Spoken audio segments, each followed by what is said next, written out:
Hello, everybody. How we doing? How we doing? My name is Quantic Flux, and today we are back with some more. The Roottree, the Rootrees are dead. Thank you so much, Ted the Kraken. Maybe you save this the applause to see if the Twitch stream can survive the first 5 minutes. It seems unlikely, but yeah, today we're going to be going into Roottreemania mode. I don't know how to do that, to be honest. I've tried to stay entirely spoiler-free. So I guess I'm going to click on continue and hope that it sends me to Roottreemania. I don't feel like it did, to be honest. So let's exit out of this and go to new game, I suppose. Yeah. Find out what happens to the infamous family in a whole new mystery. It will spoil unlocked content. Make sure you've tied up any loose ends before starting. Okay.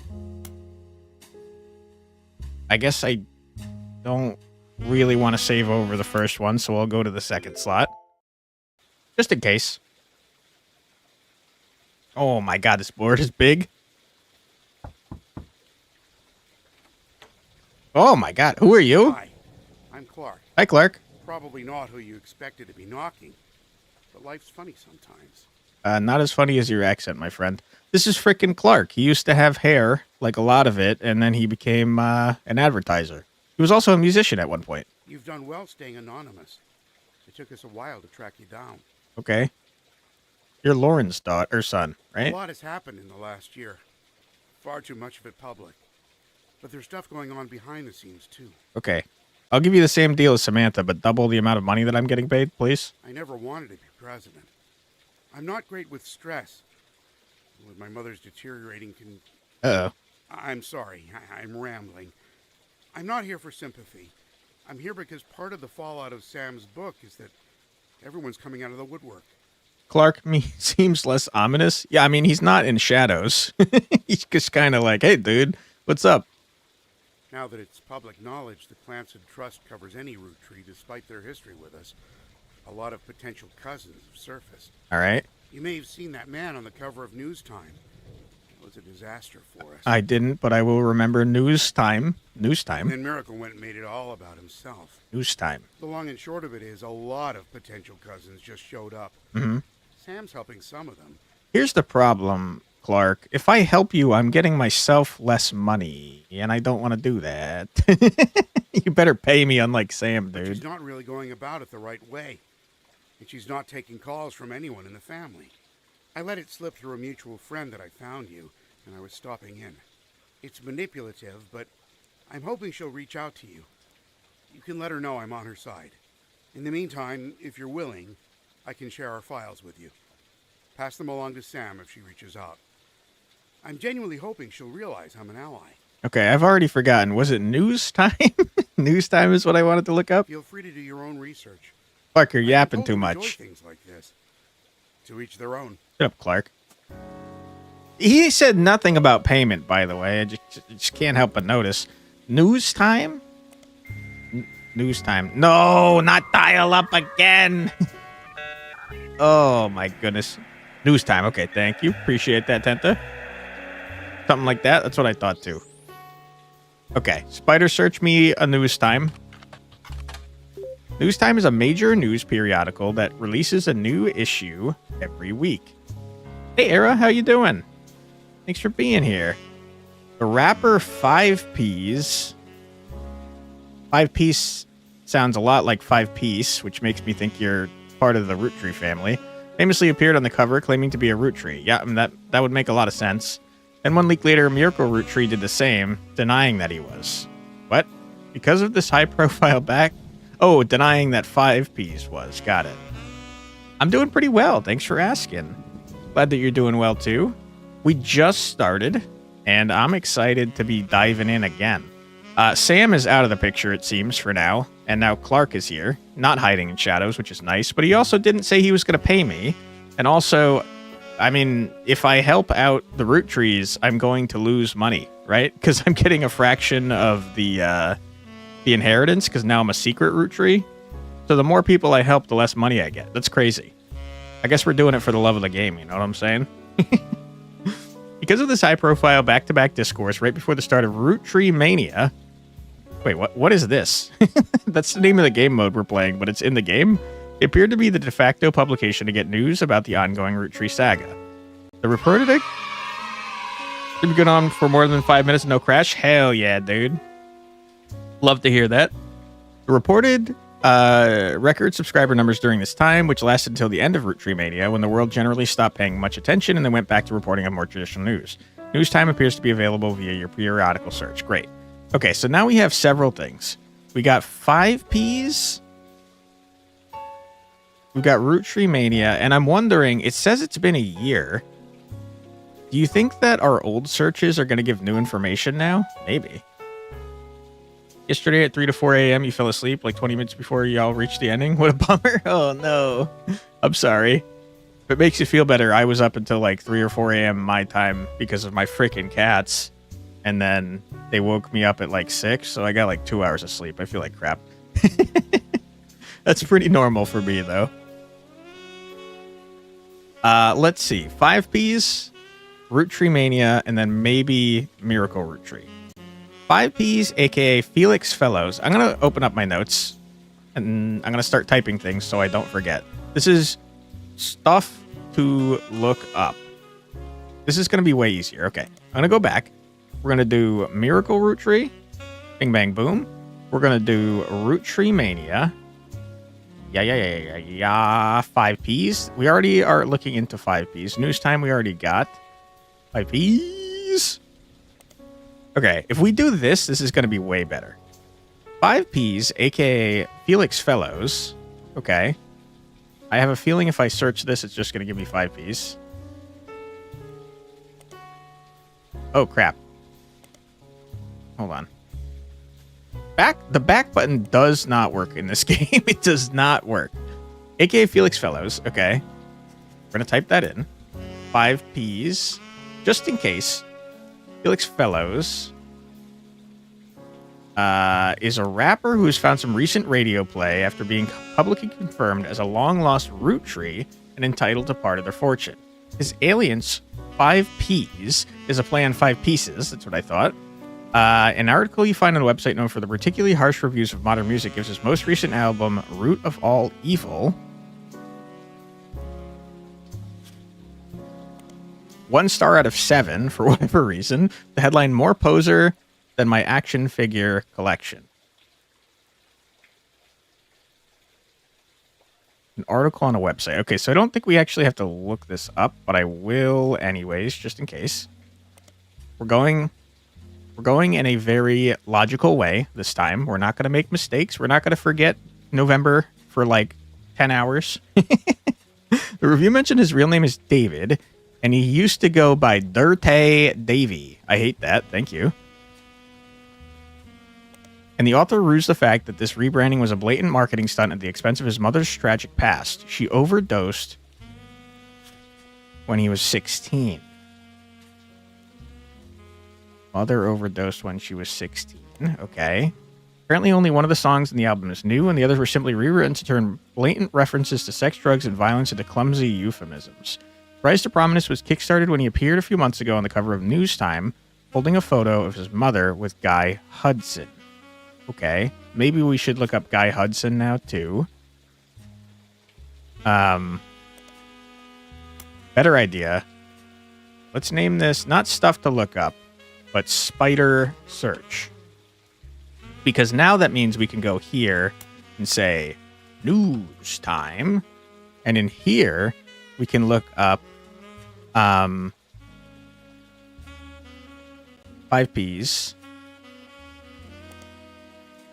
and see if he shows up on that thing. At first, the Roottree company denied it vehemently. Miracle Roottree even appeared on the same magazine a week later.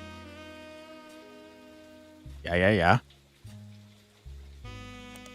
But since then, they backtracked and publicly welcomed him to the family. Their press release at the time stated that they had new evidence that confirmed his story. Very interesting. Very interesting. Okay. Good. Let's start searching. Look at you getting organized and shit. Let's see how long it lasts, shall we? Seems Miracle Sr. is going on a new tour of the United States in late 1989. This is new info. The previous flyer for 3 generations of miracles has been replaced. Be a part of history. The oldest living Roottree reprises and retells his incredible true story. I'll highlight this. Miracle Roottree grew up as one of the famous 5 pieces, living a life of wealth and luxury, but fortune was nothing compared to the powerful force of the Almighty. Doctors determined he was destined to die young, but fate had different plans. He has lived a long and fruitful life. However, he's now in his 70s, and his age is beginning to make life on the road more difficult. So consider this your last chance to see him in a town near you before he settles back down in Pennsylvania. In this intimate evening, Miracle will reminisce about his famous history. He'll discuss saints and sinners and provide a unique perspective on one of the most notable families in the United States today. Learn what originally drove him away from his fortune and into the arms of religion. And learn how his life has become more wealthy in spirit than it ever could have been from his inheritance. I mean, you do you. I'd take the money.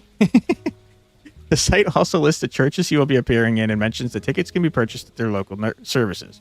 Noticeably absent are any mentions about Miracle's news appearance. Okay. There's an older version. Okay. So this is what we saw in the first part. That's good.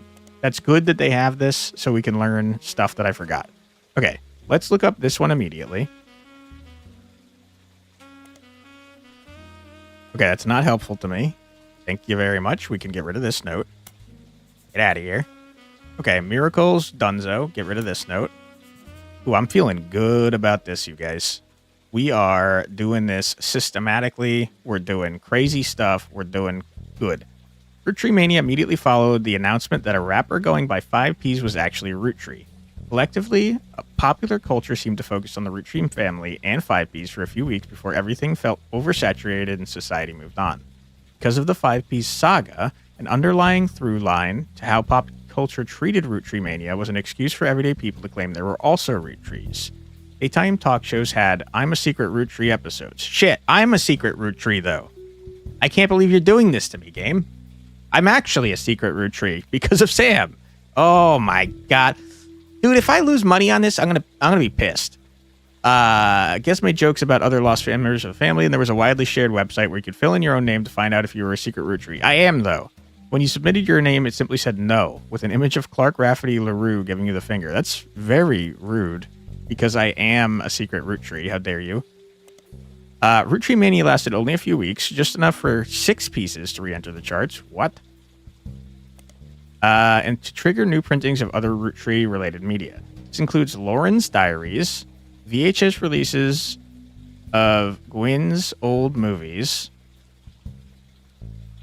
Okay. I feel like this is actually going to be harder to look up, as well as countless other unauthorized biographies, which mostly seem to attempt to capitalize on the Roottree sisters, Carl and Brenda. Okay. Good. This is too many things to search. I'm starting to get upset. This is overwhelming. These re-releases were too late to successfully capitalize on or extend the craze.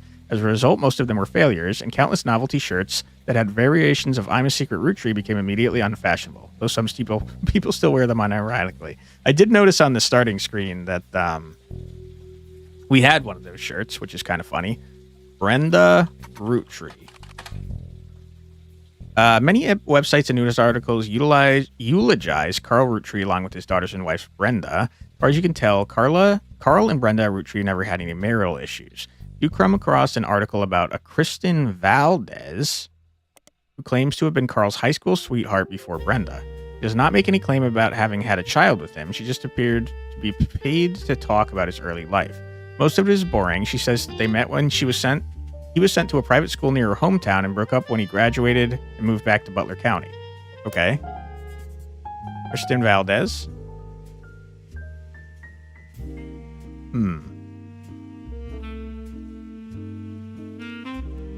You didn't return anything, Kristen Valdez, but I do feel like you're important, or otherwise the game wouldn't have told me about you. So I'm going to keep you in the notes for now. Let's maybe do like a deeper investigation. We'll toss Kristen Valdez on that list.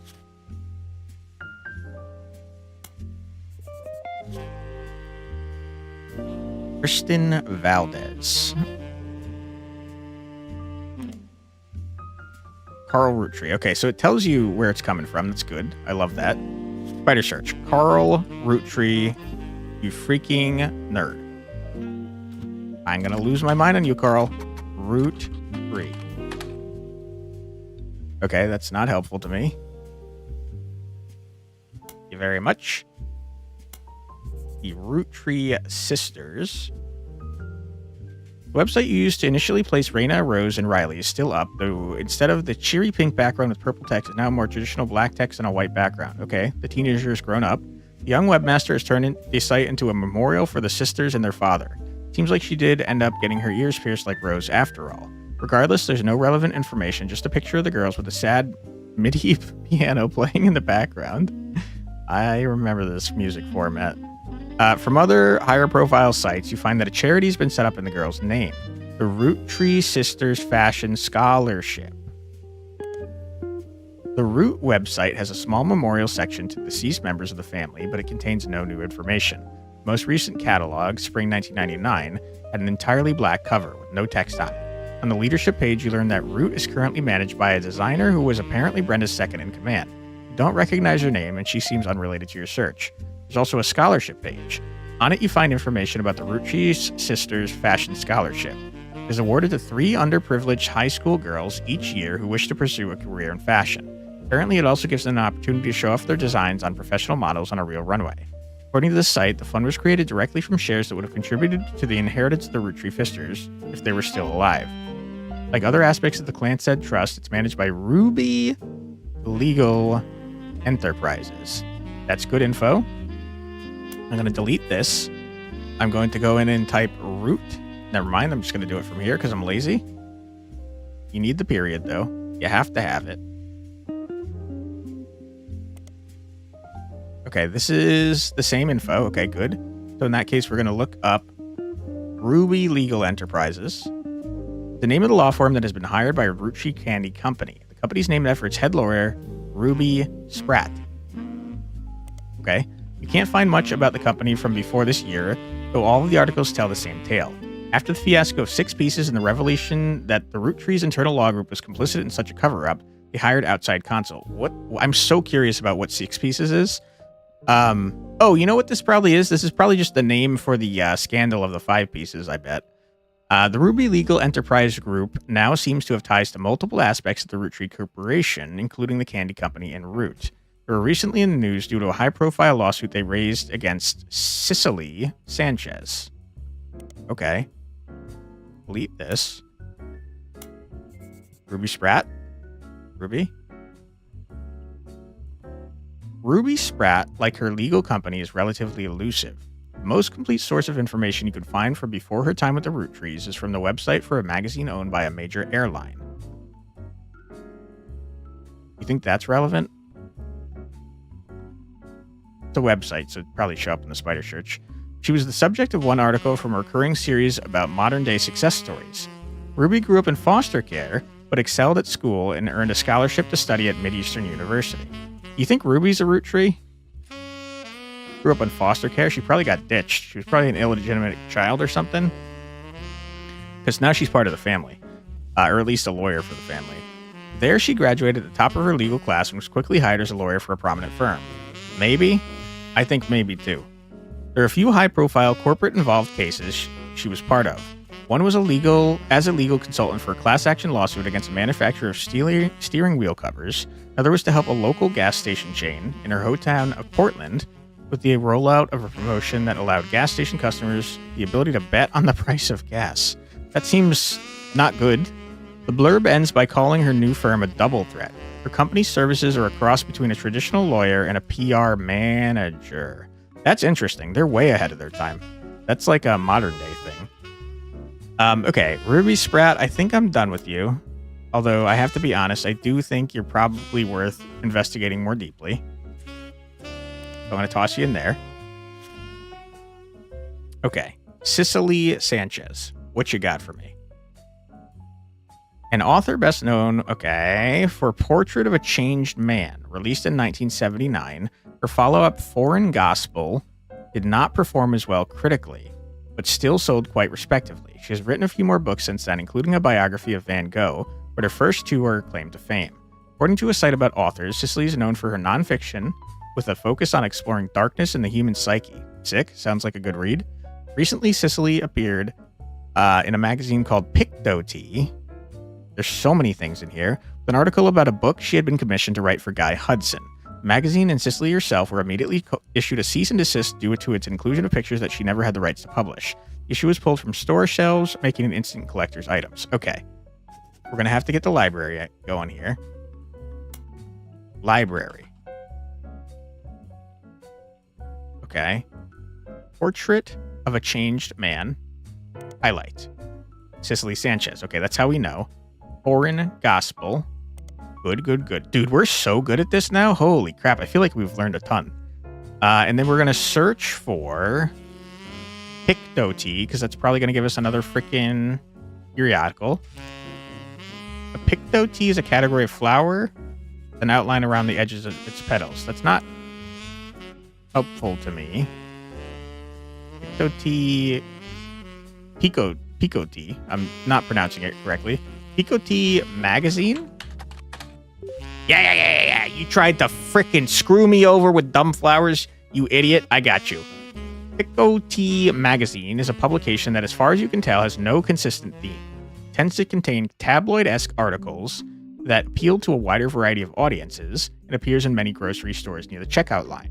Unlike traditional tabloids, it doesn't typically feature celebrities on the cover. Instead, it tends to latch onto and create sensationalist headlines about whatever subject appears to be popular at any given time. In recent years, this has included Beanie Babies, shout out Beanie Babies, Magic Eye images, and even Red Bull. Oh my god, you got like actual things here. I'm gonna look up Beanie Babies. Okay, you don't know what Beanie Babies are? That's crazy. Magic Eye. I could never freaking see the Magic Eye images, like ever. I think I have stupid eyes, to be honest. Red Bull? Shout out Red Bull, sponsor me? Nope. It has often come under fire for printing fiction along with facts. Picotee gets around this by stating in every issue that all of its articles are all the hearsay that's fit to print. At one point, Picotee ran an article about Cicely Sanchez, an author. Do I have a Picotee? I do not. Picotee. We're going to toss in Cicely Sanchez and Picotee. We're so organized this time, it's crazy. Hey, Demir. You have that awful feeling after a day nap. Uh-oh. That's not good. Groggy, you probably woke up during a REM cycle. The article was not even the main focus of the issue. The magazine was threatened legally by the Roottree Corporation. Should probably look this up too. But maybe later. We're getting really organized, Demir. We're going crazy with it. That particular issue, the Big Sass Sea Bass issue, was pulled from shelves. It has now become a collector's item, especially amongst conspiracy theorists attempting to figure out what the Roottree company was hiding. Find a recently finished online auction that listed a copy at over $1,000, though nobody bid. A lot of cash money, dude. Big Sass Sea Bass is a talking fish that sits on a fake mount. I remember these. They're so annoying. On your wall. When you press the button and speak into it, it mimics your voice and then insults you. Many people consider it a ripoff of a more popular wall-mounted communication-based fish decoration, but the packaging makes it clear that it does not sing. That's the one I was thinking of. Instead, what the advertisements set Big Sass Sea Bass apart from its competitors, is a sardonic and sarcastic wit that will leave you reeling with laughter. Oceans of fun for the whole family. You'll be hooked on this big sassy bass. The words reeling oceans and hooked are conveniently bolded to ensure you recognize how clever the copywriter are. Yeah, we love puns. Alzarath would love this. You're less groggy and more frustrated and dizzy. Uh-oh. That doesn't sound good. That sounds like you're sick. Recently appeared on the cover of Picotee magazine in the same issue that a Roottree-related article appeared. That issue was removed from stores after the Rootrees sued the magazine. The issue has become a collector's item and ripe for conspiracy theories, blah, blah, blah. Don't care. Okay, let's go back to the spider search. Roottree Corporation. Cicely Sanchez, we've already looked into you. Get out of here. Much has changed over the last many months at the Roottree Candy Company. One of those things is the website. Although during your last search you only got a good look at the history page. Hey Mercury, how you doing? Adcatsoon, thank you very much, Demir. The design itself has clearly become much more sleek and very corporate. Gone is any history focused on Elias Roottree. Good choice. Probably will toss him in my list of people to look up. Instead, the site seems to focus on the present status of their candy offerings with high-quality JPEGs of each of their products. There are also some small ads for Root. We already looked at Root, which is a clothing company owned by the Roottree Candy Company. Probably we want to look up the Roottree Candy Company directly. You're good as usual. Still listen to music? Hell yeah, dude. There's a small section at the bottom that lists the president as Clark Rafferty LaRue. Okay. A short bio mentions that he was responsible for some of the marketing before taking the reins after the unfortunate plane crash. There's also a small memorial section for those that perished in the plane crash, including the Roottree sisters, Carl and Brenda, Bert Johnson, who the hell are you? Mark Sanchez, don't know you either, Trish King, and Eliza Nicholson. We have so much information to parse through, it's crazy. But before we do that, we're going to take a quick 3-minute musical ad break. So feel free to grab a snack, get a drink, use the restroom, stretch your legs, do whatever you got to do, but don't go too far because after 3 minutes, we'll be back and we'll be playing some more The Rootrees Are Dead. Be right back.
And we're back. Welcome back, everybody. Hope you're having fun so far. We've learned so much in the year since we've time skipped at the end of the last game, and we're like the most organized freaking not detective of all time. Hell, we might even be a real detective at this point, I don't know. Point being, we're pretty rad. Kurt Johnson and Mark Sanchez, you're in our list, were the pilot and co-pilot of the Roottree jet during its crash last December. It's August now, so it's been almost a year. Although the NTSB investigation has not been released, foul play has been ruled out. Disagree. Trish King. You're already in our notes as Trish King, but just in case, was on the cabin crew of the Rootrees private jet. Sorry, give me one sec. You even listened to Sora Tukumo by Yonan Bayashi. I think you listened to that one yesterday, right? I recognize the name. Backstabbers by OJs and Holy Diver. I know Holy Diver by Dio. Hell yeah, dude. But it's good to hear songs that not everyone's heard before and can be found on YouTube. Yeah, agreed. You're too tired for this madness. Maybe you'll be back, but you don't know. Sleep well, Demir. Sorry that you're not feeling well. Appreciate you. Let's see. Elizabeth Nicholson, who went by Eliza. I'm gonna toss you in here too, because you got a nickname. Lived in a house with her family about 200 yards from the section of woods where the plane crashed. She reportedly had a heart attack during the commotion. Oh my God. And her family were unable to reach emergency services due to the overwhelmed phone lines and the ongoing storm. Her son-in-law managed to flag down an officer responding to the plane crash, but it was too late. Yikes. Okay. Well, why don't we look up Elizabeth? Same thing. Okay. Delete Eliza. She's dead. Sleep well, Demir. Broke breaks cannot break. That's true. You just grew tired of hearing pop music from the 90s onwards because a lot of them got so overexposed to the point of annoyance. Yeah, I feel like the 80s and 90s had a lot of one-hit wonders. Let's maybe do a deeper investigation into Elizabeth Nicholson, just in case. Just in case.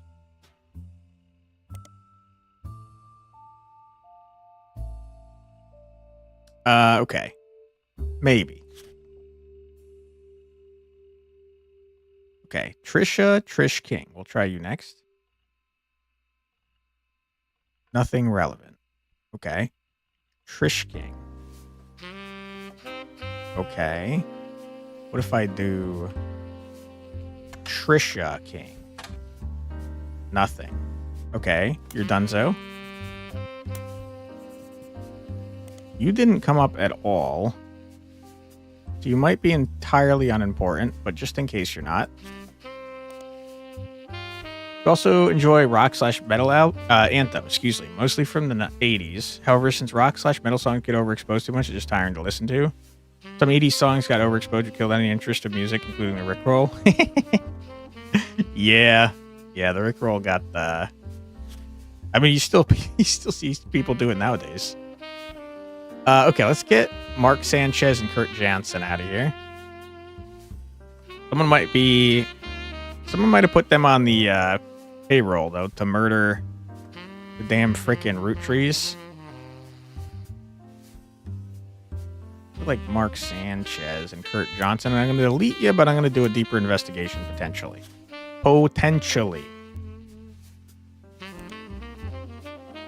Because what if you get paid off? I really think you did, to be honest.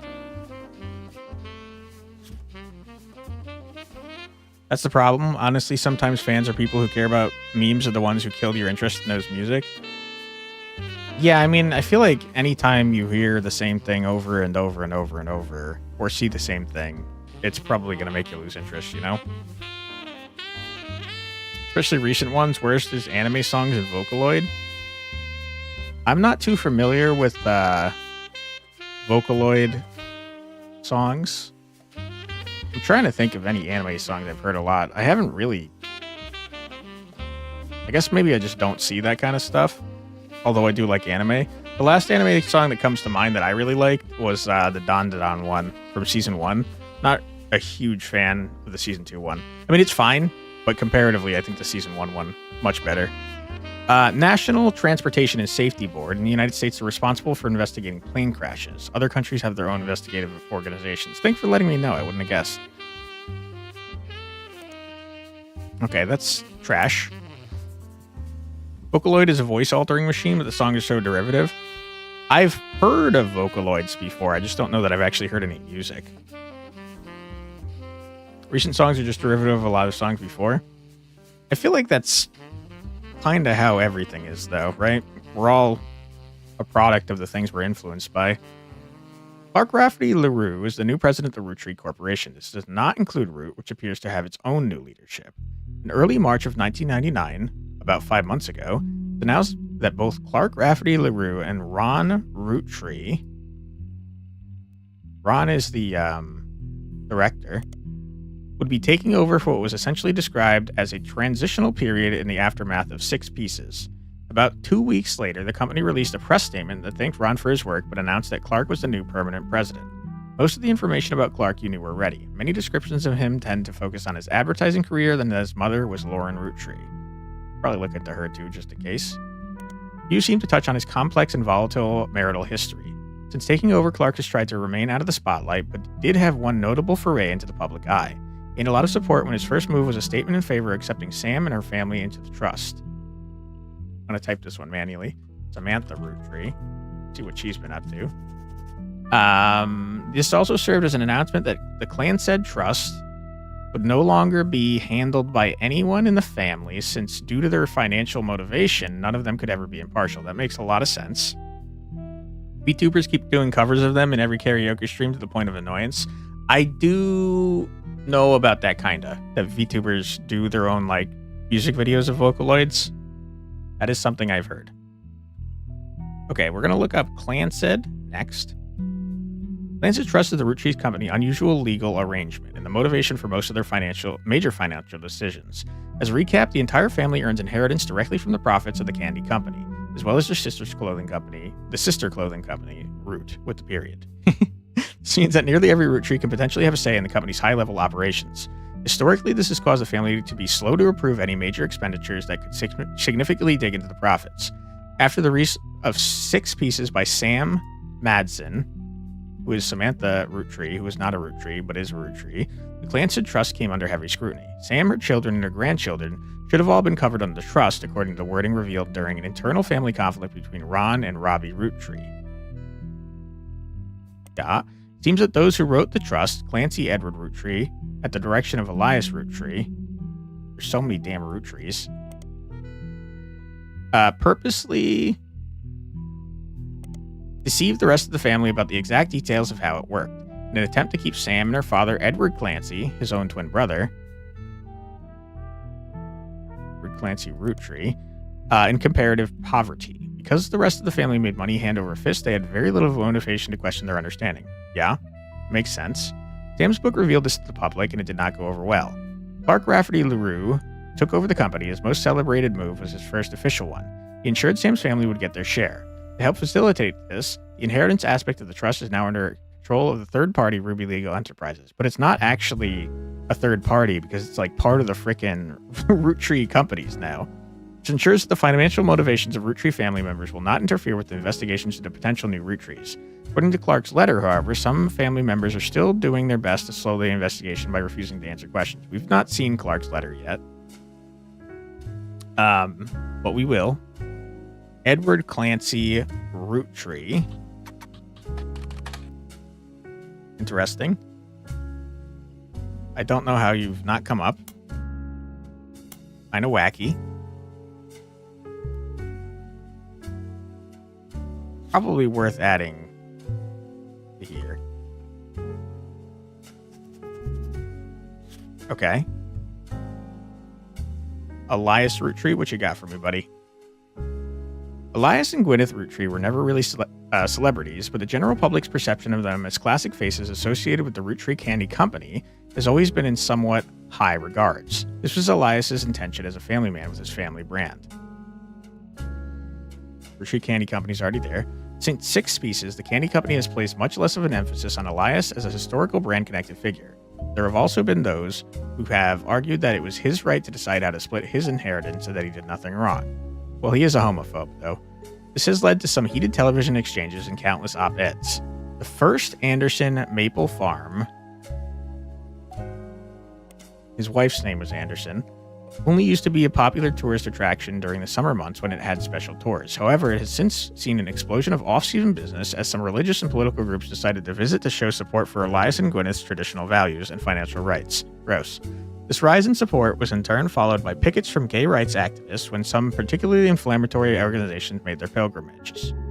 Amongst all this conflict, the farm has since shut down, seemingly indefinitely. The website says check back later, but has no date listed. Quotes from Bess Williams' book appear to have been taken down. Who the hell is Bess Williams?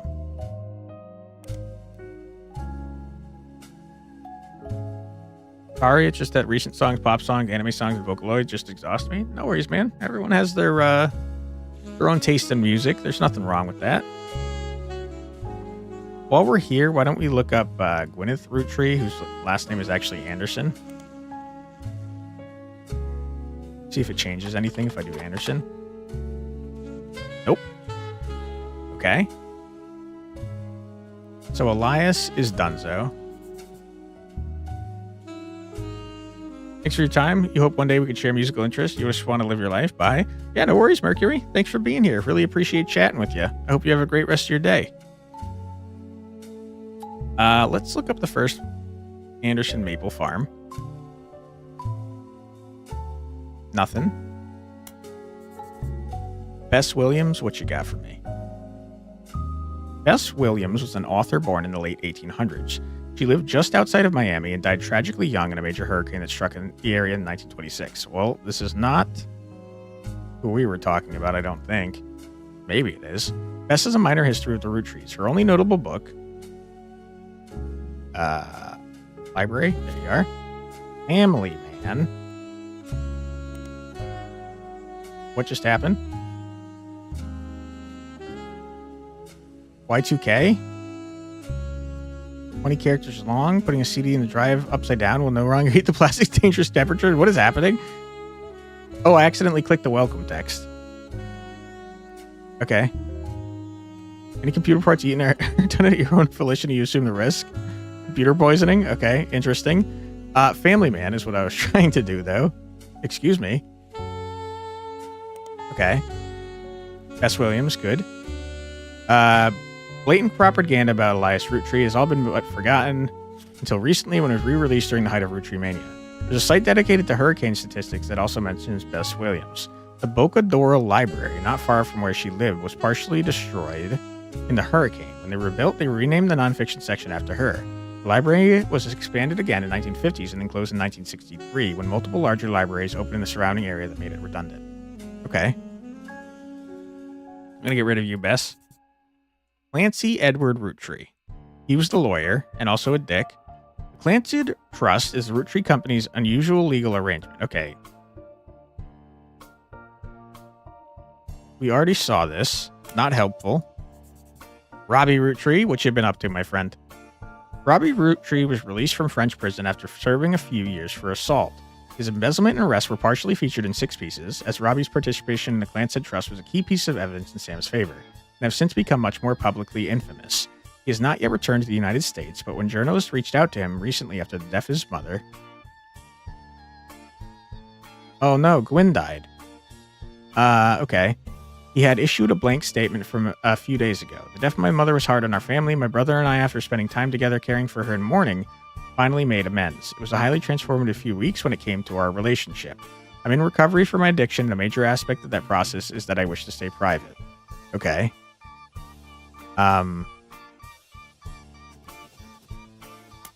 Let's just type in Gwyn Roottree. She's dead now. Just in case that's relevant. Okay, Robbie. Sorry about your dead mom. And in fact, I'm going to search for your dead mom.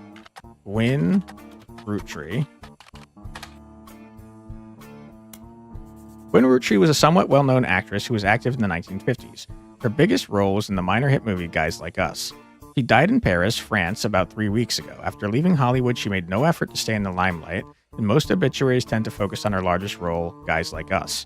Not much is known about her death except that it was announced that she died peacefully in her sleep while treating for a sudden severe case of pneumonia. Sounds suspicious. Before that, she had apparently been in relatively good health, according to her friends and family in Paris. She was 67. Okay, seems suspicious to me.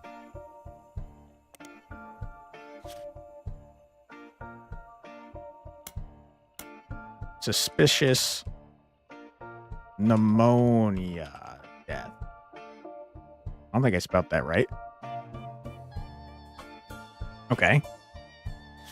Guys Like Us is a 1953 comedy film in which two secretaries cut their hair short. We already saw this. It does seem to be a new version, though.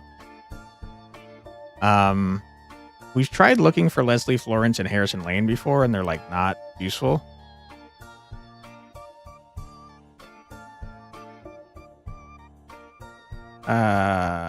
Came out that she died of a genetic disease known as Huntington's in the late 1960s.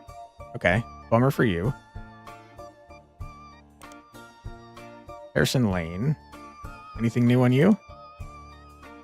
Hasn't updated in 8 months and may now be irrelevant. Okay. I think that means that it's probably from the first part of the game. So let's keep going. Fairly popular at the box office and made its budget back, but was seen as somewhat formulaic, so it didn't really stand the test of time compared to other classic films of the era. Recently released for the first time on home video due to Roottreemania. The time it took to manufacture and ship VHS copies of Guys Like Us meant that it missed the height of the craze, which only lasted a few weeks. Even so, it did sell modestly well, and there have been talks of a remake. Okay. What was I looking up that got me there? Gwyn? Yeah. Okay, Gwyn, you're dead. Sorry about that. I looked up the clan said trust. Sam Madsen's going to give us like a buttload of information. 6 pieces unwrapping America's Sweetest Family by Sam Madsen was released in early 1999 and perhaps assisted by the still relatively recent plane crash shot to the top of the charts. Reviews were mixed and its time on the bestsellers list was limited to only about 2 months. Most reviewers agreed that the core of the book about Samantha's fathers and the struggles they faced was compelling and that the takedown of the hypocrisy of Elias Roottree was deserved. However, many took umbrage with the timing of the release and the tone of the book, which seemed vindictive. The fallout from the book led to the Roottree Company scrambling to release a statement, and due to a conflict of leadership, famously released multiple conflicting official statements over 3 days. Confusing move was referenced in popular culture due to a late-night sketch about indecisionitis. More traditional analysts have been calling it Roottree Rift.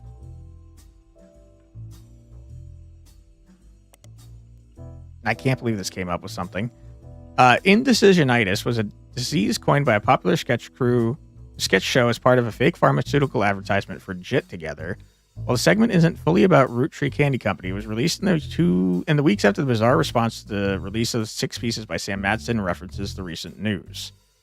In the sketch, a woman ordered a number 5 at a drive-through speaker. Then after pulling forward, she changed her mind at the window, asking to switch to a number 3. This caused a lengthy backup and annoyance amongst the restaurant's employees and other patrons. After she pulled away, as the employees began helping other customers, the same woman then barged into the restaurant and passed the current line, loudly complaining she didn't receive her number 5. After this, the sketch transitioned from the restaurant scene into a pharmaceutical commercial. The doctor claims that the woman was suffering from indecisionitis, a disease that causes extreme confusion and irritability, has recently been found to severely hinder the leaders of large corporations, but could also spread to humans. Good one. I like that. Doctor then recommends JIT Together, a fake pharmaceutical drug. Multiple testimonials use variations of the catchphrase, "When I can't make my tough decisions, I gotta get my JIT together." That's good. The final testimonial included a bald man in a silhouette with a voice changer saying, "I'm not comfortable sharing who I am, but I am comfortable saying that before I took over my family's candy company, I really should have gotten my JIT together." That's funny. That's good. Okay. Nothing. And Madsen? Roottree Rift. A few months later, during Roottreemania, the book re-entered the charts and sold even better than the first time. The 3 press releases from the Roottree Candy Company after the release of 6 pieces were referred to as the Roottree Rift due to clear conflicts between them. The first was fairly standard. It stated that there was no president of the Roottree Company, but the entire family was made aware of the release of the book and that they would be meeting as soon as possible. Only then could they verify the legitimacy of the claims it raised to decide next steps. The second release was emailed to business newspapers 3 hours later and announced that after a vote, Ron Roottree would be taking over temporarily as an interim president. It also went on to state that Ron was aware of the book, had verified the claims within, it would look into compensating Mrs. Madsen and her family immediately. It also stated that the company lawyers would be taking immediate steps with the family to revisit the clan said trust terms to make sure nothing like this could happen again. quickly clear to the business reporters and analysts that the time between the two press releases would not have been logistically sufficient to gather a majority of the family, even using conference calls. It was reported on many news channels, and a third, much shorter press release came the next day. It claimed that a draft of the announcement was made prematurely and that Clark Rafferty LaRue and Ron Roottree would be taking over as the company's first joint presidents. It also stated that any compensation plan would be based on a stringent verification process. Okay. Interesting.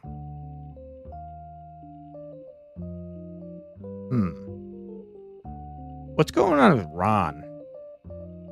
Ron got kicked out of the company after a few weeks, it seems.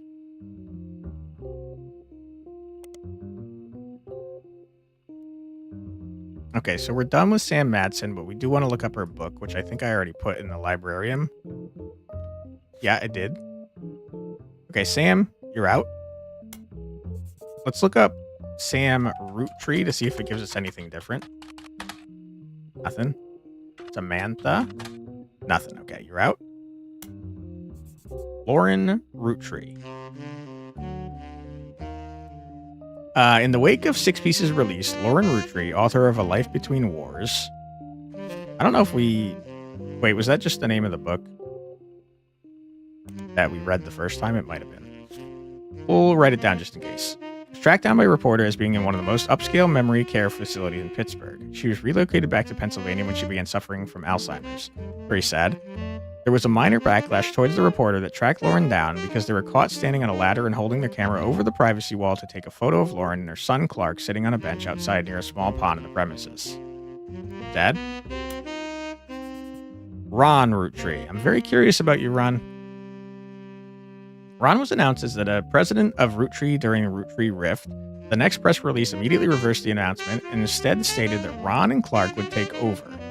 A few weeks later, Ron was dropped from the title entirely. There are hundreds of results about this development, but most articles are retelling of basic details. Some veer into heavy speculation based on an article about Ron in Business Watch.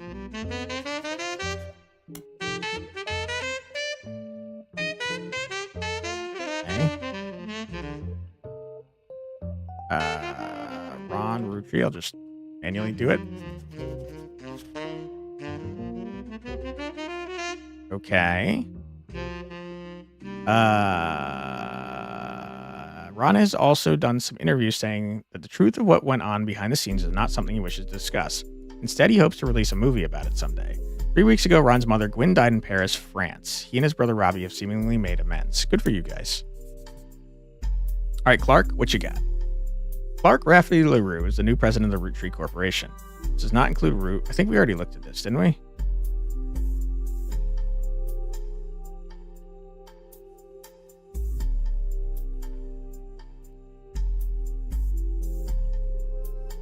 Yeah, we read this already. Okay. Didn't we look up Elias already? Yeah, we definitely did. I think we looked up the Roottree Corporation already as well. We did. Good. We're crushing it. Roottree Candy Company. That's just the same article. Good. Gwen... This is probably not going to come up with anything, but I'll try anyways. I think I already did Gwen Roottree. Just in case I didn't. We did. Okay, get out of here. Lauren's Diaries is probably not going to come up with anything. Lauren Roottree Diaries. Okay.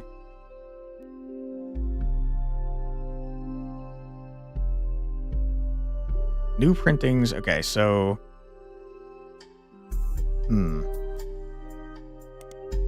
I will say that I'm curious to see if we can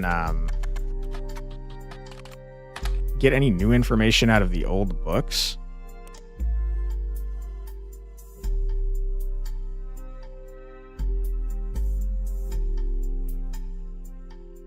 Romance in Court. Just in case. Delete this. 6 Pieces is going to give us just stupid amounts of information. We already looked at Clark. We've already looked up Roottreemania. Root of all evil. 5 Piece's debut album. According to various sources, the album is mostly material that 5 Piece recorded for his mixtapes before he became notable, but re-recorded with lyrical differences and professional production. All Your Problems was the first and only single released. Okay. Dropping the single, 5 Piece announced he'd retained the infamous celebrity lawyer Stevie Whitlock to sue his family. To date, it doesn't seem like he's followed through. First, the single didn't make much of a splash, but Whitlock, known for publicity stunts, paid thousands of teenagers a few dollars an hour to call and request a video on MTV, which increased its profile. MTV eventually caught on and banned the video altogether, which in turn received national news coverage and made the song even more popular. Stevie Whitlock, he knows what he's doing. All right, real quick, why don't we go to the periodical and see if this is in something.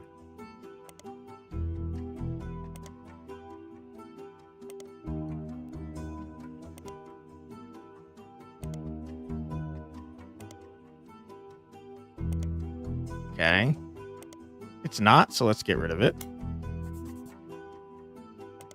All right, Stevie, what you got for me, bud? Stevie Whitlock is a lawyer with a history of publicity stunts and grandstanding. Still, she's managed to rack up quite a few legal victories for C-list celebrities and athletes.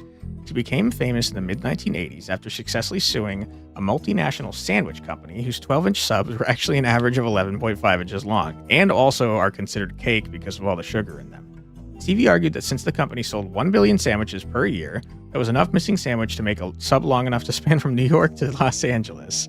The jury awarded her a paltry $5,000, but the news coverage of her crusade turned out to be priceless. Unfortunately, none of this seems related to the Roottrees.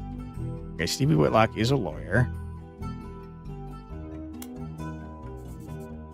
I feel like this is going to become relevant, isn't it? Stevie.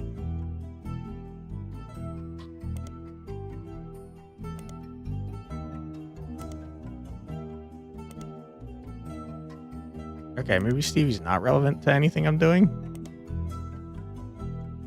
I find that hard to believe, but could be true. All right, Stevie, that's fine. I'm going to ignore 6 pieces. Guy Hudson. Guy Hudson, who was only president of Roottree for a few years in the late 70s and early 80s, had mostly faded into obscurity except for the fancy flavors debacle. During Roottreemania, he suddenly rose to prominence. Again, after 5 Piece appeared on the cover of a magazine holding a photo of Guy and his mother. Few people that existed adjacent to the company in the 70s have come forward with stories about debauchery and swinger parties. Guy liked to throw large holiday parties whenever he had an excuse, and they often got very out of hand. Didn't Guy not have any legitimate children, if I remember correctly?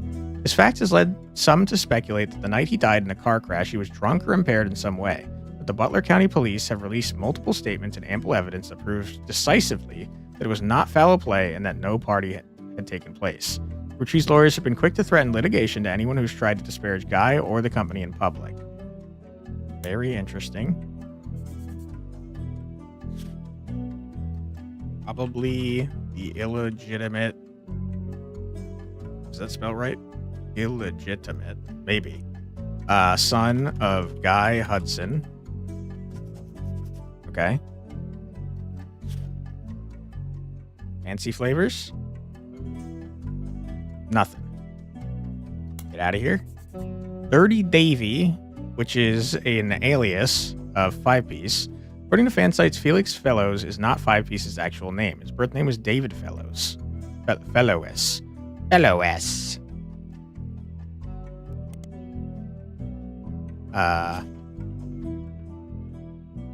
Oops.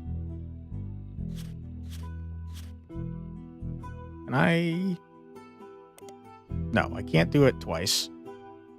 David that's not right. David Fellows is his real name. Okay. Dirty Davy was 5 Piece's previous stage name. He used to sell records and perform live shows in Portland under that name. From Portland. There are some people selling his old mixtapes on auction sites. One is apparently called Dirty Devil, and another is Dirt Whore.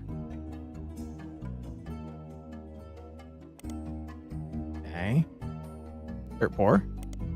There's no way this is going to come up with anything.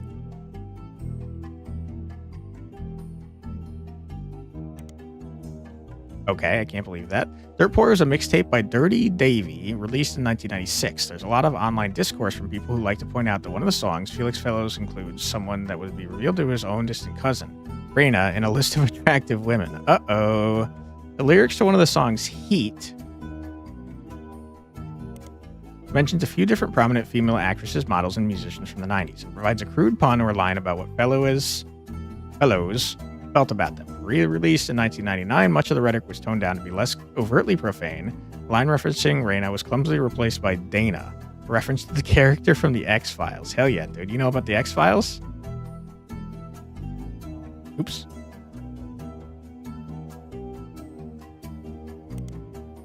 Rip. Okay. I can't believe Dirt Poor came up with anything. Obviously, Heat was not going to. It's a freaking singular word.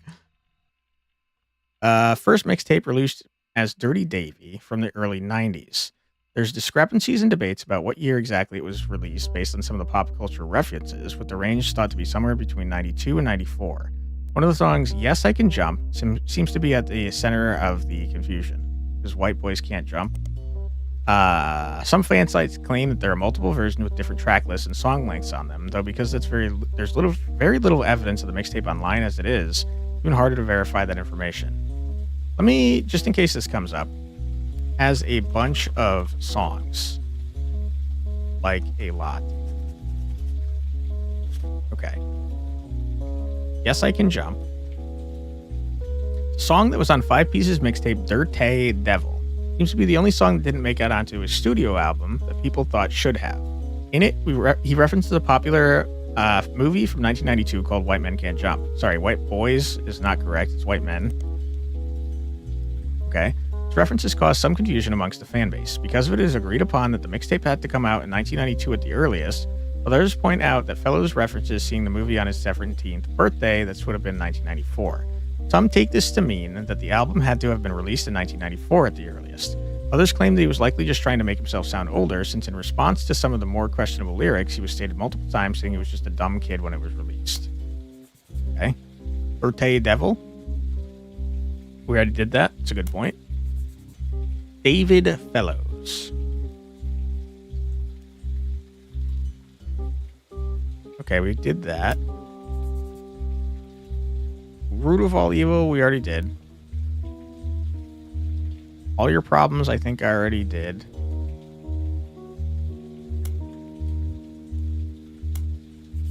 Okay. Dirty Davy, we definitely already did, right? Yeah.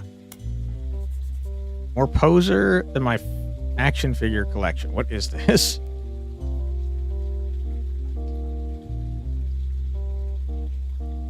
It's an article name.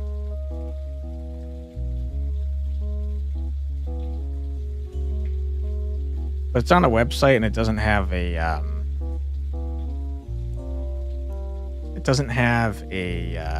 an author, so it's probably not relevant. Why is Miracle highlighted, by the way? In fact, there's a lot of stuff in here that is highlighted.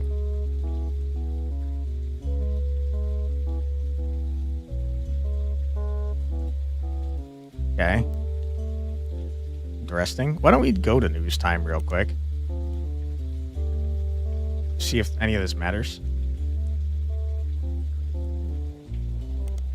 Nothing. Okay. I find that hard to believe. Miracle Roottrees appeared on the cover of News Time denying that Felix Fellows was a Roottree. The article from the issue with Miracle on the cover was added to your evidence.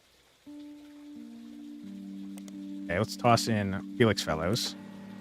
Felix Fellows, aka 5-Piece, famously appeared on the cover of News Time, kicking off Roottreemania. A week later, Miracle Roottree appeared on the cover of the magazine in an article that focused heavily on 5-Piece as well. A summary of both articles, as well as a close-up of the photo 5-Piece is holding on the cover of his issue, have been added to your evidence. Okay, let's turn this to David Fellows, just in case. Nothing. Okay. Good. Good.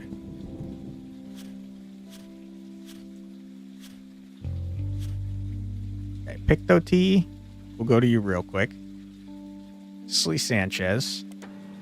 An issue that focused on a talking toy fish and demonic messages it supposedly said as the batteries ran low. Pico T had an article about a canceled book by Cicely Sanchez. The book's subject was Guy Hudson, and the issue was said to contain pictures that Cicely did not have the rights to publish. Because of the pictures, the issue was pulled from store shelves, making it the subject of some conspiracies and an instant collector's item. Due to this recall, the version found in these archives is incomplete. Unfortunately, we'll search this as well, even though I think we just got that information. Yeah. Okay. Good. Good. We're going crazy on this, and you love to see it. Ron Roottree in Business Watch.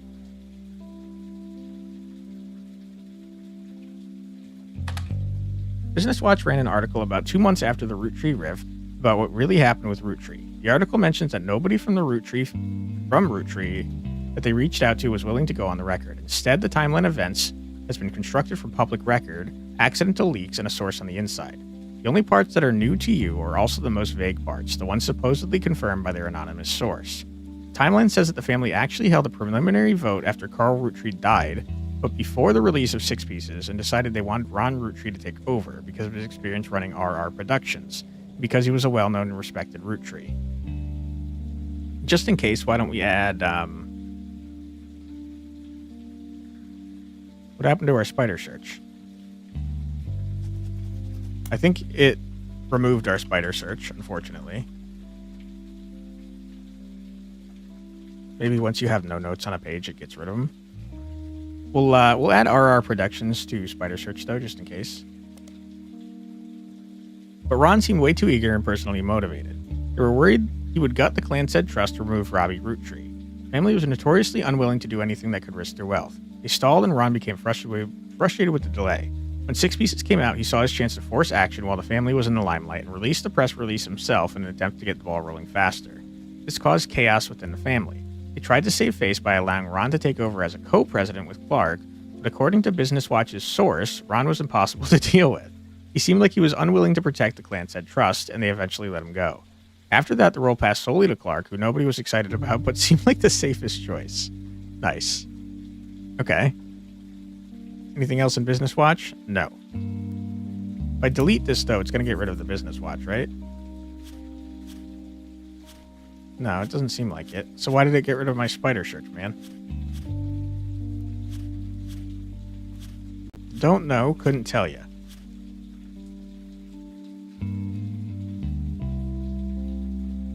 Seems to have no project listed other than Guys Like Us remake. Guys Like Us remake has been discussed a few times on a website about upcoming films called Movie News. The logo is a cow on a film canister. Okay. The rumored cast is Cameron Diaz, and the role originated by Gwen, Linda Fiorentino, and Chris O'Donnell. You knew too much, too fast, so the game deleted it. It never expected me to be this organized. Hey, Yashimanaki Bobby, how you doing? Thanks for being here. Hope you're doing well today. According to leaked news, the remake has been put on indefinite hiatus due to its director, who is speculated to be Ron Roottree, dropping out in the wake of a serious medical issue, though that's only a rumor. Okay, Ron's in trouble. Cameron Diaz, are you someone that exists in this universe? Linda Fiorentino. I don't know the other two. They probably are also... Chris O'Donnell kind of sounds familiar, actually. Probably all real people, if I had to guess. All right, RR Productions, get out. You started playing Uma Musume? Hell yeah, dude. Don't spend any money on it, but Uma Musume is sick. Okay.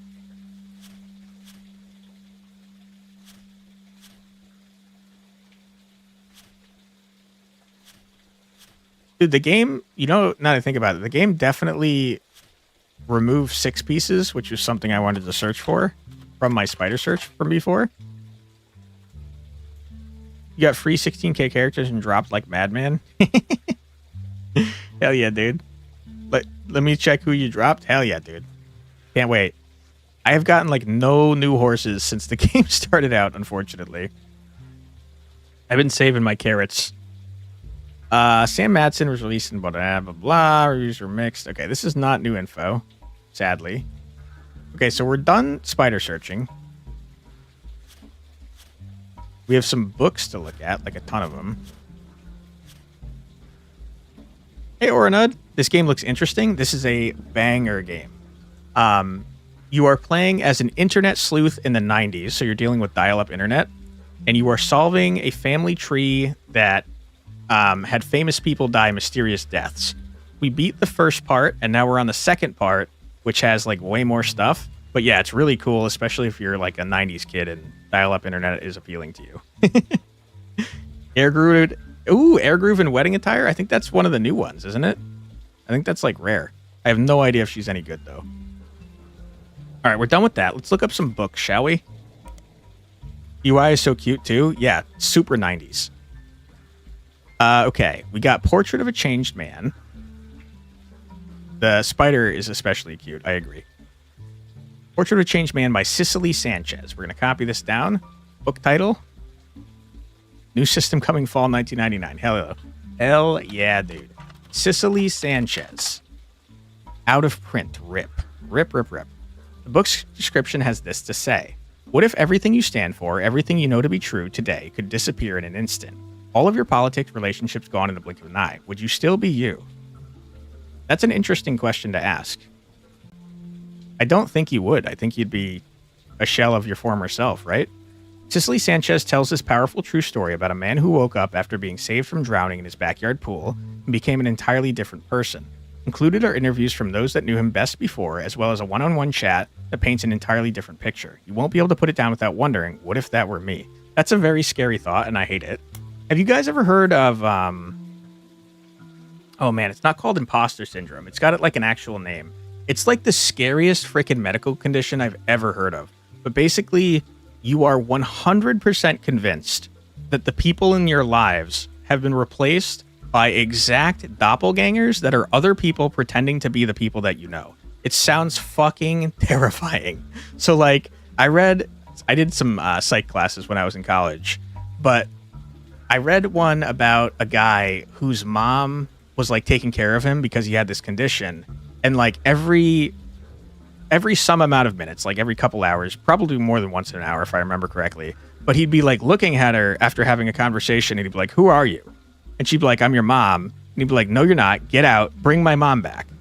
And then she'd just like leave and come back and she'd be like, hey, it's me now. It's your mom. Fuck that other person, right? And he'd be like, okay, cool. You're back.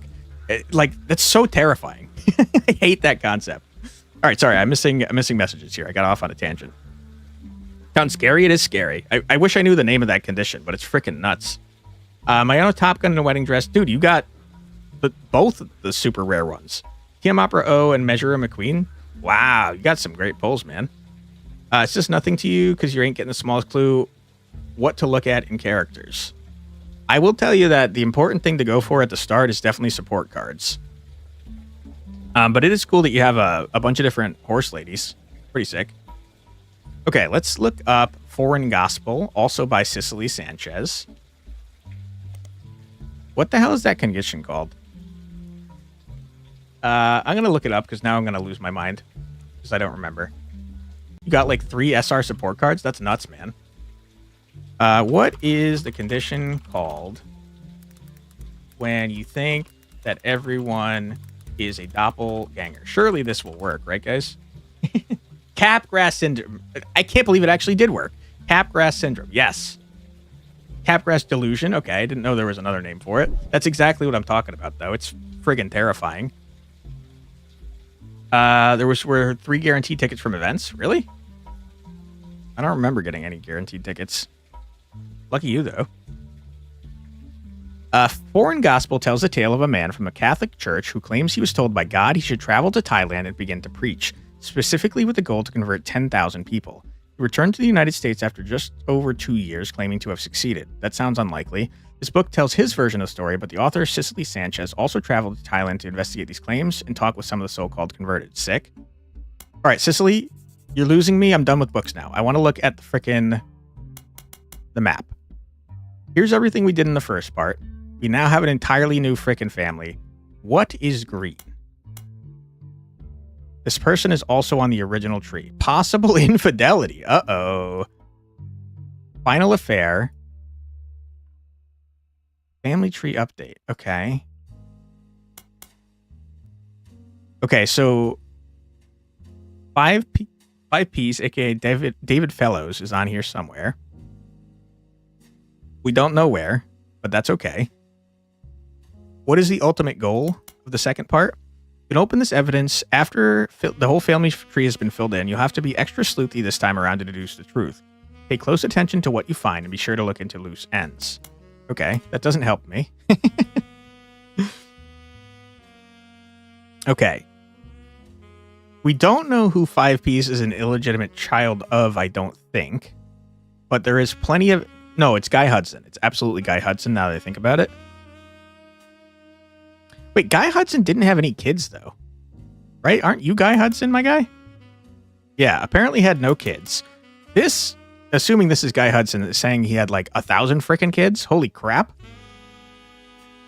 Okay, we'll look at that in a second. Aren't you dumb for games like this? No. No. All you got to do, listen, it gives you hints like this. So, like, it's telling us that if we looked at these Pico T missing pages, there's 8 hints in here for stuff for us to find. So, it definitely helps you out. And also, there's an entire hint system over here with this cute little rubber ducky if you need help. Definitely a blast of a game, though. All right, Pico T, what you got? Beelzebub, like Beelzebub, because it said demonic things. You love the duck? Yeah, he's super cute. I will say, though, Duck, I'm sorry. You're cute, but I'm not utilizing you. I refuse. Could this popular gift be filling homes with satanic messages? Oh, no. Cicely Sanchez reveals Roottrees secrets, plus the utensil that will help you lose 50 pounds. Oh, my God. This was the issue of Pico T magazine that contained an article about Cicely Sanchez. A story concerned an unreleased book she had written about Guy Hudson. It seems that it used photos of Guy that Cicely did not own the rights to publish. Unfortunately, the magazine was issued a cease and desist by the Rootrees lawyers. The magazine was pulled from shelves, and the version you found in your periodical search had relevant pages removed, rendering the magazine useless, unless you want to try to read about a potentially demonic fish toy. I do want to read about that, thank you. Okay, so it says this is useless, but it also is telling me that there's 8 freaking hints in here, which is crazy. $2.95 is an insane price for a magazine. Boy, oh boy, do I wish I lived back in the 90s when money was worth way more and things were way cheaper. You could buy a frickin' house on a janitor salary, that'd be sick.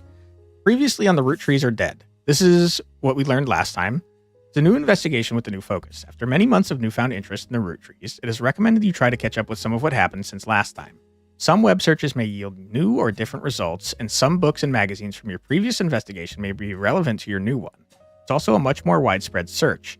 The list of first and last names you can choose from will contain red herrings. Oh my God, it sounds like they upped the difficulty by a huge margin. Not all of them will be used. Below is a reminder of some of the most notable beats of your initial dive into the Roottrees family tree. All evidence from before is still available, and for your convenience, any searches that do not lead to new information still function as they did in your first investigation. Excuse me. Spoiler alert, this is from the first part.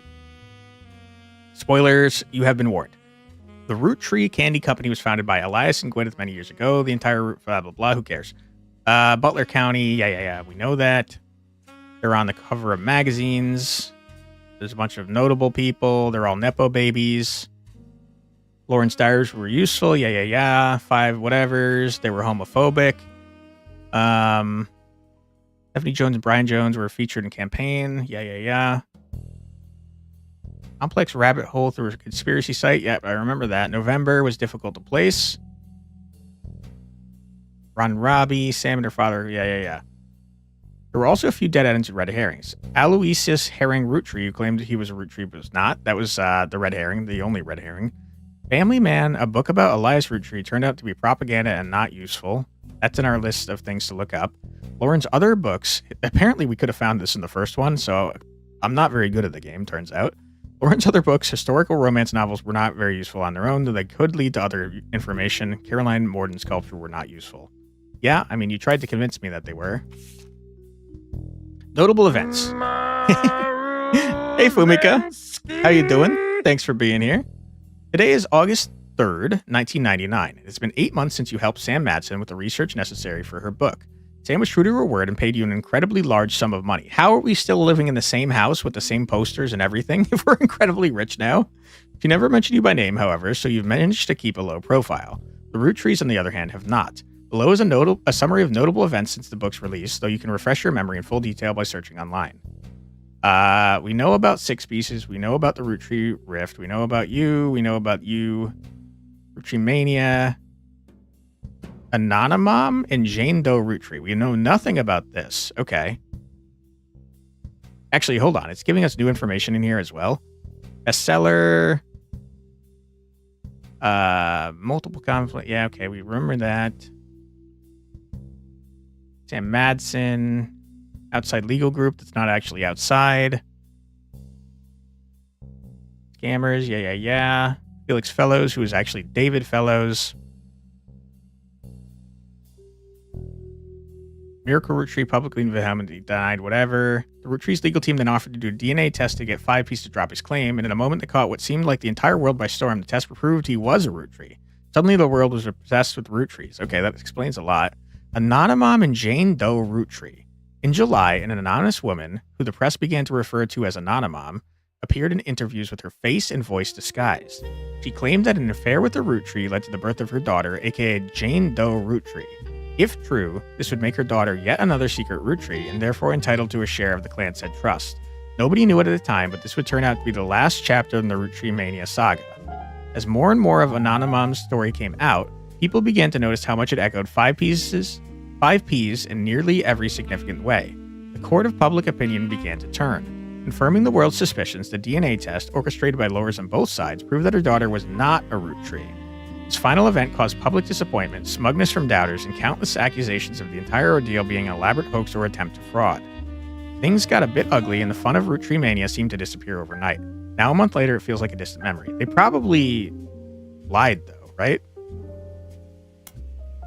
Anonymom was the second high-profile case after Felix Fellows of a potential new Roottree being added to the clan-said trust. Instead of claiming herself as a Roottree, however, she claims she'd slept with Guy Hudson, that her daughter was a Roottree. Okay. Let's make a page for Anonymom. If I can spell, which I cannot. Anonymom. Yeah, that's probably right. Slept with Guy Hudson. Had a daughter. DNA test says, no way, Jose. But totally a lie, bro. Good note. Thank you. Okay. The accusation came during the height of Roottreemania and began with a brief TV interview. She appeared in the shadows with a disguised voice and promoted an article about herself in News Time. Oh my goodness, News Time. Anonymom, which I cannot spell. Okay. In the TV interview and the article, she referred to her daughter as Jane Doe Roottree. Okay, we're going to highlight this. Did I spell it right? I did spell it right. Hell yeah, dude. Jane Doe Roottree. Put you in there too. We'll delete this note. Not self-inflicted. It seemed to spring up organically because nobody else knew how to refer to her. The day after News Time article, Sam Madsen publicly supported Anonymom due to some parts of the story she found particularly credible. With the momentum from Sam's endorsement, Anonymom went on a media blitz. Ultimately, this backfired. As more details came out, people became skeptical of her story due to the extreme similarity to 5 Piece. Her accusation even included many of the same details as his mother's story. This included her job, secretary, and the time, late 70s. Very interesting. Used to be, oops, wrong note. Used to be a secretary. 5 Piece's mom was a secretary. Mom was a secretary. We're learning. We're crushing it. After fumbling the 5 Piece story so publicly, the Rootrees were more prepared. Music so good, yeah. It also is very nice because it tells you what all of them are, and importantly for streamers, they're all royalty free, so I haven't gotten blasted with copyright. Looks like it has a freaking link to the artist website too. But yeah, very relaxing. Totally agree with you. They were more prepared to handle all clan-said trust-related cases. Within a week, A DNA test proved that Anonymom's daughter could not be related to the Roottrees. I don't believe it. I think you're a liar. This was announced at a joint press conference with lawyers representing both Anonymom and the Rootrees. Each party ensured their respective clients provided accurate samples. Immediately after the negative results were released, many of those who had been skeptical felt vindicated. Others who had built up hope that history could repeat itself after 5Ps felt duped. Many people suspected the whole affair had been a hoax to gain fame and money. Many demanded that Anonymom be held accountable, and some people even began to attempt to track down her true identity. I guarantee that Anonymom got paid off. The Roottree company felt pressured to put out a second statement to try to curb some of the backlash, even going so far as to say, though it was scientifically proven that Jane Doe Roottree is not a Roottree, that doesn't mean that her mother and Guy Hudson were not involved in an affair. Oh my goodness, they threw Guy Hudson under the bus, huh? She had every right to make her claim, as it has been verified that her stories about Guy Hudson were not exaggerations. Please leave their family alone. Many people claim this high-profile anticlimax and public backlash was the beginning of the end for Roottreemania, since much of the fun was shared fascination about secret Rootrees. Others think that, like any fad, it just ran its course naturally. Regardless, this was the final notable event related to the release of 6 pieces, and soon things were back to normal. Jane Doe Roottree has already been eliminated as a potential new Roottree by the company's lawyers, who are the ones verifying your work. I think that's bullshit, man. I don't want these people verifying my work. Anonymom's affair does not appear on your updated tree. Boo! Boo! Boo! Apparently not on the tree. That's bullshit. Hey, Demir, welcome back. You bring AdCat with your Returnal. True. We do have less than a minute, unfortunately. Okay, we got nothing to spider search. Wynn's dead. You hate to see it. We got books, but books are boring. News time. Okay, before we freaking go to ad break, we'll do one news time as a treat. Oh, thank you so much for the subscription there, Ornud. That's too kind. I really appreciate it. Thank you. Let's check out Anonymom. Anonymom. Anonymom, could you please have an easier to spell name? Oh my god, we got pictures? An anonymous woman appeared on the cover of Newstime holding a picture of her daughter Jane Doe Roottree. The first and only mention of the phrase Anonymom in Newstime came the week after, when they issued an apology for featuring her in the first place. Summary of the initial cover article has been added to your evidence. Okay, we're gonna blast your ass. Unfortunately, we do have an ad coming up in 15 seconds, so don't worry, you're not gonna miss anything. We're gonna sit here on this screen, and we're gonna listen to 3 minutes of music, so feel free to grab a snack, get a drink, use the restroom, stretch your legs, rebel against everything I've ever done said. It doesn't matter. As long as you're back within 3 minutes, we're Gucci. Be right back.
And we're back. Welcome back, everybody. We just lost a subscriber. RIP, Prodigal.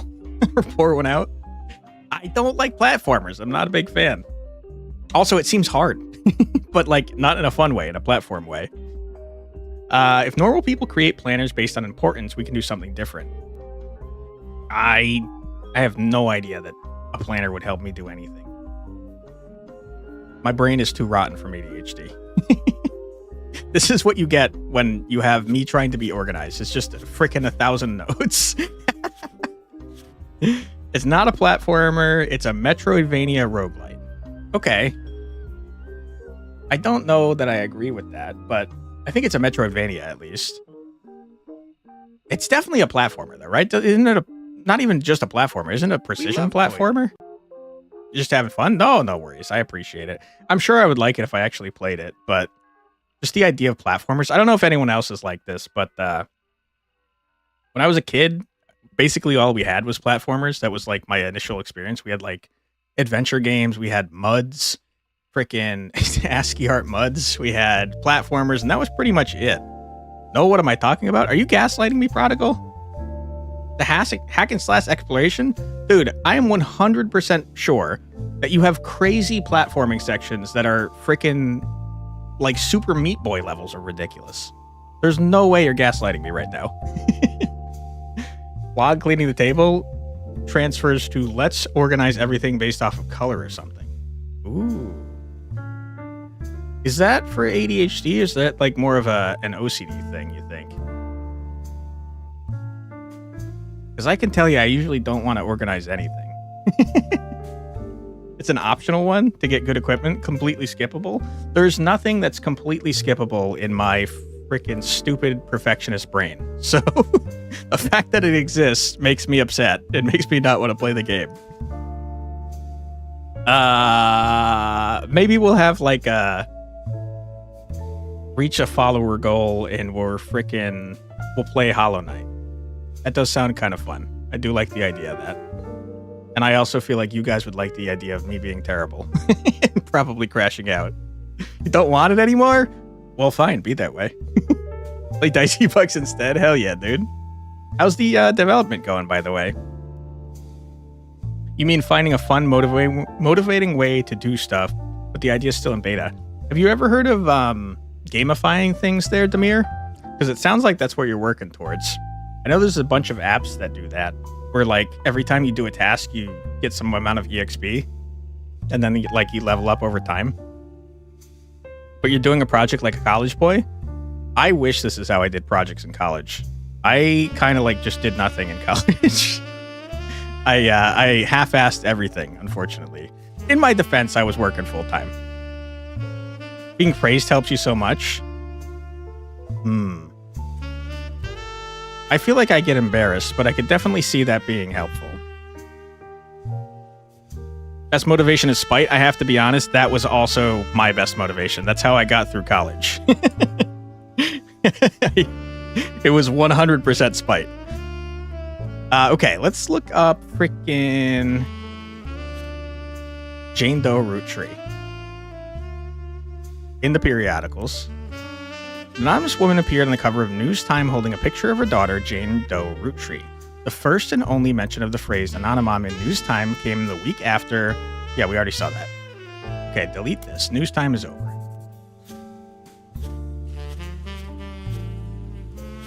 Yeah, I feel like I like getting compliments, but they embarrass me. Praise definitely helps. You see it as an oil to ease the stress in the gears within us. Yeah, I can see that. I think it also depends on who it's coming from. Let's see. News Time is donezo. Books. I don't want to look at books. I'm tired of books. Speaking of which, stay hydrated, everyone. I got water on my little break there because I am talking a lot and I'm very thirsty. What am I doing? I lost track of what I was doing. We're going to wing it now. Nanamom, we're done with you. Get out of here. Felix Fellows. Hello, Felix. How you doing? Flashbang? Can I zoom in and take pictures of the picture? Can I inception this picture? No. That's definitely Guy Hudson, though, by the way. Got a lot of tattoos here, Felix, a.k.a. David, a.k.a. 5Ps. Could this rapper be the next Sam Madsen? Yes. Turns out yes. 5Ps, a.k.a. Felix Fellows, a.k.a. David Fellows, appeared on the cover of News Time holding a photo of his mother and Guy Hudson. Did I know that? Yes, I did know that. I got this from News Time. Has to be straight, higher being forbid you to be 1% sarcastic. Or IST will find it will be upset. I feel like I'm more likely to assume that someone's being sarcastic anyways. Let's see. The article concerns his insistence that his father was Guy Hudson. The story was dramatic and sensational, initially dismissed as fake, until a DNA test proved that he was related to Guy Hudson. That doesn't necessarily mean that it's his dad, though. But probably it is. Probably the illegitimate son of Guy Hudson, which I'm not sure that I spelt right. Legitimate. Is it spelt right? Maybe it is. The A looked kind of funky. Anyways, I'm going to close it because I don't want to look at it. 5P says that his mother, Joanna, was Zach Morden's secretary. Let's go back to this and ignore that. Mom was a secretary. Yeah, okay. Let's edit this note. We'll add more information now. His mom. Actually, I could just delete this entire note now that I think about it and highlight. Mother Joanna was Zach Morden's secretary 1 or 2 weeks before she quit. Okay. I hope this was like consensual because she quit right after being a secretary, and that's a little suspicious. The first few weeks that he was president. His parents divorced when he was 4. After his father learned of the affair, Felix and his mother then moved to Portland because she was afraid for her and her son's life. Jesus Christ. Okay, Guy Hudson sounds like a terrible person. Hey, Captain Nico. Yes, we did actually figure it out. We beat the first part, and we're on to the second part now. Super good game, by the way. This part is way harder, turns out. Back to the game. Last thing you found is that 5-minute rule is currently the best thing that helps you get through stuff. What is the 5-minute rule? Every real mature teen about to make a comeback in an argument, unfortunately, your mother. That's a good comeback. Nice, yeah. It took a little guessing at the end. It went over like the stuff. Basically, when you beat the game, it tells you here's how you came to the conclusion, and it gives you all the stuff you missed, or all the stuff that would have logically led you to the conclusion. But we missed a lot of evidence. So our conclusion was correct, but it was based on some guessing there. He grew up with her until he was 16, but one day his mother never came home from the movie rental store where she worked the register. The next morning, they found her dead from an overdose in her car. That's very sad. We're going to highlight this just in case, because that's more recent than being a secretary, and that's what the game wants. The next morning, they found her dead from an overdose in a car. She had stolen all the cash from her drawer and spent it on heroin. Dude, she probably got murdered, though, right? She didn't do that. We know that they go around murdering all the Roottrees, dude. Do the thing for only 5 minutes, 1 minute, or 2, make a ridiculously low goal. So you trick yourself. Tricking myself is how I get through things. I don't do a 5-minute rule, but I do you have to do one thing you don't want to do every single day. 1. It being such a low number makes it like feel more reasonable. And if it's something I really don't want to do, then I'll be like, okay. And if you do that, you get to like, I don't know, order food or something, right? Get like Indian food, you know? That's how I trick my brain. 90% of the time you want to keep going, but there's also a need to build momentum. I think I have heard of the 5-minute rule now that you mention it. Not so much that it's 5 minutes, but like you trick yourself into doing it and then you keep doing it because you've already started doing it, you know? As Felix went through her belongings, the only thing he had to remember her by were a hairbrush she always used, some photos, and a stuffed animal from her childhood. But then he found it, a box hidden in the back of her closet. Inside were love letters and photos related to Guy Hudson, as well as a letter from his father containing threats. Yikes. He threw it all away. Why? With the exception of the one photo he appears with on the cover of News Time. He says it was the only one where they were dressed. Oh my god. The only one where they were dressed, the only one not from the affair itself. Yikes. The picture is shown in full inside the magazine and was added to your Evidence. Okay, so we got nude photos that we ignored. Good. Don't get me banned, please. Okay, so to be clear, the threats... Guy was threatening the mother. Okay. The magazine also includes some additional history about 5P's career. Felix Fellows was born to Riley and Joanna Fellows. Riley and Joanna Fellows. Okay. Riley Fellows. Non-bio dad? Is that the correct way to say that? Basically, the first step is the hardest. It probably works for everyone. Probably, yeah. I feel like once you get going, you're probably going to continue going, you know? Okay. Joanna Fellows. I guess we already knew that, but we should probably search this anyways. Never rap without a moniker. He tried to find success by opening for other artists and even by selling CDs on street corners in Portland. He has only recently started going by 5Ps to harness the power of his lineage. The writer did some research into the truth of these claims and was able to confirm that Joanna did work for the Roottree Company as a secretary sometime during the early to mid-70s. It also confirmed she died of a drug overdose and that Felix went into foster care soon after. They were unable to track down his father. They also reached out to the Roottree Company, but at the moment, the company's blanket statement was since the release of a recent book, Roottree has seen an overwhelming number of false ancestral claims. None have been factual, and nearly all have been knowingly dishonest. We encourage individuals to reach out to us in an official capacity as opposed to attempting to use our name in media for publicity. You would say biomom if you were talking about your real mother, not your adoptive one. So you're saying that non-bio dad makes sense for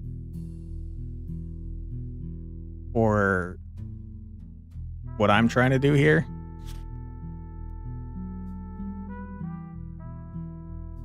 I feel like that makes sense, right? Okay, and this is Miracle. Hello, Miracle. How you doing? Charlatans and thieves. Miracle Roottree fires back. This guy's the worst. He's a televangelist, by the way. An adoptive dad or a stepdad. Okay, but the problem is that I don't think Riley knew that he wasn't the biological father. Would you still use it in that circumstance? Miracle Roottree appeared on the cover of News Times shortly after 5Ps did. He vehemently denied that 5Ps was a Roottree. The article was from before the DNA test proved it. Miracle doesn't focus much on the details of 5Ps' accusation regarding his mother and Guy Hudson. Instead, he comes across as exhausted at the events that have been going on behind the scenes, as well as the character of those he feels are attacking his family. He starts with 6 pieces content. He says that although most of the book was based intact, in fact, it left out anything that wouldn't fit the agenda. He points out Sam's daughter still earns a generous salary for overseeing the farm division of Roottree. Sam's daughter, who is Gwyneth Madsen.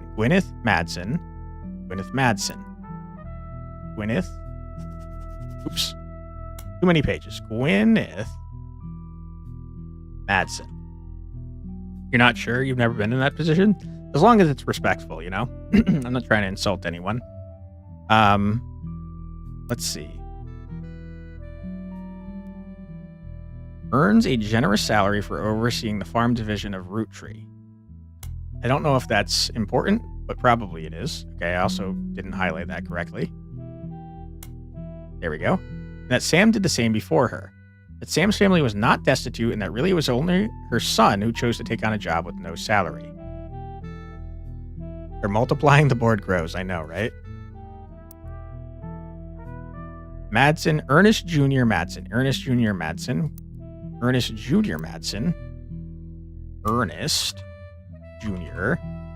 We already know about you, but just in case, I'm gonna take this down. Chose to take on a job with no salary. We knew that because of the president's job. You'd say it's respectful? Okay, good. He claims that though they didn't have to, the family helped pay for his son's medical bills after voting that it was the right thing to do. Miracle also says that the story about his father, Elias, shunning EC was one-sided, leaving out Edward Clancy's blame in the whole thing. I mean, it sounded to me like Edward Clancy was gay and had a lover, and you guys called him a confirmed bachelor and made everyone stay away from him and then cut him out of the family. So I don't know I don't know that that's one-sided. It sounds like you're just homophobes.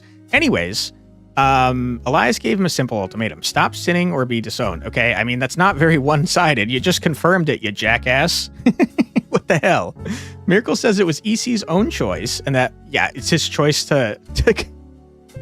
his choice to be gay, totally. And that Elias allowed him to earn food and shelter on the company's dime was a kindness, especially considering that he and John continue to live together. Okay, so just to be clear, Miracle fucking sucks. What an asshole. Miracle then pivots to the fallout from Six Pieces. He recounts a deluge of claims to the Clanshead Trust that the family has been subjected to. He doesn't cite any specifics, but says that every time someone comes forward, the family devolves to arguments. They've had to hire an outside legal team to help, but so far, every case has been demonstrably, laughably false. All they do is tarnish his family's reputation. Sadly, it was a different time years ago, wasn't it? I mean, this is, to be honest, in the late 90s, so I say that even now it's kind of probably normal to be homophobic, unfortunately, but still a dickhead. He focuses on 5Ps who appeared on News Time before him. He calls them a grifter and a delinquent and says he is using their name and products to sell filth to the masses. Actually, 2000s. It's 99 still. August 99. Of all the accusations, he says this is the most dangerous because it exposes... Apparently it's August 1991. What? Didn't it say it was August 1999? Of all the accusations, he says this is the most dangerous because it exposes the world to hatred. Dude, you're talking about your freaking brother being a monstrous person who's a sinner because he's gay, and you're saying that this guy's exposing the world to hatred? He cites 5P's lyrics as violent, sexist, and ungodly, and prays the boy will repent, retract his lies, and find religion. I hate this guy. This guy's the worst. No worries, Demir. It's all good. We're all working together to solve this mystery, my friend. Lastly, he turns to the future. Miracle states that those that wish to hear the true story can join him on his farewell tour upcoming this fall. Okay, and now he's turning it into a money-making opportunity? What a jerk.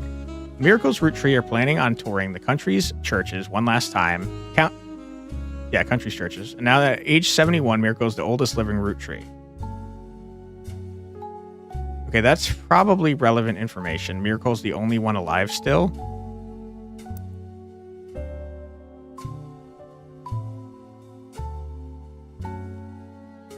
Interesting. I should probably write that down. I'm running out of pages, dude. I can only have 20. Miracle Roottree. Oldest living Roottree. Is dead an occupation? Game shows actual time, no tricks, no nothing. Me press X to doubt. Hey, could be an elaborate lie. You never know. You never know there, Demir. Well, he plans to continue preaching at his own church in Butler County after the tour. This is your last chance to hear the truth from the man with the most complete recollection of one of America's most notable families in your hometown. Gross. The article mentioned that Miracle's son, Miracle Jr., did not wish to comment and has a statement from Clark Rafferty LaRue through the Rootrees law firm. Miracle does not speak for his entire family. We're working carefully on a plan to definitively... Man, I'm losing. Hold on. Let me water up my mouth.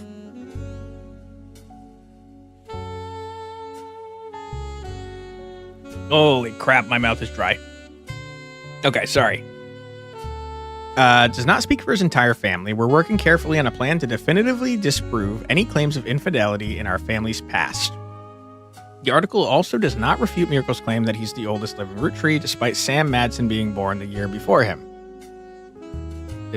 It's unclear if he made the claim out of ignorance or spite. Okay, not actually the oldest.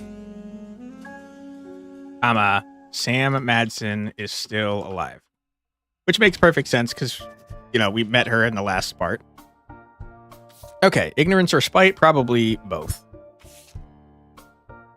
An unexpected visitor. Gonna go jumping back and forth, try not to look at screens for too long. You either have an eye infection or a sty starting your eye, and it hurts like hell. I'm so sorry to hear that, Nico. I hope that it goes away soon. That sucks. And also, do not feel like you have to watch if it's causing you pain, please. Today, August 3rd, 1999, there was a knock at your door. Clark Rafferty LaRue, the current president of the Roottree Company, explained that multiple people have come out of the woodwork to claim to be Rootrees. He has been trying to work with Sam, but she has not answered his calls. He also handed you a letter that he said you could share with Sam that said the following. You want to watch? I appreciate that. You know, behind the scenes, you're super consistent. You talk for hours straight. That's true. I do my best. And I appreciate you noticing that, Demir. Thank you. To both of you.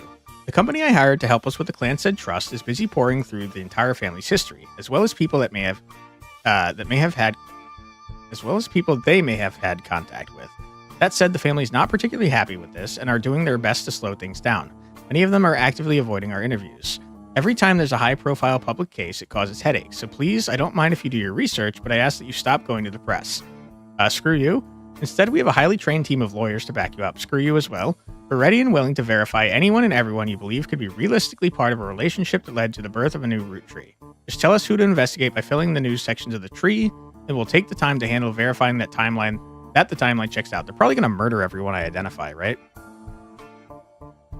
Your eye is red, feels like the Sahara Desert, and you want to scratch it badly. You have one thing that usually helps, or at least eases the pain. Share that shit, dude. But keep in mind why we're here. If someone didn't have a child or has already been disqualified by our lawyers, like in the case of the girl with the negative DNA test, I still don't believe this. There won't be a place for them on the tree. We're not just looking for affairs and infidelities, we're only looking for the ones that led to potential new root trees. Some spots in the new section will be marked with a tree icon. Those areas are reserved for members of the original family tree you filled in 8 months ago. Just like last time, be sure to use birth names for everyone you add. Married names or nicknames won't be enough. To start sorting out the infidelities, I recommend you turn your eyes to the men in positions of power. I'd love to say that's only because it would have been a lot harder for the women to hide 9 months of pregnancy and birth without the family noticing, but I can't. I'll be blunt. I'm no stranger to infidelity. Yeah, we know that. I wish I could claim that I was a perfect husband, but you've seen the family tree, so why pretend? Some of us learned how to wield our family name and fortune to our benefit. Consequences be damned. I can't change the past or unhurt those who I betrayed. Instead, all I can do is be honest with myself and to you, refuse to make any more mistakes, and do my best to sort out the various messes we left behind. Okay, I mean, he's already convincing me. I might be naive, but he seems kind of nice. So please fill in the tree, and together we can figure out how to begin to make amends. Good luck, and thank you both. You're welcome, Clark. Thank you. The Devo itchy, and you're trying not to touch it in case you spread whatever it is. Good idea. This is Anonymom. I can't take a photo of Anonymom. Here we go again, another claim to the famous name. Take a cotton pad and soak it in tea. You try different teas, but you'd probably want something natural with no bad stuff. And cover both of your eyes with them and lay with them on your eyes for 5 to 10 minutes. That sounds relaxing. It was determined through a DNA test that Anonymom's daughter was not a root tree. This article, which did refer to her daughter as Jane Doe Root Tree, but did not coin the phrase Anonymom, came before all that, right around the time of their first TV interview. This is a summary. An anonymous woman appeared on the cover of News Time shortly after 5 Piece was confirmed to be a member of the Root Tree family. In an homage to the previous cover, she holds a photo of her daughter. Unlike 5 Piece, she wished to remain anonymous, and both photos were obscured. The anonymous woman claimed to have had an affair with Guy Hudson while she was working as his secretary. She and another woman were hired at the same time. During a transition period, while many of the secretaries that had worked under Zach Morden were already gone, she says that she and the other woman were both underqualified as neither had typewriter experience. According to other staff members interviewed, Guy had his own requirements for hiring women. Gross. Guy Hudson liked to throw lavish parties, and the longer he was president, the more excuses he found. The anonymous woman posits that these parties mostly seemed to be an excuse to have after parties at Guy's home, featuring much more alcohol and other substances. She claims she slept with him at one of these parties. She confronted Guy when she found out she was pregnant. Guy didn't seem fazed, and they came to an arrangement. He paid her a significant sum of hush money on a recurring basis under the table. She used it to move away and start a new life with their daughter. When Guy died, the money stopped coming, and she assumed things had run their course. She went back to work at the department store and hoped that nobody would ever look too closely at how she paid for her house. She told everyone that her daughter's father walked out one day and never came back. Claimed that after seeing the fantastic article in News Time, she realized that she wasn't the only one this happened to. While she never worked at the Roottree Company at the same time as 5 Piece's mother, Joanna, their story seemed eerily similar, and she knew Felix was telling the truth right away. The article presented no tangible evidence of the anonymous woman's time at Roottree, and all of the payments were allegedly made in cash. However, using details that she provided to News Time, the reporters were able to reach out to the other woman hired at the same time, who also remained anonymous. They successfully fact-checked the timeline of both women and confirmed the existence of the infamous after-parties. 5 Piece's case was strengthened, and their new story was subsequently published. I believe this lady, dude. Sorry, I missed a lot here. Era agrees, okay. You don't know whether it's infection or not, though, so take everything with a grain of salt, sure. The old teabag trip, your mom... Does everyone know this trick? Your mom used to tell you about that years ago. You have like weird antibacteria eye drops, which the opticians told you to use until tomorrow when your appointment is. Gotcha. You use chamomile tea for herbs and eyes to ease it and take the heat out or something? Sounds like a great idea. You just whack a tea from a little teapot. Hell yeah, dude. All right, this is the guy photo. Roottrees family picnic. The rapper 5Ps appeared on the cover of News Time holding the Polaroid of his mother, Joanna, when she was Zach Morton's secretary at a company picnic. Claims that Joanna and Guy Hudson, also in the photo, were having an affair that led to his birth. Okay. Crazy. Crazy, crazy, craziness. Let's zoom out a little bit. Where do you have like the tiniest, what looks like a blackhead, but you know it isn't a blackhead on your bottom eyelid? That's interesting. Looks like a blackhead. I don't think styes usually look like blackheads, right?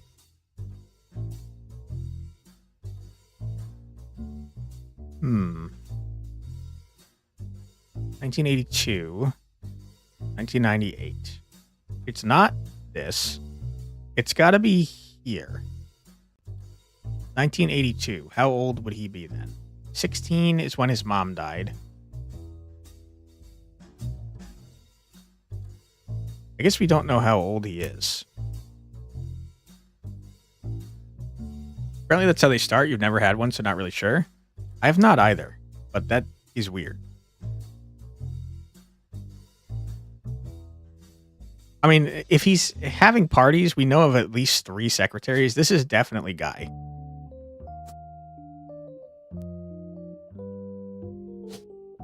Guy Hudson. We don't know.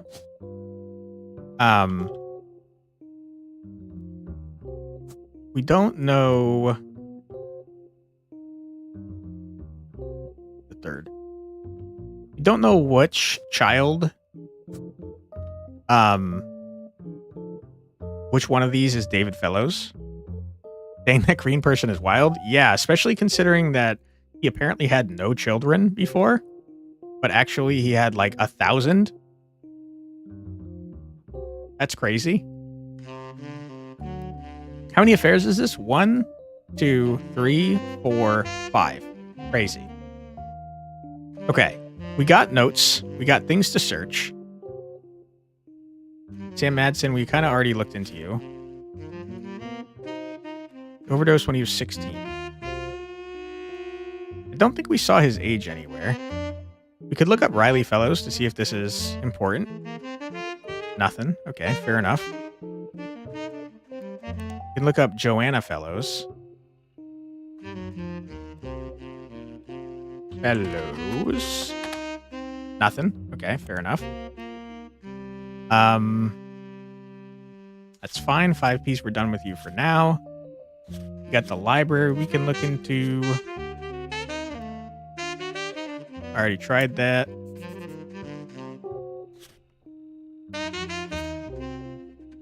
Gwyneth Madsen. You could definitely look into Gwyneth. Spider search. Search it up. How is Gwyneth Madsen not coming up with anything? That's crazy.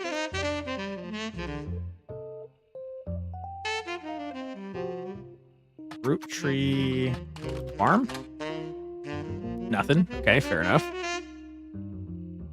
Overlooting, have you played more of it since your vid? I think I did one other run off camera, but since then, no. I don't, unfortunately, have a whole lot of time to to play games outside of what I do on camera, sadly.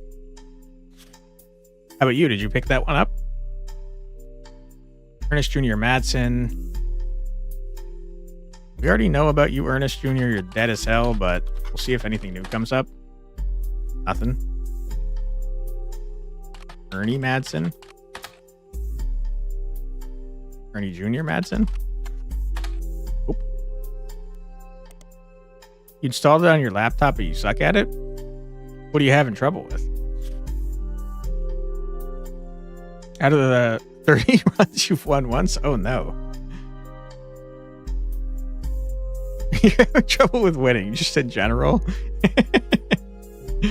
I mean, I guess I haven't seen too many of the sets, but I feel like the key to winning is definitely having the set bonuses. Okay, Family Man by Bess Williams. games. This is propaganda, if I remember correctly, and nothing in here is true. A reprinting of an old book about Elias Roottree. It's blatant corporate propaganda. Thank you. Your luck in those games sucks. You never get what you need. Ah, that does make sense. That happens to me somewhat frequently too. I played Evolve Lab, and then I saw that both Alexa and Roottreemania also covered it, so I watched their videos, and holy crap, did I get unlucky with what I was rolling in those.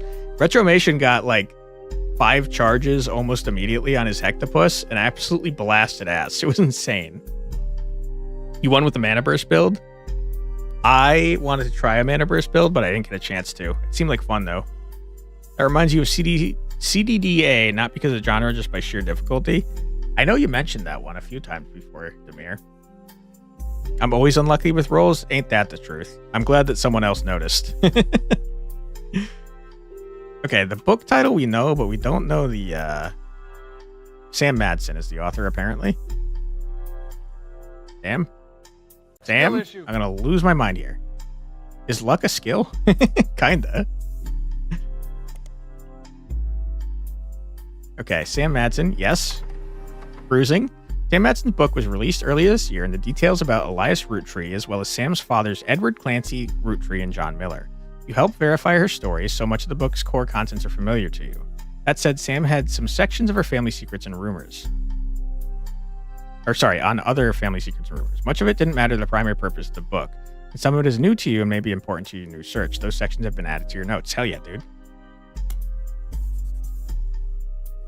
Right now, though, you've been busy playing simulation games. I saw that. You're having simulation week, right? Life Between Wars. This is one that we read in the first game for sure. Roottree Roottree. Okay, it's giving us stuff anyways. When revisiting Lauren's book, there's a single passage that focuses on potential affairs in her immediate family. You've added to the rest of your evidence. Okay, I'm glad I looked into it. Romance in Court? Is this, like, not actually fiction? Oops, I did the wrong thing. That's not Lauren Roottree. Lauren Roottree. Romance in Court. Hasn't been updated. You're gonna go to sleep, Ira? Try not to wake up like a zombie. Thank you so much for... Sorry, Ira, not Ira.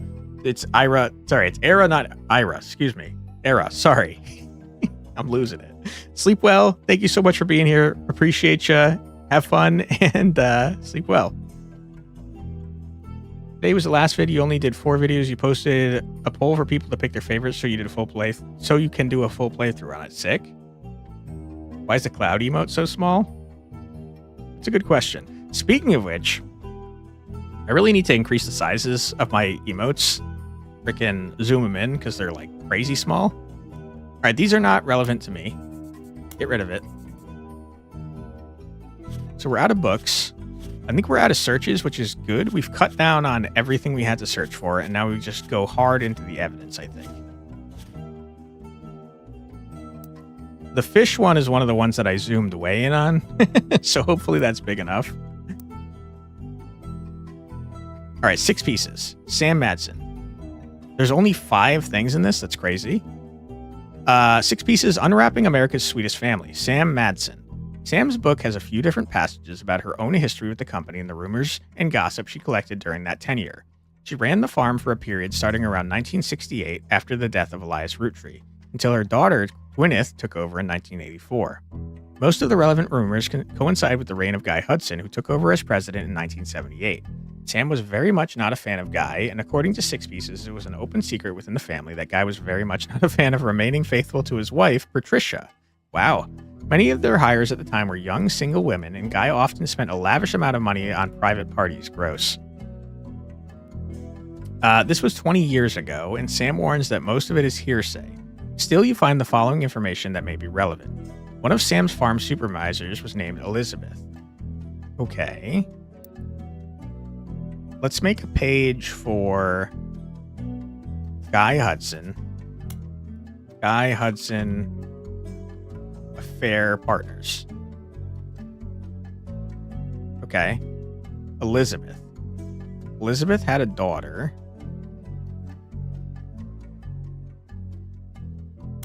Elizabeth had a daughter who Sam never met, but worked as one of Guy's secretaries. Okay, gross, considering that he had sex with all his secretaries before. According to Elizabeth, a caterer from a local restaurant called Antonellis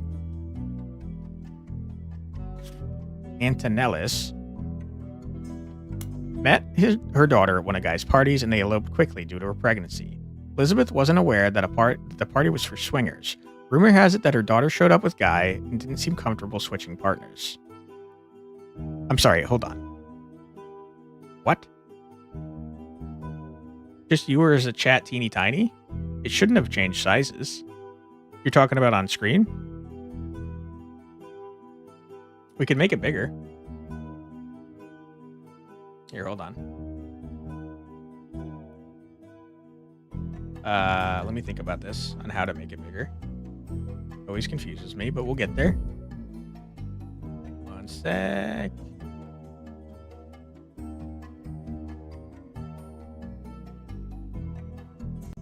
Supposed to show small emotes. Oh yeah, it'll stay consistent, the size. I am noticing though that it's impossible to read the chat because we're on a white background,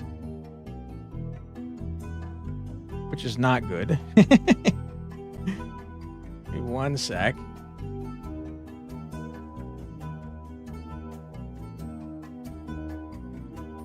Brighten this up a little bit.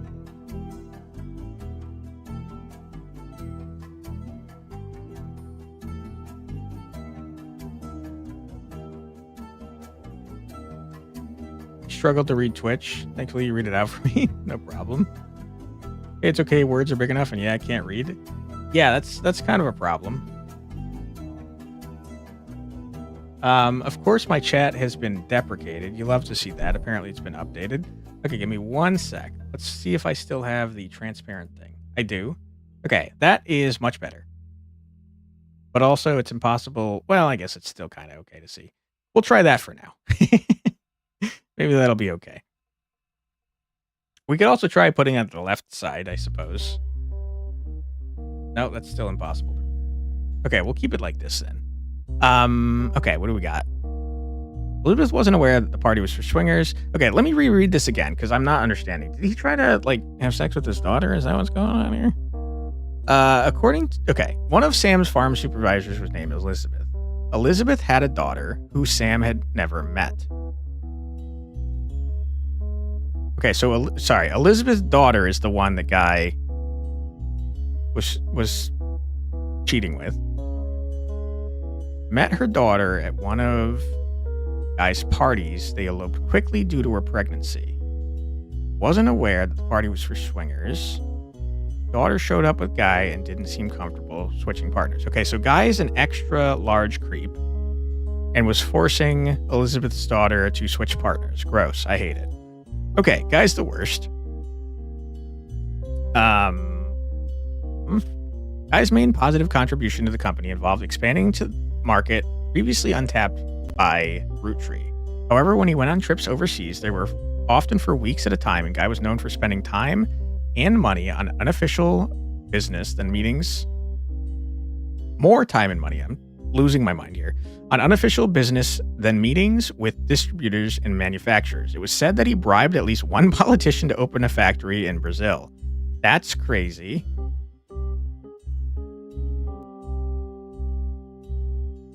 Okay, we're just going to put this, not a fair partner. It's just Guy Hudson. It's just Guy Hudson. There's also a section where Sam speculates that Elias may have also cheated on Gwyneth. Gwyneth was always much kinder to Sam than Elias was, and was the first to invite Sam to family events. We did know that. While she has no hard evidence, Sam always got the impression that Gwyneth was able to coerce Elias into allowing Sam back into the family using some kind of leverage, instead of it being a natural course of events. She mentioned that Elias and Gwyneth were known to loudly argue, sometimes about another woman. Sam also says her son Ernie once asked, "Who's Beth?" Her son Ernie asked, "Who's Beth?" Elias Roottree. Cheater. Okay. Who's Beth? Cheated with a woman named Beth. Because he overheard them yelling about someone with that name. As far as Sam knows, Elias once had a secretary named Elizabeth, a different Elizabeth, the supervisor from the farm, but she never met her. Okay, a lot of cheating with Elizabeths. And that's it for this. Okay, good. Family man. Coward. The Roottrees legacy, Bess Williams. The dictionary defines propaganda as information, especially of a biased or misleading nature, used to promote or publicize a particular political cause or point of view. But if they were to replace the definition with a picture, it would be a picture of this book. The book tells you nothing new about Elias, and from what you know of his true feelings towards some of his extended family, you're not sure if it tells you anything true about Elias either. The reuse of this book was so lazy that they reused the famous photo of Elias from Business Watch, whose copyright had expired. The best thing it has going for it is that it's only 85 pages long. Okay, cool.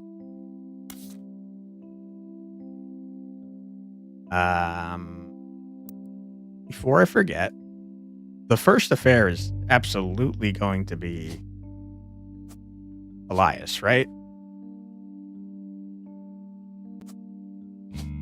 And we know he was the first president. Elizabeth is someone he cheated with. Okay. Good. An entry entitled Cruelty from Lauren Roottree's diary, written in 1963. It focuses on the relationship between her mother and father. While it offered only redundant information during your previous investigation, it mentions the subject of affairs and may be more useful this time around.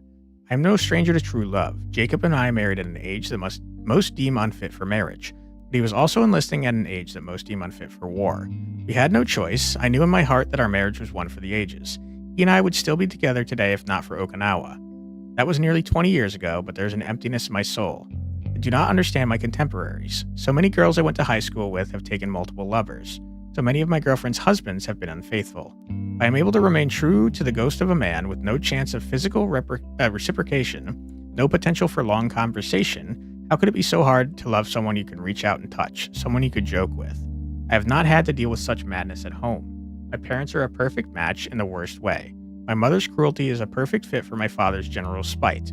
In turn, pop status enables her incessant need to gloat and feel superior. Fucked up family life, by the way. I have grown up with their cruelty and disdain for others my entire life. Even my family remains unspared. They make fun of my grandpop and his family sayings. Blood is thicker than syrup, but nothing's thicker than Elias. They calling him fat? What does that mean? They mimic Grandma Gwyneth's lisp and see her kindness as a weakness. That's very rude. Elias, please remember Sam. Sam, okay. Not even our family's maladies and religion go unmocked. Remember God only put one eye in miracle.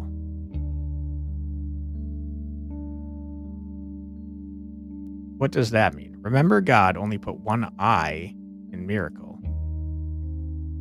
Miracle is a name, but what does the one eye mean? Because he only had one eye. That's horrible. Oh my goodness, that's messed up, dude. Wow. I can say without a doubt in my mind that my parents have never had eyes for anyone outside their marriage. They're too self-centered to look astray. Okay. So... I hate it so much. That's mean, yeah. So essentially she's saying that her parents are not on this cheating list. Her parents are Lancey Edward and Sarah Castle.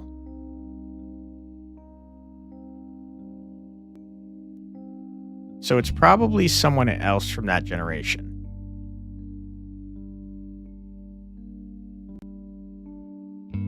Elias Jr., Gwendolyn, Margolite, Miracle.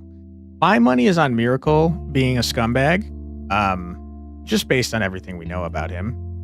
But we'll find out, I'm sure. Okay, we're out of stuff to search for here. Elias Roottree Elizabeth. By Hudson Elizabeth. Brazil. Let's look up Brazil and see if that's somehow helpful to me. There's one pick missing on top tree. Bonus tiny pick.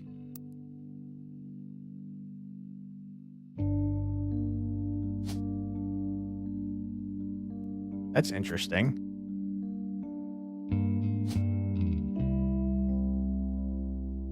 There's a few.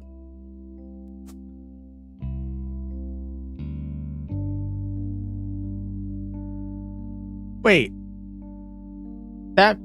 Wow. Okay, hold on. That's pretty stupid because that makes it much easier to confirm things. That means that Miracle Roottree is definitely a cheater because he doesn't have an extra pick, and we do have an extra pick of Miracle Roottree. So, like, this is Miracle Roottree. I mean, that's kind of what I suspected anyways, but I shouldn't know this, I don't think. Creature. But yeah, that's Chris Rafferty. You have a new photo. Don't know which one is you. That also, yeah, I mean, that confirms that he's on the tree too. Okay, I don't think we're supposed to be using that fact, but that is very helpful. And then Guy doesn't have multiple pictures, so he's definitely here. 1998 is a new one, though. That's pretty weird. We know it's not Chris Rafferty because he's got an old one there. Okay. That's fine. What was I trying to do? I forgot what I was trying to do. I was looking at Brazil. Okay, Hudson, Elizabeth. Yeah. Okay. Yeah. Antonellis. That was a good one. There are a large number of Antonellis restaurants, not because it's a chain, just because it seems to be a common name for Italian restaurants. You may need to use more local resources if you're looking for a specific one.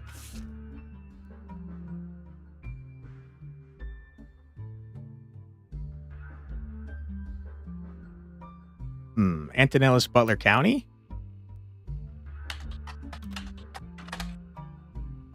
Not helpful. We could use the periodical, probably.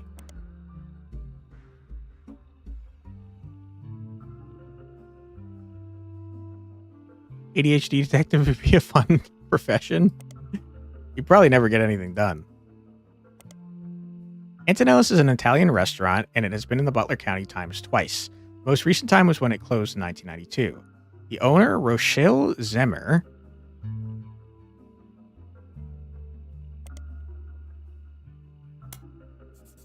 sold the land the building was on, and at the time of the article, she was unsure if the restaurant would move to a new location or if she would retire. Many years before that, there's a puff piece from Valentine's Day in 1978 that asked recently married residents of Butler County how they met. Christine Garland responded. She and her husband, Steve, who was a chef at Antonellis, met years ago when she delivered produce from her mother's farm. Steve used to work extra hours just to be there during her deliveries. I'm going to turn off this transparent chat for now. Although they grew apart when the restaurant switched suppliers, they reconnected by chance and eloped at the end of last year. Now she has a bun in the oven. They're both working as much as they can. She's a secretary, but went back to delivering produce on the weekends, trying to save up money to move to Boston to open the restaurant. Okay, so Christine Garland. For sure.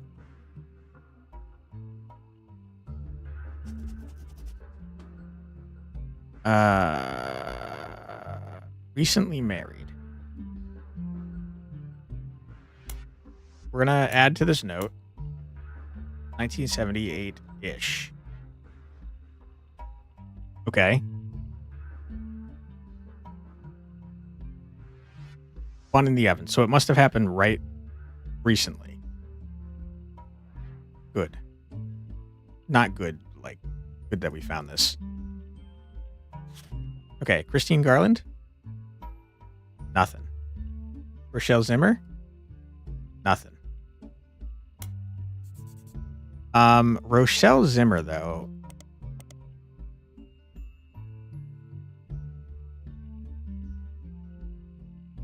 feel like your name is probably important. So I tell you what, we're going to remove you. We're going to add you to the deeper investigation.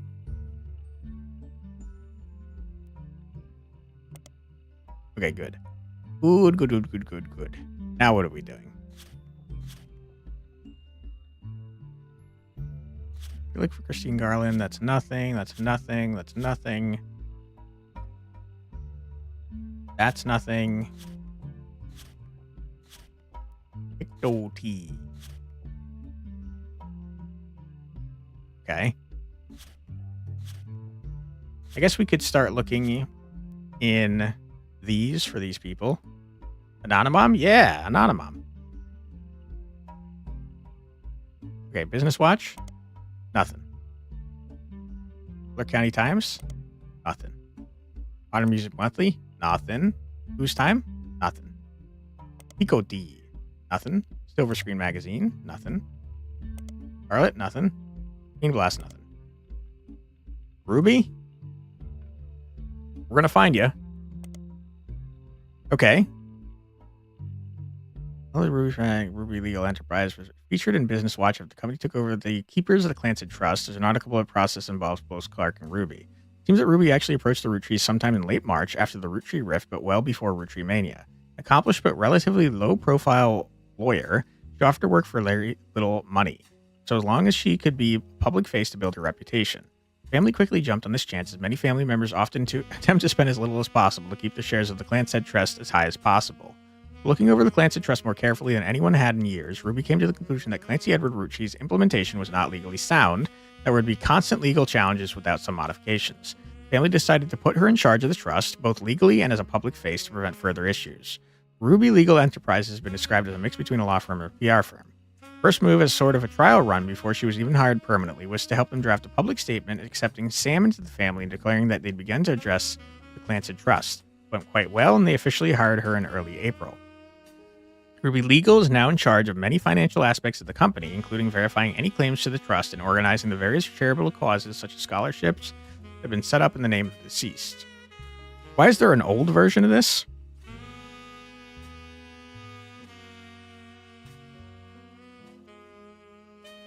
Seems like evidence I didn't see the first time, probably. Okay. I wish you could have unlimited notes, because I'm going to forget about Ruby Sprout, I know it. News Time briefly covered a lawsuit between Ruby Sprout and Pico T magazine surrounding Cicely Sanchez. They said that Cicely didn't have the rights to redistribute the photos in the magazine of Guy Hudson. Pico T apparently announced that they would be pulling their issue and the following day, the moment that Ruby Legal Enterprises threatened them. This caused the issue to sell faster than any other in the magazine's history, though only for a day. Even people that would never have normally purchased it went out of their way to buy one, just in case it would be worth something one day. It especially caught the eye of conspiracy theorists who assumed that anything worth suing over would have to be hiding something. Okay? An expert legal analyst from News Times states that it was unlikely that Ruby could have had the story pulled if it had gone to court, and Pico T likely got more eyes on it than it would have if the Rootrees just ignored the story. Edit the note, put the exclamation point sign near it. I don't think I can edit this note, can I? Yeah, I can't edit highlights, unfortunately.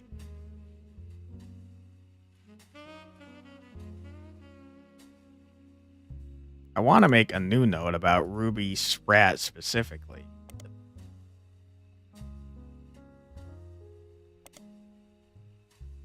I know, right? Sucks. All right, Ruby, get out of here.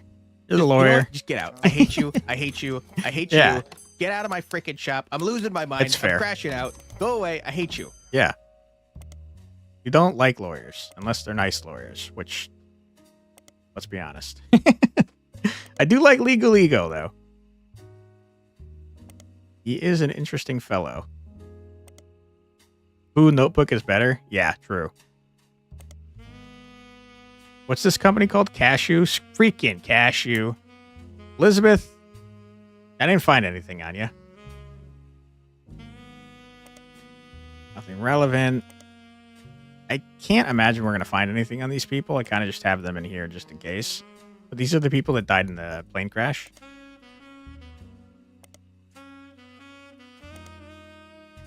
Okay. I don't want to do Trisha's because she's annoying and she has a freaking nickname. But I'm going to anyways. Because we're trying to do everything, baby. Alright, Trish, you coward.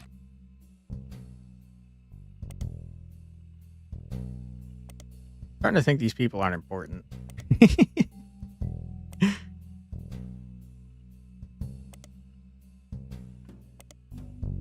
Alright. Nothing on you guys. Kurt? What you got for me, Kurt?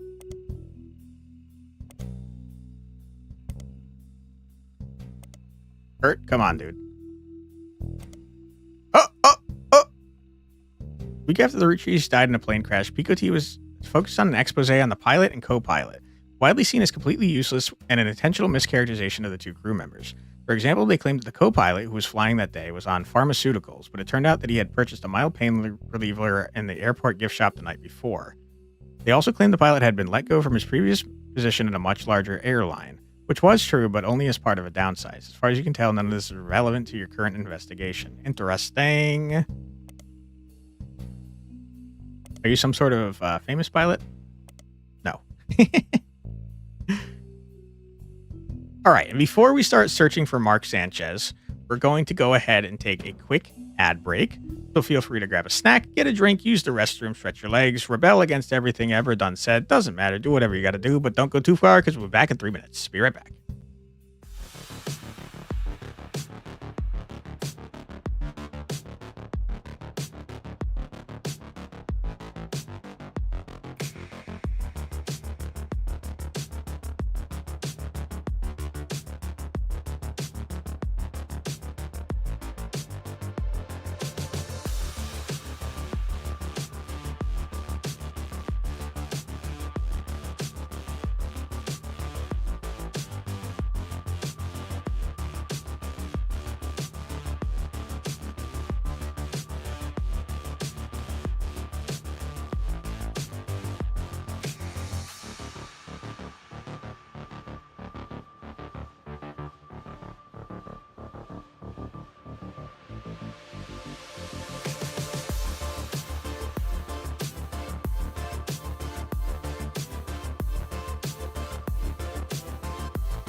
And we're back. Welcome back, everybody. I hope that you're having a fun stream so far. We continue our pursuit of Mark Sanchez, who I'm pretty sure will not come up with anything, but we're going to check anyways. Yeah. Something occurred to me while I was filling up my water again. This is the same info as before, and it's that we should probably look up the people that have alternate photos in the first tree in the periodicals. Because, like, how else are you gonna get the how else are you gonna get the alternate photos? You know. I guess we could probably also search for them online. Point being, we have info to look for the people from the first tree. Clancy Roottree, you piece of trash. Rochelle Zimmer. Didn't we just look for you, Rochelle? I think I kept you on here. Wait, hold on. Rochelle and her husband, Mark Zimmer, have a few mentions in the Butler County Times. Mark Zimmer, okay. Both were local business owners. Rochelle owned Antonellis, an Italian restaurant, and Mark owned a local bookstore called Bookmarks. Both closed in 1992. Okay, you guys, neither one of you could run a business. Mark was also mentioned once in the Butler County Times when he was sued by Steve Garland. Steve Garland. Garland was the last name of a woman, and Steve was her husband. Who is Steve Garland? Uh-oh. It's all coming together. It's all coming together. Steve Garland, I'm onto you. You freaking guy. Okay. Continue looking.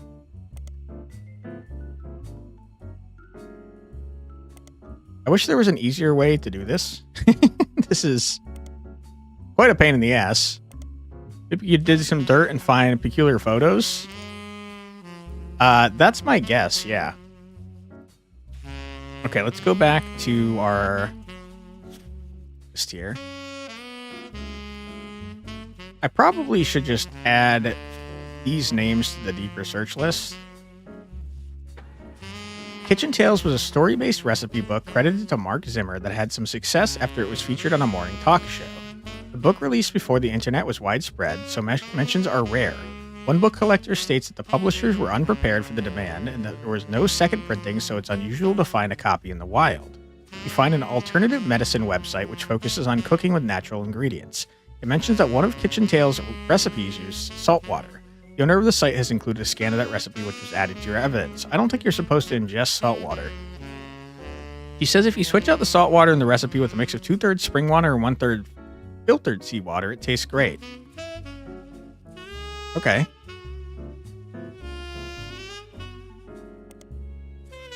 I'm gonna find you, Mark Zimmer.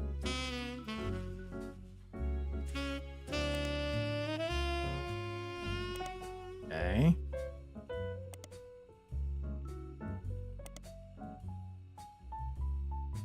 Starlet? Bean Blast. Something tells me that most of the old periodicals are not going to be very helpful to us. Mostly because most of them have gone out of print. Mark Zimmer. Okay.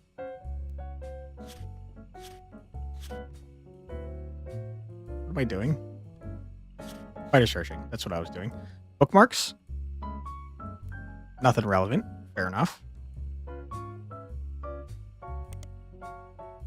Butler County Times. Many times, all of them were a form of advertisement, blah, blah, blah. Lauren Roottree did do a book signing in 1970.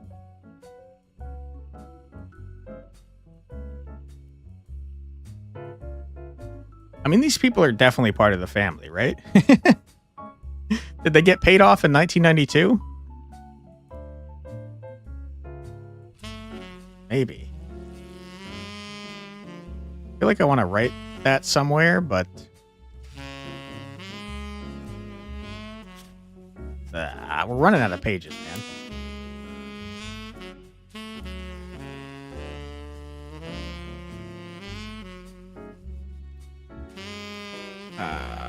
Did a book signing in 1970. Bookmarks. Got it. Okay. I don't see any reason for this to show up anywhere else, really, but we'll check just in case. Team Blast. Team Blast!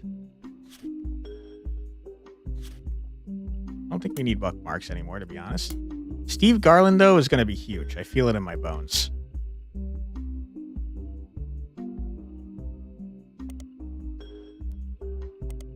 Steve Garland is mentioned in a couple of articles. The first was an article about how he met his wife, Christine, when he worked at Antonellis.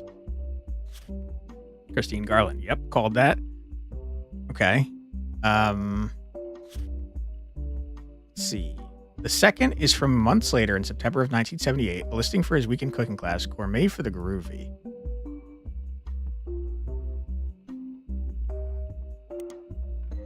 Nothing. Okay. The blurb mentioned that he's been giving lessons from his home kitchen for the last month so that he can keep up an eye on his son. The third was from 1991 and is titled Local Author Sued by Former Butler County Resident. Okay. It seems that a local author by the name of Mark Zimmer was sued by Garland after Garland saw Zimmer promoting his book Kitchen Tales on television. Ah, shit.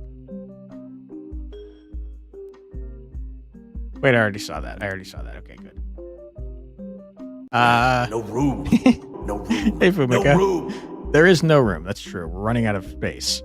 His recipe book was partially plagiarized from the recipes that Steve Garland would give his students during his cooking lessons before he moved.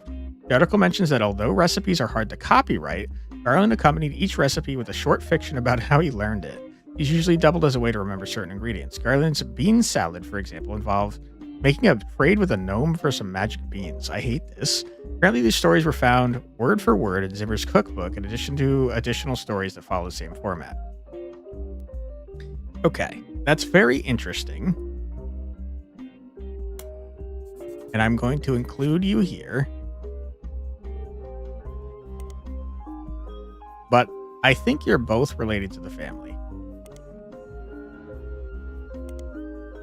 I think both of you probably had children in this family. Too much reading, your brain cells is complaining. There is a lot of reading, huh? I don't know what it is about today, but my mouth is getting much like drier than it has the past couple days. And is there just like more reading in this one? I feel like I was reading just as much before, right?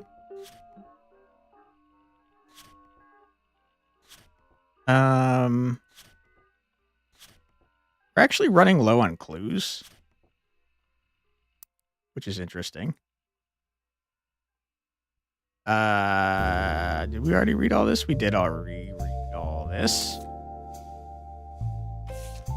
The plated loaf. Can I take a picture of bread? No. Kitchen Tales is a book that combines recipes and stories. It had mild popularity, but seemed to disappear from online marketplaces in 1992. We found a scan of one story on a website. It demonstrates how to bake the plated loaf. I'll search this just in case. Nothing. Nothing doing. For years, two bakers, Flora and Yates, flirted. They grew their friendship, compared recipes, and combined knowledge. She loved his salt and pepper beard. He adored her rosemary cheeks. They thought sweetly about one another, but he was one day whisked away, conscripted to bake the army's bread. By the oil of the lamp, Flora's tears begin to salt her bread. The recipe asks the reader to combine flour, use sugar, olive oil, and rosemary, combine the salt and water together, and add the mixture and whisk until the dough begins to form. 10 to 12 years later, they met again, seemingly by fate. Flora's unique dough had earned her a position as the king's personal baker. Yates had found success as well.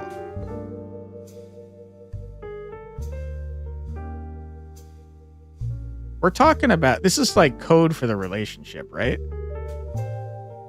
Still wonder how do one thing that you don't want to do strategy works. It's okay if you don't want to explain this. Sometimes it's exactly the magic we don't understand that makes things what they are. Okay, so basically my do one thing I don't want to do strat is, first of all, I have to do shit. I have to do it. It has to happen. But I don't want to do that much stuff because I don't want to do it. So I convince myself, hey dude, you have to do something. Otherwise you're a worthless sack of shit. You have to do it. Okay? But I'm going to level with you. I hate doing things. So the strat to not feel bad about yourself is to do one thing that you don't want to do every day, because you have to do things or else you're not a functional human being. But it's only one thing, so it's not that bad. I don't know if that explains it well, but that's how I justify it to myself. It's basically insulting yourself and tricking you into thinking it's not that bad, because it's only one thing. Shame bargaining with your brain. Exactly, yes. And then, if it's not useful, okay, if the shame is not enough, then there comes bribery. Like, hey, dude, you can get some food, or you can buy that game that you want. Get something in return for doing the one thing you don't want to do. I really think that this has to be talking about Guy Hudson, right?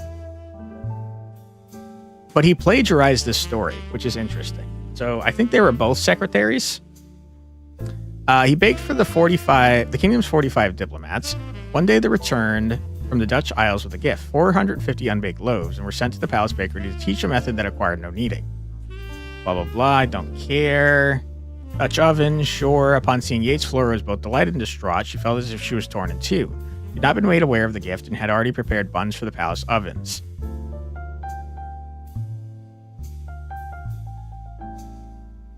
Bun in the oven is a way to say that you're already pregnant.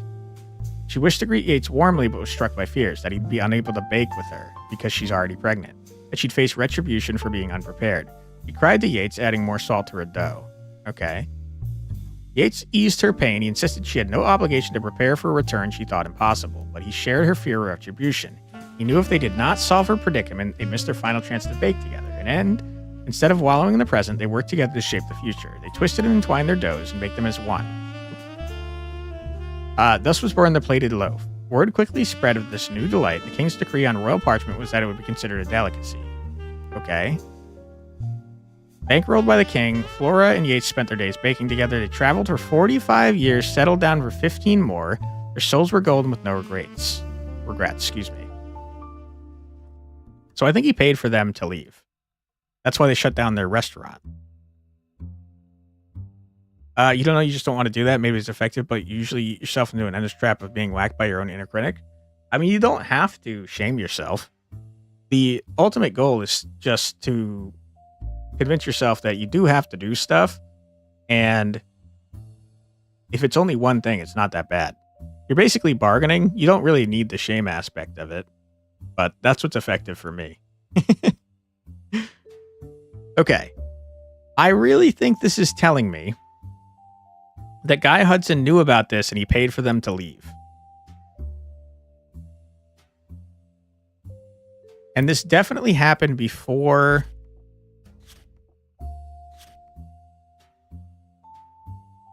This definitely happened before Christine Garland.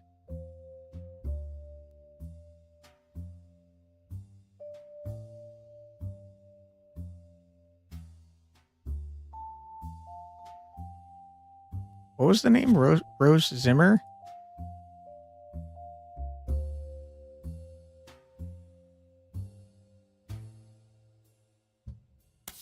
Tales. Freaking notes. Rochelle Zimmer. Copy. Guy Hudson. Rochelle Zimmer before Christine Garland. Don't know when. To each their own, I guess. Maybe you're just quite more responsible and have life pressing on you. I'm absolutely not responsible. I am a barely functional human being. Promise you that. It's embarrassing how little I get accomplished. Okay. So now we go back to the alternate photos, because I think this is a gold mine. It's a treasure trove. Zachariah Morden. Zachy Poo. Add a page for you for now. Zach, how do you spell your name? Zachariah Morden. Copy paste that. We're going to search on the spider search. Boom. Zachariah Morden. Nothing. That's okay. We were prepared for that. I accidentally freaking copy pasted that. I'm upset. Boom.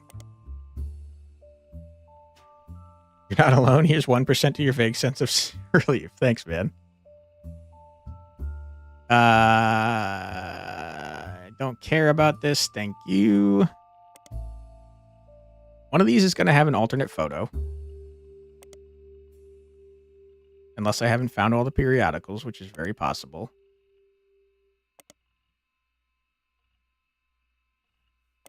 Okay, bummer. That's okay, though, because we're going to add Zachariah Morden here. There's an alternate photo. That's how we know there's more, you know? Okay, who else?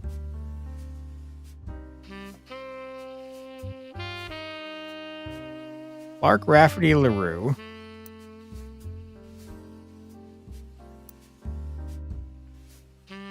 Clark Rafferty. We'll try just Clark Rafferty first.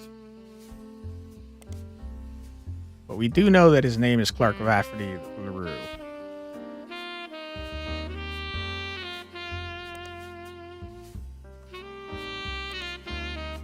All right, Clark. I'm on to you, bud. All right. Dash LaRue.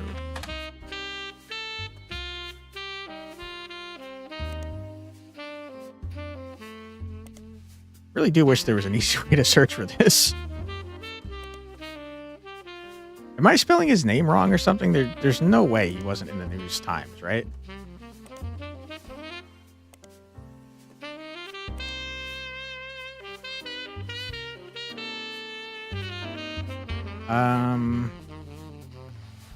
We already saw that.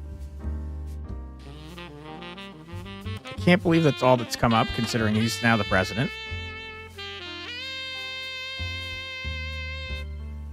Yeah, we saw this.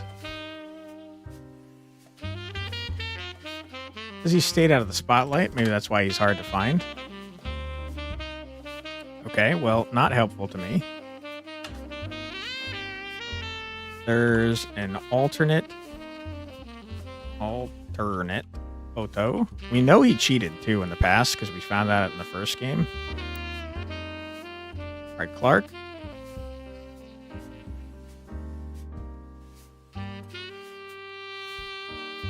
Chris Rafferty. Chrissy boy. Chris Rafferty. That's a problem because we know he has an email address. Is he also a Lafferty LaRue? I don't know.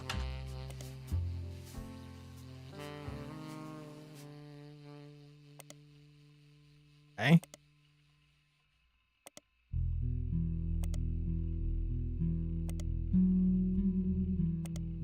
I am gonna find you. It's gonna happen, my friend.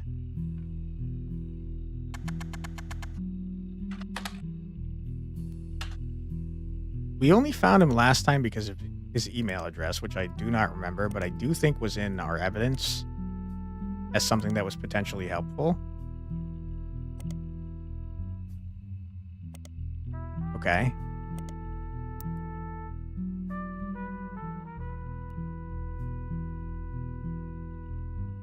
Might show up as soon as we search his email, though. Yep, okay, it's in here.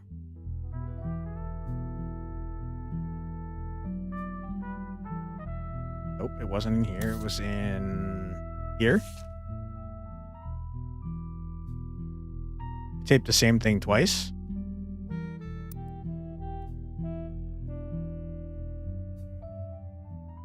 I got it. Chris Rafferty LaRue and Clark Rafferty LaRue. Father and son, baby. Chris Raff. 75.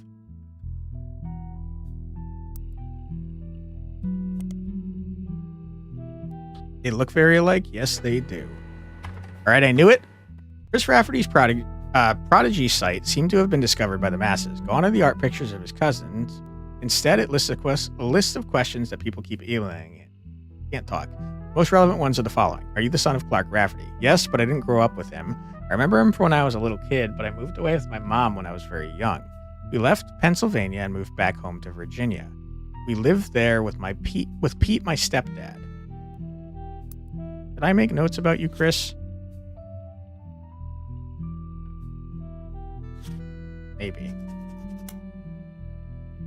Chris Rafferty LaRue, who is not actually a LaRue, is he? He might be. I don't know. Okay. Virginia. You live in Virginia. Pete is your stepdad. Your dad and I spoke a few times when I found his phone number on a check he sent us in the mail when I was 15. He was happy to hear from me. Now he calls me once a month and came to visit me at college. Tells me about things I don't remember and people like Guy Hudson and Ernie Madsen. My dad and I get along, but obviously we aren't very close. I used to know Roottrees, but never the sisters. I was in the office sometimes when I was a kid, and I definitely met Guy Hudson before he died, but I don't remember.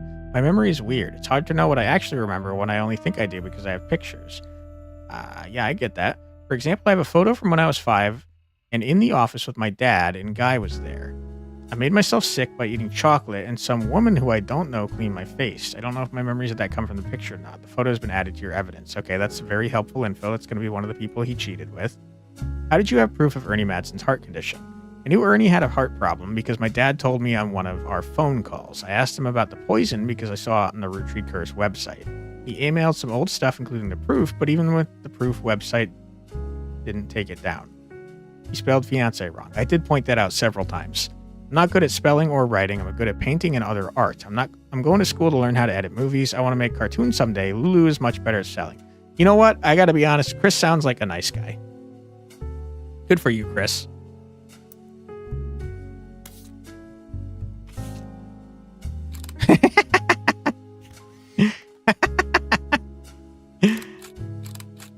Oh, hey, when you zoom in, it doesn't flashbang you. That's pretty cool. Okay, we got alternate photos at the wazoo. That's pretty sick. When was this taken? Let him cook. Oh, we do be cooking. Let him cook. I said let Thank you. We do be cooking. When you were a kid. I don't know when this was. I do not know when that was. That's a bummer. I should probably add that, though. 5.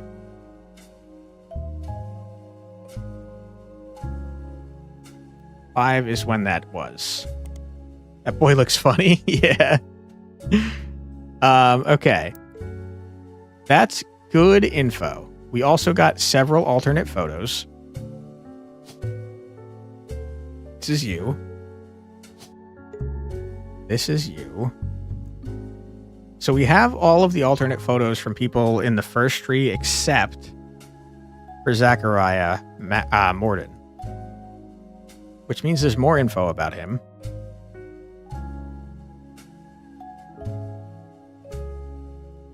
Hey, Among Puppets. Hi, what is this? This is a game that takes place in the 90s where you are playing as someone that has access to the internet and you've been hired to discover the family tree of a family of rich and scandalous people. And we're currently going through the second part of the game where we're finding out that, spoiler alert, I'll give it a second, spoilers. We're finding out the tree is not done so, okay? A bunch of the people in the tree have cheated and they have other children. And I'm trying to determine who cheated in this tree.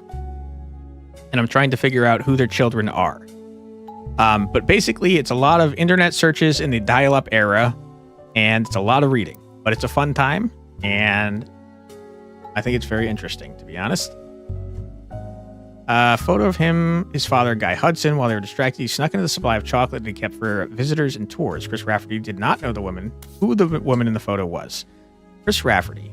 He's in college, so he's probably in his early 20s. This happened when he was 5, so it was 15 years ago, approximately.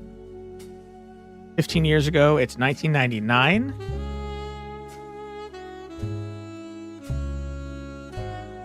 It's like 84. Probably a little bit longer than that since it ends in 92 or 82. So it's probably the final affair. I'm not going to lock it in, but I do think it's the final affair.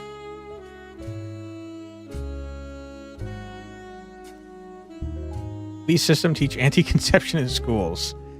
Yeah. These people are rich scumbags, though, so it makes perfect sense that they were going around doing gross things. In fact, this guy, he hired women as secretaries just so that he could sleep with them despite being married, and he impregnated like 1,000 of them. It's very gross. Holy crap, Demir. You've been around for a while, huh? Okay. What are we going to search for next? I honestly feel like I'm at a bit of a freaking dead end. I will say the second part is much harder than the first part. Let's see this. Cicely Sanchez. We already searched for you. Guy Hudson, sure. Did we search for Guy Hudson in the periodicals? We might not have. Not even counting the streams you watched before. Did you start as a YouTube viewer there, Demir? Oh, you're saying it before you followed. Gotcha. We knew about this. Gotcha. Appreciate you sticking around for a long haul, man. Thank you. Knew about that.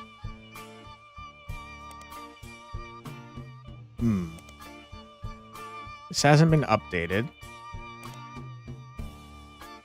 Very interesting. I honestly don't know where to go from here. You know about the lawyers. We already looked them up. You know what we didn't look up? Well, no, we did look up Big Sassy Bass or whatever the hell the name is.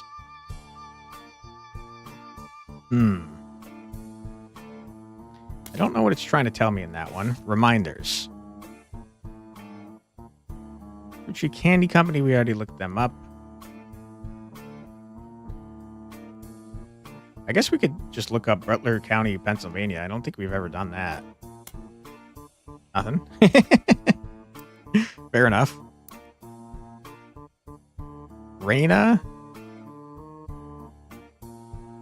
Roottree. We could try it again. I spelled Roottree wrong. We already looked this up. How do you think of it? It's one of the few places where you could just be your goofy self, joke a bit, and not get smited for it. I'm so sorry that you don't have more places that you can do that, but I'm glad that you can do it here, man. We always appreciate you. Lauren's diaries were useful. We only know about one of them at the current moment. I mean, we've seen the other one, but we only have the second one in the evidence thing now. I don't remember the name of the other one. We should probably look into that, though, because it probably got updated as well.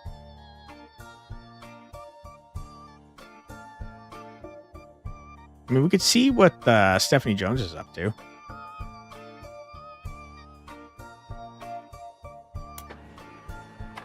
Hell yeah, dude. Seems Brian Jones has been busy updating Stephanie Jones's campaign website. 2 new sections exist. The first is baby photo. There you can see a picture of their new family together in the hospital. According to the site, our daughter was named after her grandmother, which ended up being very fitting considering she was born the night before Christmas. Second is what's next. There's not much of substance there right now, but it lists some small accomplishments. It finishes with the recent rise in popularity and controversy surrounding my extended family, there's been some extra attention on me. Stay tuned for announcements in the coming months about how I plan to use this publicity to accomplish bigger and better things. Okay, so Brian Jones. Same thing. We're going to search for Brian Jones in the periodicals, though. Since we know he's a business owner. Brian Jones is a local business owner. You don't find anything related to him. Sad times. This is not updated. I don't see any reason why he'd be there. But we'll check just in case. It is concerning that we just got a photo of Brian Jones' daughter, because that probably means that they're somewhere on this family tree.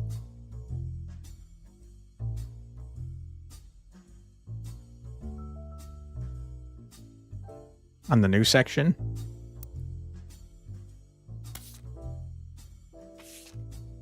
Okay. Brian Jones posted this photo of his family together in the hospital following the birth of their newborn girl. His new daughter is wearing an adorable little Santa hat, and his wife Stephanie is giving her signature thumbs up move from her campaign literature. I'm going to zoom in so I don't blast my eyeballs. Dang, so much info to get through? Yeah, there's like a lot. I actually, since I've been trying to stay spoiler free, I don't know how long Roottreemania is compared to the first one. So I have no idea if it's going to take an equal amount of time. Oh, this is just an update. It's not anything scandalous. This is Brian Jones. We're 3 hours in. Yeah, we are. Stephanie Landon. She is a politician. Congratulations on your baby. All right, we got our first freaking relative update. Holy crap. That took so long. We've also locked the following optional entries. Thank you, Demir. Appreciate that. Booyah. All right. Are you Sam or Clark? Hey, Sam. Has Clark reached out to you? Well, let me give you a short history lesson about the last few months of my life. All right. 3 different people contacted me, claiming that somewhere in their history, they might be Roottrees. Yeah, one of them was a Nana mom. We know First, that. that young man, the rapper. I ignored that one. He seemed dubious. That's rude. But then I saw the news.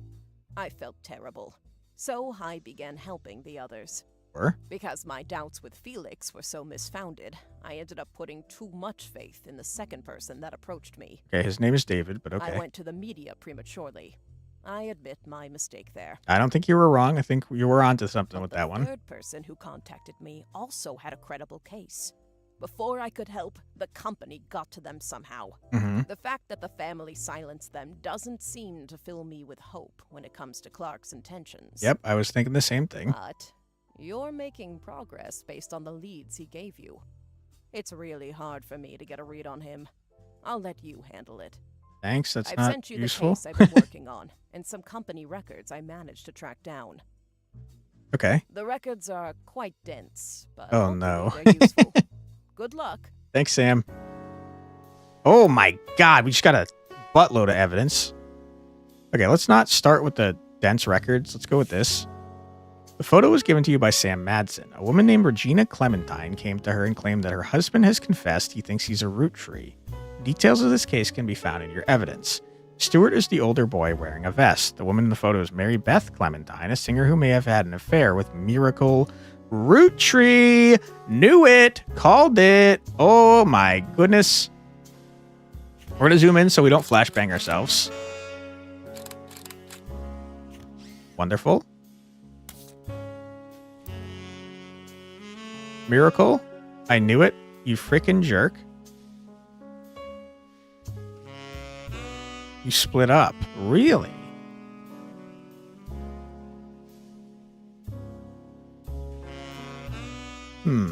There's no way, though. Because your kids are young. Oops. Also, what did we not lock in? Oh. Because I couldn't. I wasn't allowed to.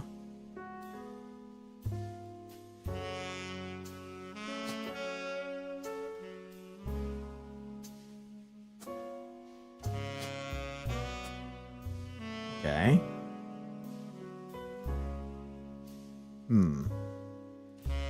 I have no idea what your baby is named.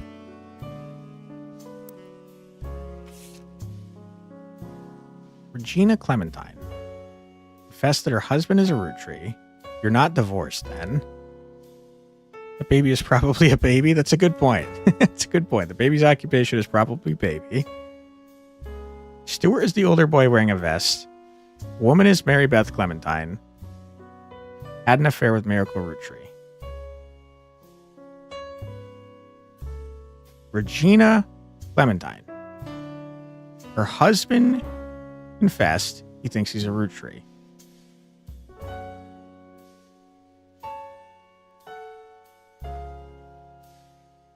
Stuart's the older boy. The woman in the photo is Mary Beth Clementine.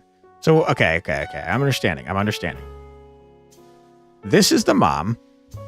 This is possibly Miracle Roottree. One of these two is Regina Clementine's husband. Stuart, probably. Okay, let me go back. First of all, baby is baby.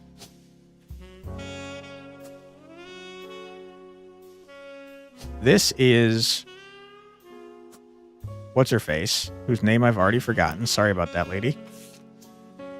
Mary Beth Clementine.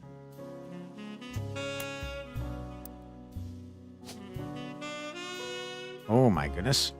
Mary Beth. This is significantly harder. Holy crap. It did say that there was not a number of names. Singer? House singer, musician? There's also that husband tiny pic near the baby. Yeah. That one we can't lock in until we get 4 more names, unfortunately. I should have done it in the reverse order. Put him in first. Okay, so she's a musician. Her spouse is unknown. I put it already, yeah. Okay, the older one is Stuart. Stuart. The younger one is somebody. You are Stuart Clementine. Yeah. I have no idea what your occupation is. Your wife's name is Regina, right? Regina Clementine. Dude, this is a treasure trove. Regina Clementine. Boom. K through 12? No, these are definitely adults now. This happened forever ago in 1949. So these guys are old. In fact, this guy is married. And this guy had several children. In fact, he's a grandpa. He's old as hell now. All right, what is this now?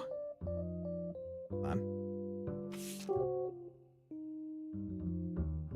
Yeah, they didn't say the name of the child, right? Notable events start here.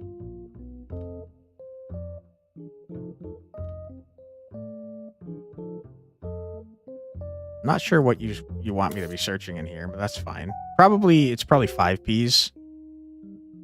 What was I looking for? I don't remember. Uh-oh. Regina Clementine email. 6 pieces prodigy at US.US.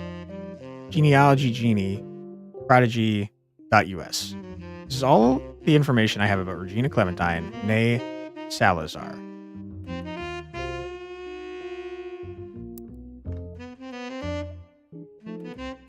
Shit.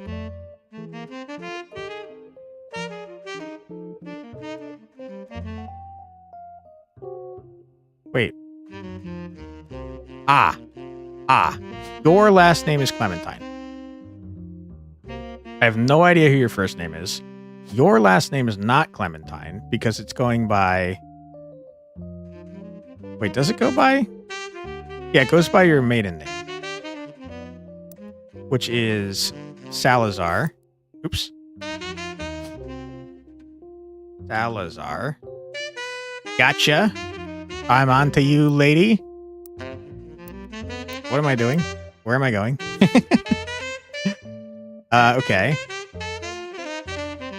From New Orleans, Louisiana, her husband Stuart. I should have just read like a second. Stuart. Okay. That's a problem because you are also Stuart, which means you're Stuart Jr. Is Stuart Jr. a thing? Jr.?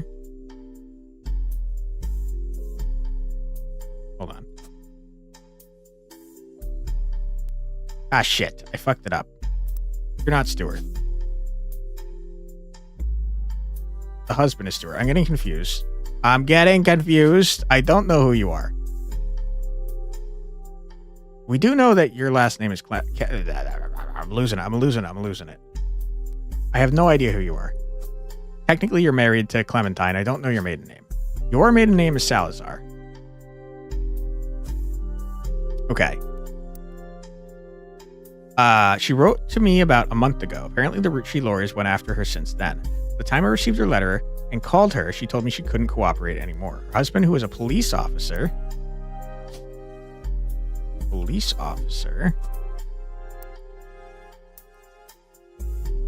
and never knew his father, told her he thought he might be a Roottree, but he's estranged from his family and didn't want to pursue it because he had no proof. She wrote to me behind his back. Normally, I wouldn't be so sure, but she had some pretty credible facts. Some of it I've been able to confirm. Stuart's mother was named Mary Beth Clementine. She was pretty well known in the 30s to 50s.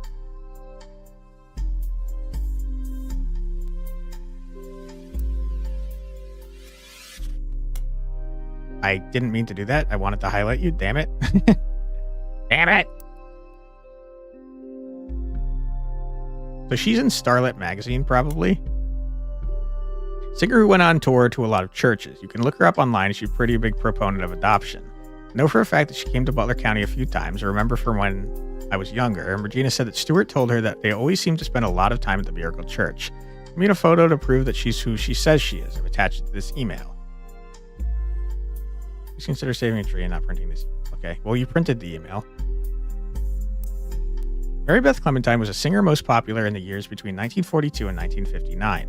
Traveled around the country performing at churches. Her repertoire is a mix of religious and popular songs, and although she recorded a few records, they seem lost to time. The only one you find mentioned was a cover of He's Got the Whole World in His Hands, released under the label New Edson. Okay. One thing Mary Beth was known for was her adoptions.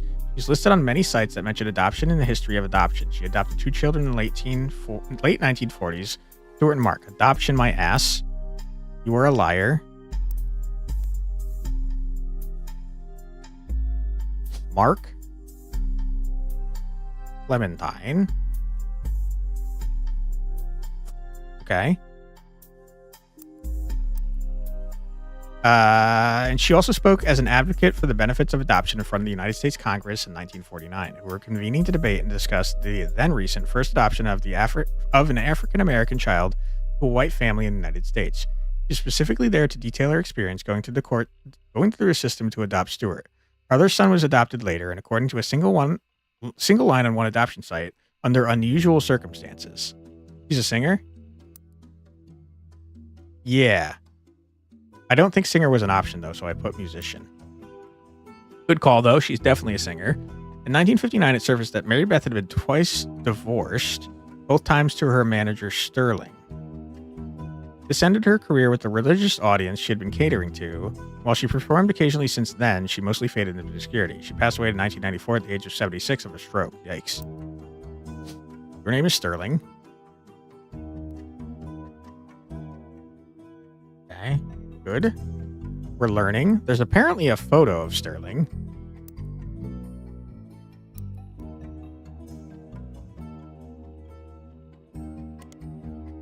Sterling Clementine?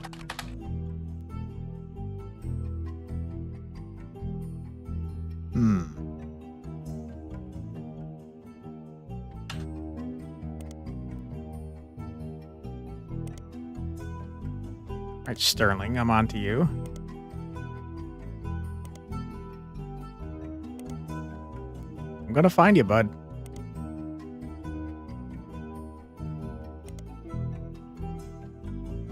Okay, it has nothing to do with Sterling. It's gonna be Mary Beth's name that shows up. Probably in Starlet, if I had to guess. I was wrong. Okay, it's gonna be Modern Music Monthly then. Mary Beth Clementine was reviewed and advertised many times in Modern Music Monthly, but the most popular recording was the release of her cover, He's Got the Whole World in His Hands. It was released under the label New Edison. Modern Music Monthly had a very positive review of her cover, and the writer complimented her voice and the tone of her guitar. The review had nothing to say about Mary Beth herself, so it's not much use to your investigation. There's also some other Mary Beth Clementine releases that appeared over the years. One of them was The Old Rugged Cross. Okay. She's the only song that was advertised but not reviewed. There was also his occupation if you needed a manager. I don't think we can... Yeah, we can't put in the occupation, unfortunately, of the spouses. But yeah, he was in the music industry as well, which is why I thought we could find him in this frickin' thing. Mary Beth Clementine came to Butler County a few times and played religious hymns at the Miracle Congregation Church. She's mentioned two times, though the first visit from 1949 was significantly more substantial. I mean, that's when she got pregnant, for sure. Welcomes Mary Beth Clementine with open arms. Church leader is moved, blah, blah, blah. His Eye on the Sparrow. We've got so many songs, lady. It's crazy. Reach out to her personally.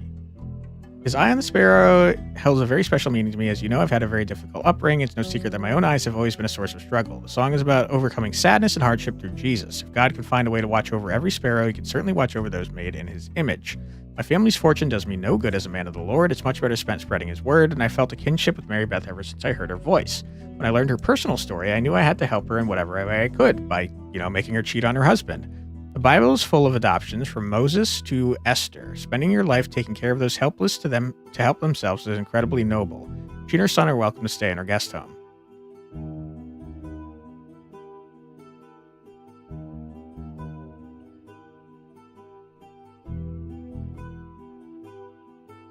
So she cheated before 1949.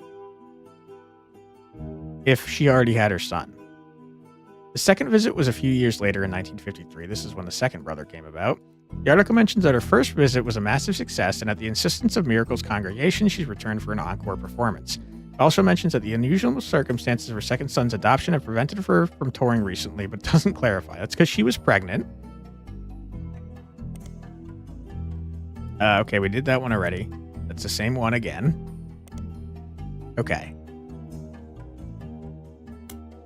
Mary Beth Clementine. I don't have any idea what your actual name is, though, Mary Beth Clementine.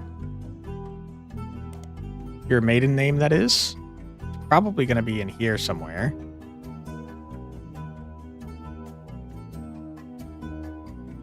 Okay.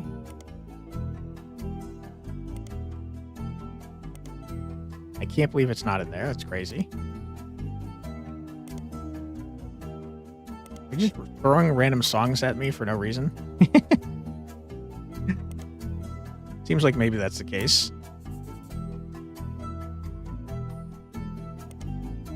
Okay. I will discover you, sir. Seems that New Edison Records and Modern Music Monthly had quite a lot of overlap. There are countless advertisements for various covers of popular songs, and they all start to blend together. When you scan results for anything other than an advertisement, you do find a very brief blurb from when New Edison was sued by Edison Records. By the time that magazine covered it, it seems like the lawsuit was settled out of court and New Edison was destined to shut down. The owner, who went by Sterling Edison... I see. Your name is actually Clementine. Game is enjoying messing with me here. Your last name is Edison. Okay. Sterling Edison said he'd likely create a new record company, but there's no evidence anywhere that he did, and that was the last mention of him in MMM. That's good info.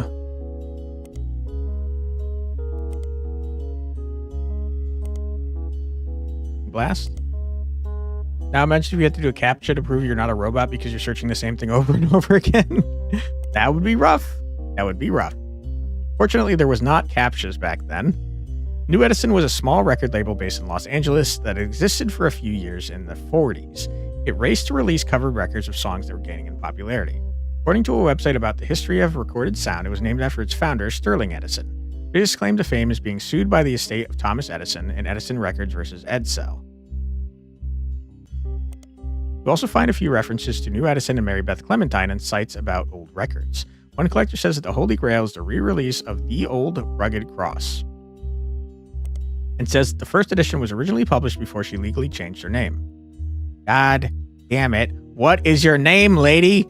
Another site claims that the police had to be called to New Edison Records after its owner, Sterling Edison, got in a physical altercation in public, leading to a divorce. Yikes.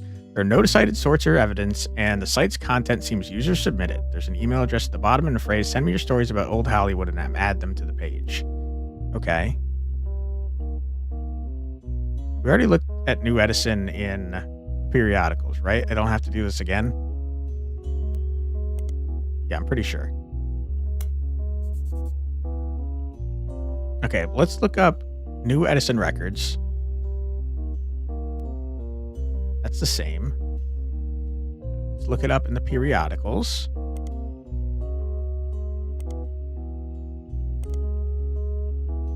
Yeah. That's fine. Eco D. Arlet. Teen Blast. Nothing. Iridia. Edison Records. One of the first record labels named after Thomas Edison, the history of the company seems very unimportant, except for potentially a lawsuit they filed in 1949. Yep, we got that. A website about lawsuits mentions this as a fun case because the name of the lawsuit was actually the biggest problem for the person being sued. A record producer who called himself Edison was immediately outed as not actually being named Edison. God damn it, this game is going out of its way to trick me several thousand times. Edsel was a German last name. At the time of the founding of the company, the U.S. was at war with Germany. The company's founder immediately settled to try and get the case to go away, but the damage was done. So your last name is actually not Edison. It's freaking Edsel. You're killing me with this garbage, dude.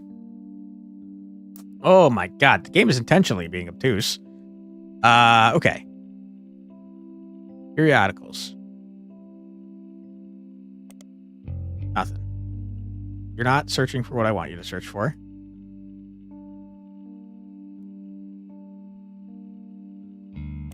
Okay, here we go. Dude, I can't believe how much harder they made this game in the second part. Large company, blah, blah, blah. Don't care. Like, they're actually going out of their way to be like, hey, dude, you know that information I'm giving you? Screw you. It's not accurate. Guess we now understand why you need to put the name and surname separately. Yes. And also, it said that there's a shitload of extra names. So they really ramped up the difficulty on this one.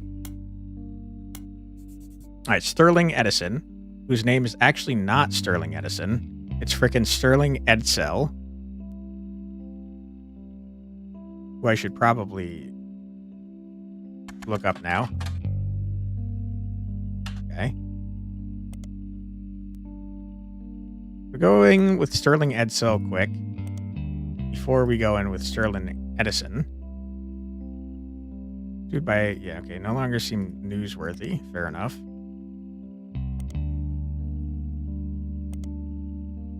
Starlet, probably nothing on the rest of these. That's fine. Sterling Edison. Okay. Already seen that. Eco D. There's like a 0% chance that I'm saying that word right. Eco D. Said it was a type of flower, but I have not heard of it. Search this up, even though I think I got all the information. Just in case. I do feel like I'm doing like 1,000 more searches, but I also feel like I have to be way more careful in this one because it's so much freaking harder. Teen Blast. Nothing. Get out. All right, we got the old rugged cross in there twice. Love to see that. The Old Rugged Cross is a popular hymn that has been covered by many, many artists. You can't find much relevant information about it online. Mary, Beth, Clementine. Clementine.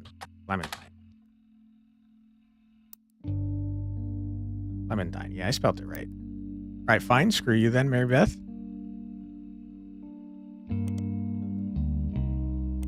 Dude, it's so gross to be cheating on your husband and then, God damn it. God damn it. Be cheating on your husband and then be like, no. I'm a religious woman. I'm all about that adoption life. I definitely did not cheat on my husband and get pregnant. Definitely. And I'm not hiding because I got my second child as well. Clementine, I hate you. I'm going to lose my freaking mind. Quaker? Quaker is your name. I've changed your names like 1,000 times. Oh my goodness. Living in denial? Absolutely. His eye is on the sparrow. Religious salmon has been covered over many blah blah blah. Premise that the singer realizes that they should not feel discouraged or disparaged by their troubles, as God is watching over every creature. God can watch over and love something as small as a sparrow, then the singer knows that God is also there to watch over them. Whatever you say, dude. Okay. Yeah. We saw that already. 1953. I mean, we have like the ages that these kids were born in. I don't know. And by ages, I mean years. I don't know if we need those. But maybe. Okay, that's Dunzo. Meredith Quaker. Nothing relevant. Okay, fair enough. We'll go through this quick, but I don't think anything's going to come up. Yeah. Uh-huh. War. We did the same thing twice. All right, Team Blast, there's no way. All right, with that, we have an ad break coming up, unfortunately. So feel free to grab a snack, get a drink, use the restroom, stretch your legs, do whatever you got to do, but do so without worthy, because we're going to be sitting here listening to music for 3 minutes. Be right back.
And we're back. Welcome back, everybody. Hope you're having a fun stream so far. Demir, sleep well. Sorry that the neighbors below you suck ass and are annoying. Apologize for that. Okay, Mary Beth Quaker, you're not relevant to me. I know your name. I'm on to you, you coward. We have no idea what Mark Clementine's occupation is or who he's married to, but he seems to have a interesting path himself that he's gone upon. Okay. I don't know how we didn't see Edsel Sterling. That's kind of crazy.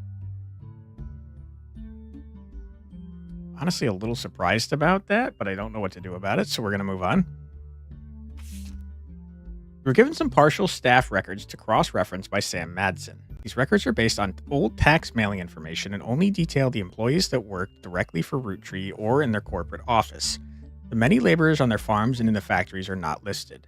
We're not sure how helpful it will be, except for cross-referencing guys' secretaries and visits overseas. Fighting searching people just because they're listed in these books will be very likely time-consuming and a waste of your time. Okay, I appreciate that you gave me the heads up. Okay.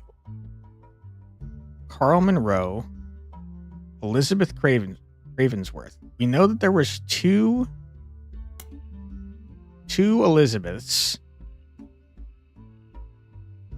We don't know.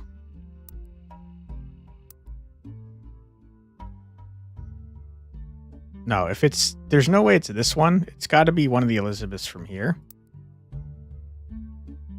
Go back to this. Elizabeth Ravensworth. Probably the first one. I see Roottree, Fred Cross, Albert Cross, Douglas, Rosenberg. Okay, Juliet McCullen. Oh, wait. You might not be on there at all. Your office staff?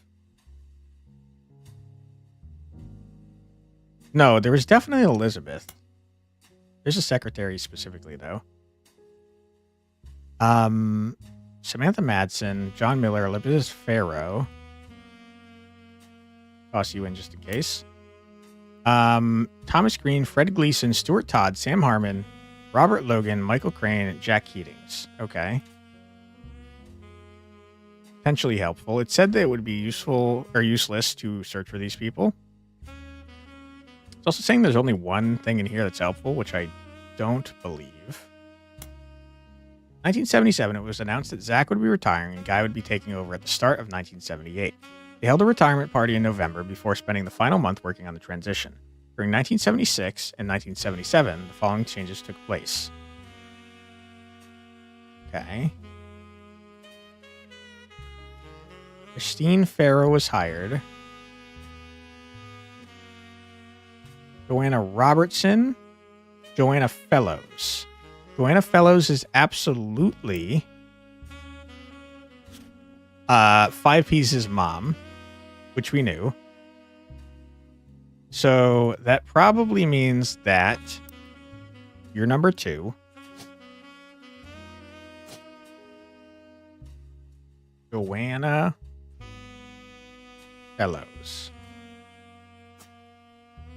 is my guess. Go back to this. Joanna Robertson, I don't think is anybody.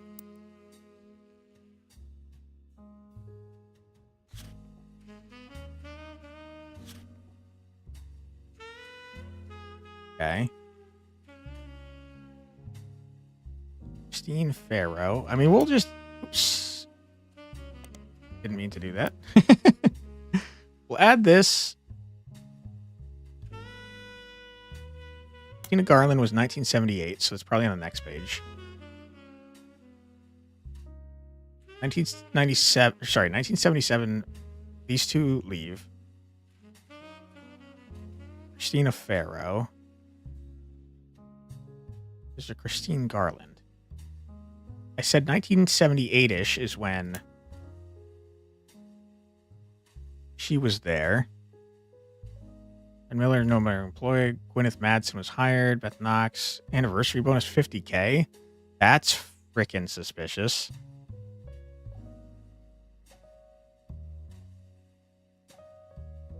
We're gonna write that down. Okay, good.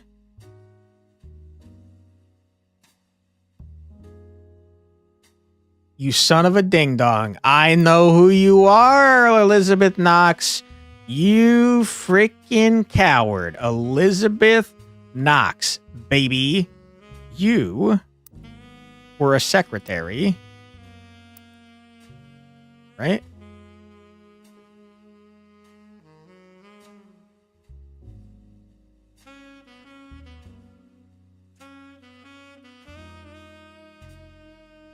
Yeah, you're a secretary. But you're probably retired now. But you were a secretary. Okay. Interesting, very interesting.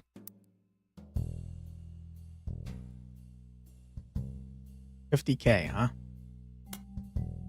1978, Guy Hudson took over. They began a particularly volatile period in the company's staffing. Many travel expenses were listed, and Guy began to develop new 5 police favors. The following changes were recorded. Let me go back real quick. And put in... I don't know why I put this here. Elizabeth Knox is not related to you, Guy Hudson. She's, in fact, related to Elias.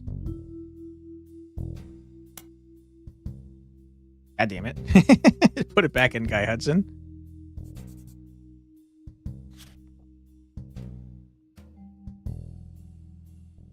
$20,000 for a retirement party, by the way, is friggin' crazy. Okay. Next. Guy Hudson replaces Zach Morden. Elizabeth Cravensworth and Lloyd Carpenter are no longer employed by Roottree. Elizabeth Cravensworth was somebody.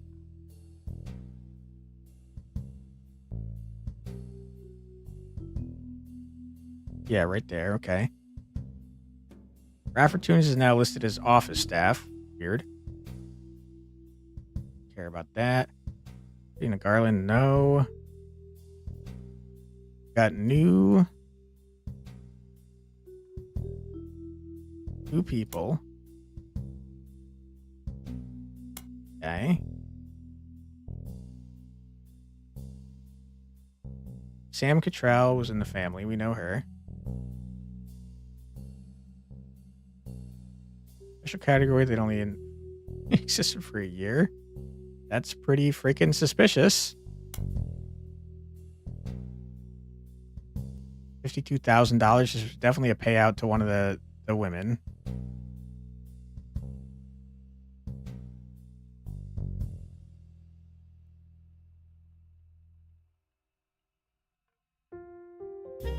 Okay.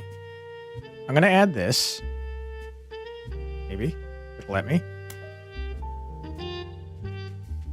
I'm gonna add this. We're gonna keep moving.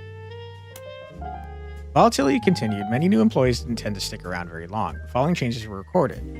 Terry O'Connor, Susan Ford. I'm just gonna add all these freaking names because I don't know.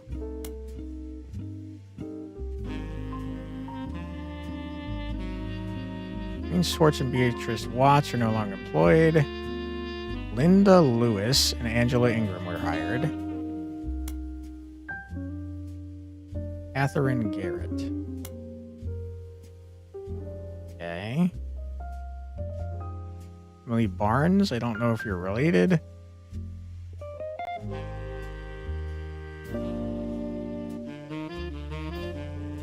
Developing a lot of freaking flavors, my guy. $250,000, very suspicious.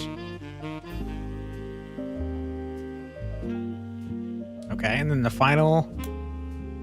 Hudson died in May of 1982, so the first few months of the year continued along the same pattern as they had been. Things quickly changed when Ernie took over. Most of the extraneous expenses ended, and all the secretaries, most handpicked by Guy Hudson, were let go. It's not very nice. Sam Madsen left Roottree in 1984, so this is the last set of books you have access to. Okay. Susan Ford, Sad Times. longer employed. No secretaries are directly employed by Roottrie. They use an agency called Work Time Temp.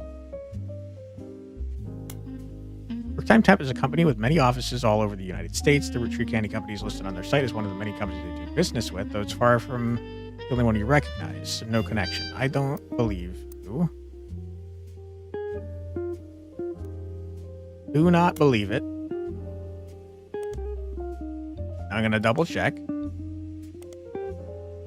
Just in case, you know what I'm saying?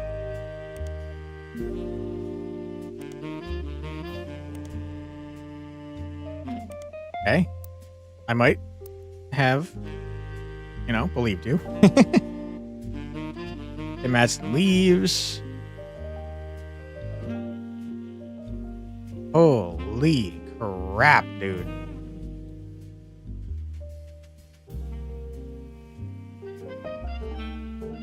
You wasted a lot of money on these freaking payments, huh? Fred Gleason, this is standing out to me. $1 million as well, holy. Okay. That's good info. But also, I don't know anything further.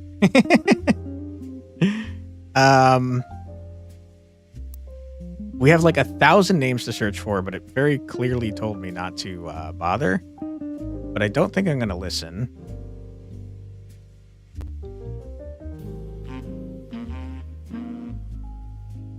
Had a daughter who Sam never met, but who worked as one of Guy's secretaries.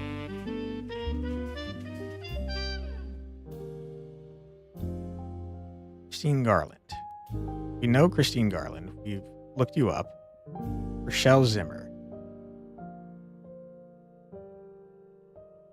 You're the last one. We know that a bunch of people left the company.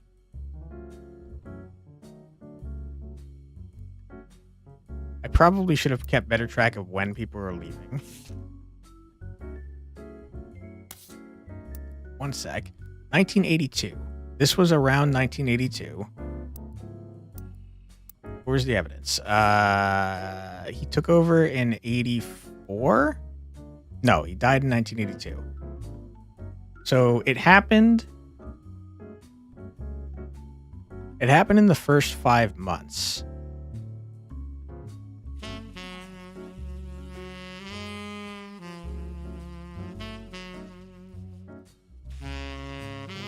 So it was probably one of you three.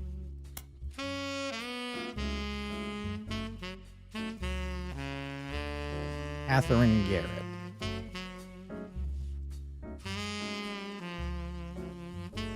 Okay. Based on our notes here,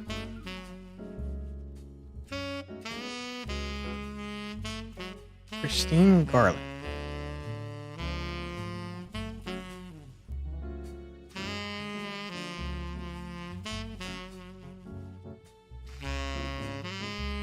Catherine Garrett was hired.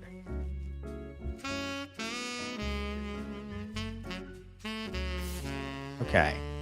When we know for sure that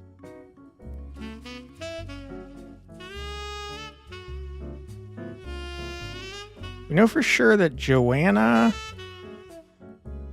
Fellows is David Fellows' mom.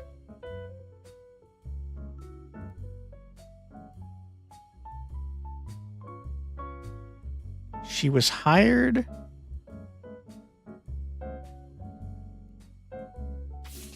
in 1976. Okay. When did she stop working there? She was also one of the first people hired there. Although Elizabeth Cravensworth was first.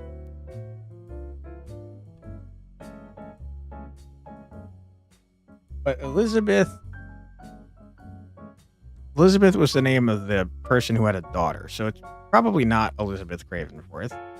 Beth Knox, incredibly suspicious. She got $50,000, right?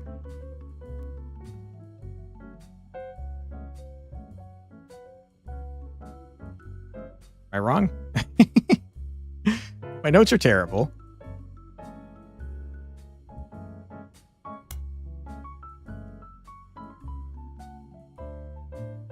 Yeah, Beth Knox. Beth Knox is the one from before, not her. Joanne Fellows was hired in 1976.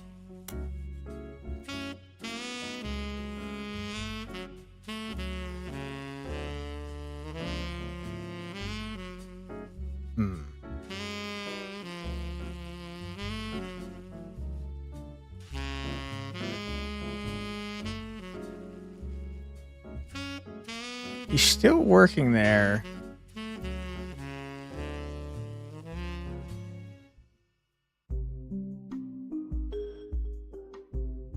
He's still working there in 1979, really.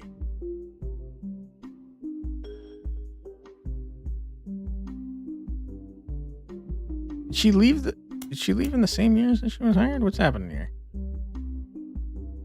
Yeah, she did. She left in 97.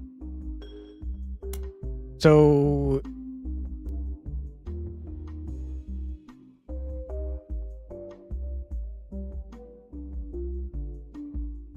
office staff. What do we know about Elizabeth from the 6th article? Was she office staff?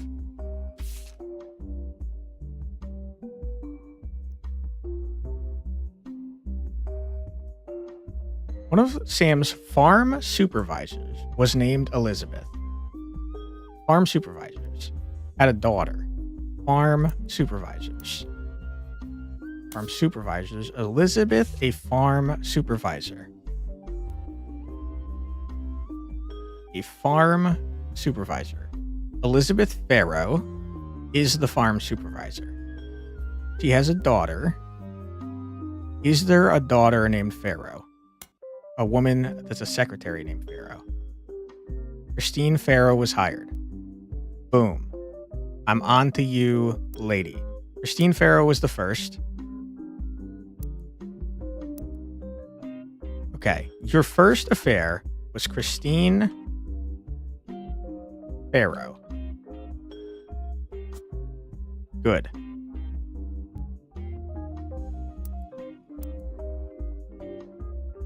Okay. Joanne Fellows was the second then, which we already suspected. Joanne Fellows, yes, she was a secretary. We don't actually know what they did later on in life, and that's probably a problem, but we're going to put secretary for now. I don't know if you had 2 kids or not. I do think you're probably the second one, though. But David Fellows never said anything about having a second, like a sibling at all.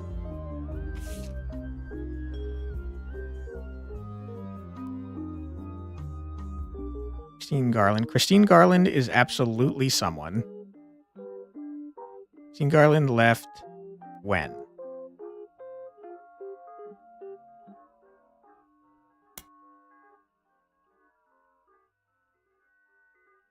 (1978). So she's got to be the next one.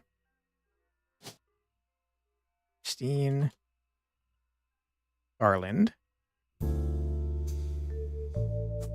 But that can't be Christine Garland. This cannot be Christine Garland. Because Christine Garland was married.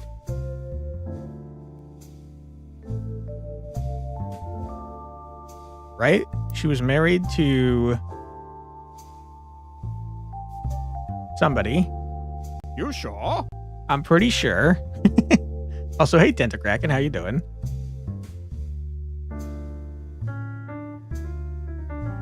Christine Garland, Rochelle Zimmer.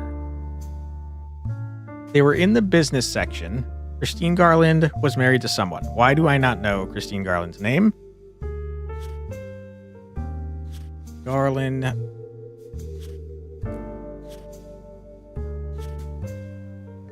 Christine Garland.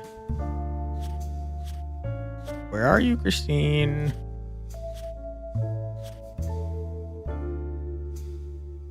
Rochelle Zimmer was also one of the secretaries, though. So she's in there. Mark Zimmer, Steve Garland. Steve Garland? Who are you married to, Steve? Christine. So Christine Garland was already married by the time she got there. I hope I don't have to find out her maiden name. Point being, though, that they were married. So this cannot be Christine Garland.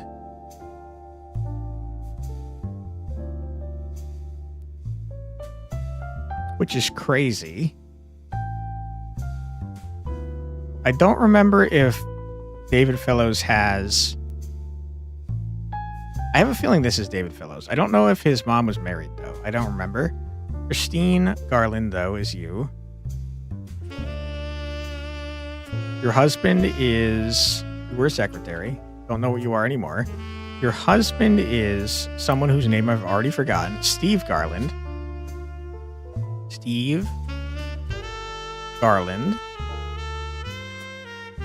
Okay. I have no idea who your child is. Rochelle Zimmer and Mark Zimmer. Rochelle Zimmer and Mark Zimmer. I don't remember seeing your names in here.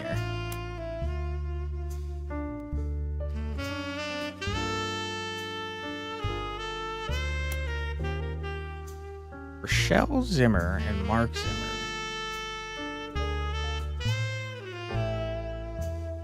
Gwenna is gone in 1977.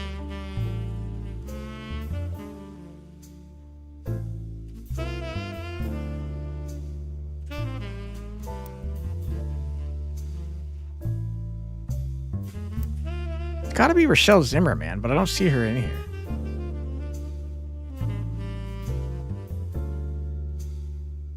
Doing all right? You've been playing Soulstone Survivors while listening? Hell yeah, dude. What character are you playing as? Zimmer. Rochelle. I don't see anyone named frickin' Rochelle in here. Which is crazy.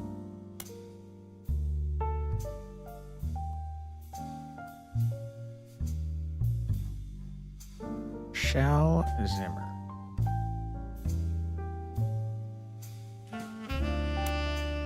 How is this possible?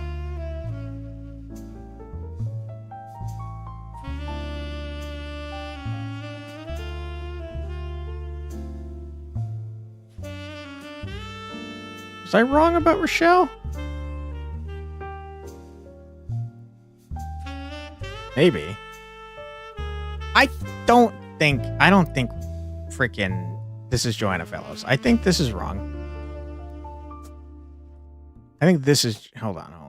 Stop. This is Joanna Fellows. I don't think she was ever married.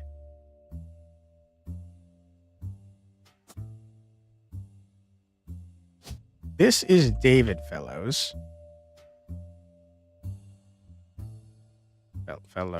Fellows. Who is a rapper. Is that an occupation? Rapper? No. Musician? Yes. You are David, aka Felix, aka 5Ps. You were a secretary. Christine Farrow. You got the personal skill trees, and the Houndmaster is pretty cute. Instead of a charge meter, there's a little paper dog doll running around to his bowl. And you have to get bonuses depending on if you can fill the bowl with meat before the doggy timer gets to his bowl. That sounds awesome. That sounds like a lot of fun.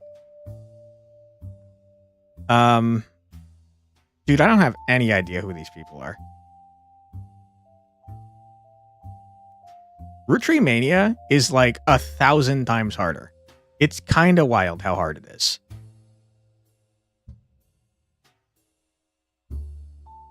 Elizabeth Knox. You know, Elizabeth Knox probably has info online because she got that $50,000 bonus.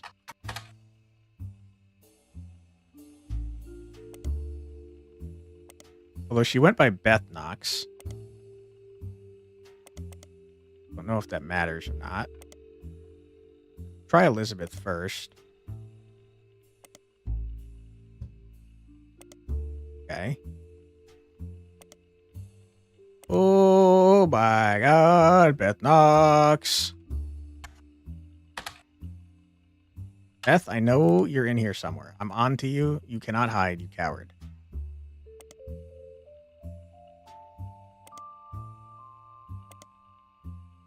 Because there's got to be a picture of you somewhere.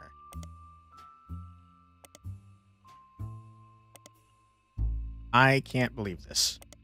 What the hell, man? This is so hard. The Archer Sentinels thing is a panther. It spawns in the field, and if you can be close enough to it for a bit, you get to ride it as a mount. That sounds awesome. I gotta do more of that. I was thinking about streaming it, but I didn't know if you guys would have fun with that. Very clever character, special bonuses overall. It sounds like they're very unique. I don't know how the hell we're going to get 4 people down. Like, who are we even aiming for? We're aiming for you, Elizabeth Knox. We already have you, I'm pretty sure. We already have you, so that's 2. We need to get... 2 more. The baby is possible, maybe, and from there, I don't know. David, for sure, we can get. So, maybe we look into Brian Jones and the baby.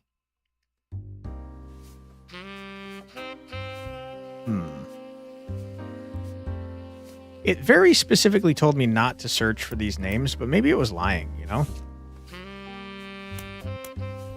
You know what we could do? We could search for the grant names and stuff. Guy Hudson.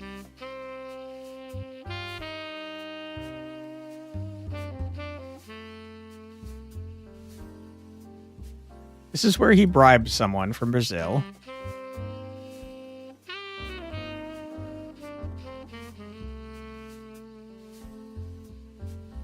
Grandorf Dove donation. Grandorf School for the Deaf, formerly Grandorf Dove, is located about an hour from where Roottrees offices used to be in Butler County, but it serves much of that part of Pennsylvania and nearby Ohio. According to their website, it was formerly named Grandorf Dove because Grandorf was the last name of the founder and Dove is the Danish word for deaf. The founder had issues with government translators leading to an odd transcription issue. In 1990, it was renamed to better represent the school's purpose and correct the embarrassing lack of effort and awareness demonstrated by government officials in those early days. The staff is listed on the website. You can scan through all the biographies and find that Principal Miss Ford is fluent in 5 languages, including American Sign Language, and working at the school for over 15 years.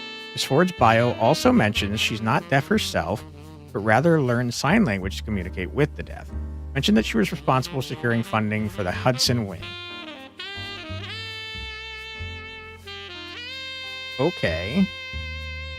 That's all very suspicious.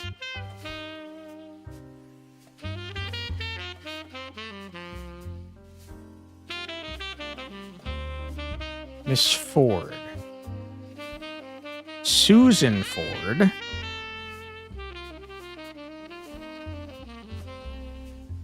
Susan Ford, who got $250,000.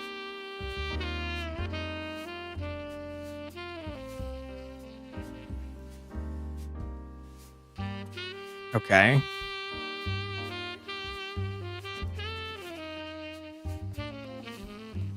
Not deaf. Hudson Wing.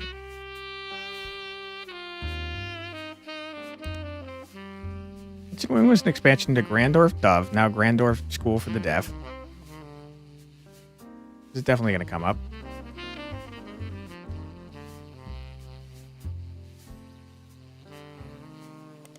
First built in 1982, it's a separate, much smaller building, half a block from the main campus, and operates as a smaller independent school that offers free ASL courses for the family members, friends, caretakers of deaf children. According to their history site, they got the name after the president of Roottree Company generously donated $250,000 towards the construction of the building. So a very vague history section that you can somewhat fill in with details from the other information you've seen about the school.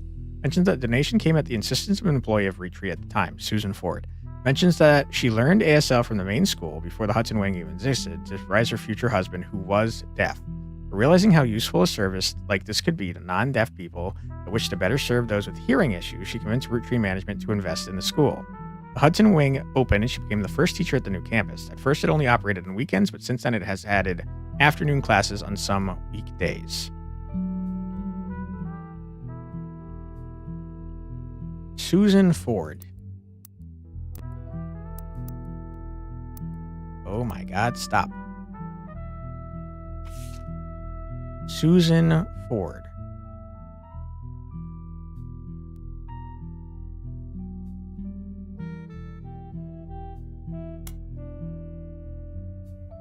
Susan Ford.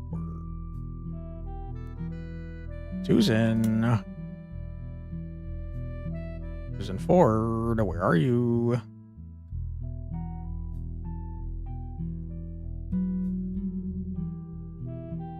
Hired only under a special category that only existed for a year. She was married. She might have been the first. No. Christine Garland was already there. Susan Ford. You end up wanting to stream it? Wait until you fill the main skill tree and have personal skill tree options. Might be more fun for the individuality of characters. That makes a lot of sense. And I appreciate the input, Tentakraken. But then you should have a handful of characters and weapons unlocked. Oh boy, I have a ton of characters and weapons unlocked. I haven't filled in the skill tree, though. I think I have like half the characters. Let me look at this again.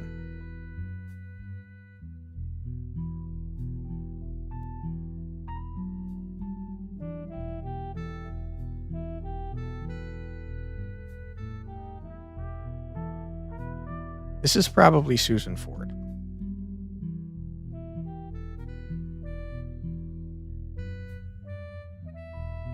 Whose last name I don't actually know.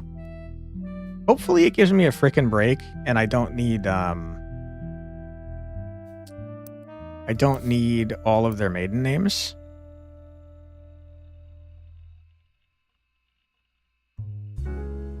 As her future husband, who was deaf. Future husband.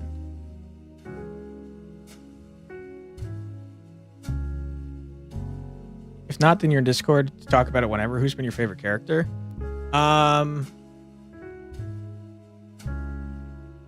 Definitely one of the mages.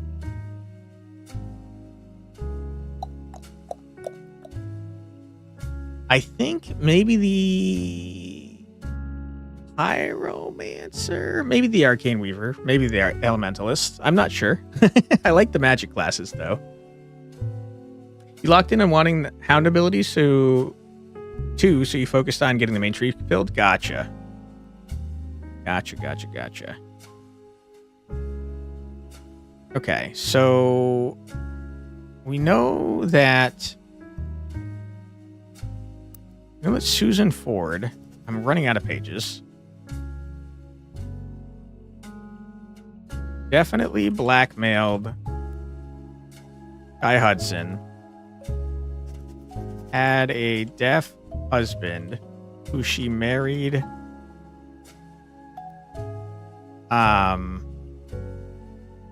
after having worked at the company for a bit. So her last name was probably Ford when she was hired. You've unlocked Weaver and Elementals, haven't been able to buy them yet. Same with the Paladin. I unlocked the Paladin, but haven't been able to get him yet. That I remember. Okay, let's look up the Brandorf Dove. And then we'll also look up the Grandorf School for the Deaf.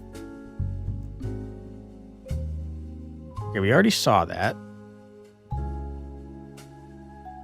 It was founded really early on, which makes me think it's definitely in the periodicals. Nothing. Brandorf Dove was a school for the deaf near Butler and was regularly listed in articles with other local schools. Includes what seems like an endless list of snow cancellations, extracurricular activities, and weekend events that began over 70 years ago and stretched until the last mentioned in 1990. Amongst the avalanche of useless information, you almost miraculously discover one useful article. It was at the center of a crime article from 1982. It seemed that someone defaced the school and vehicles outside of the brand new Hudson winning the school. multiple broken windows, and one of the teacher's cars is painted with profanities and accusations of infidelity. Okay, so the husband lost his shit.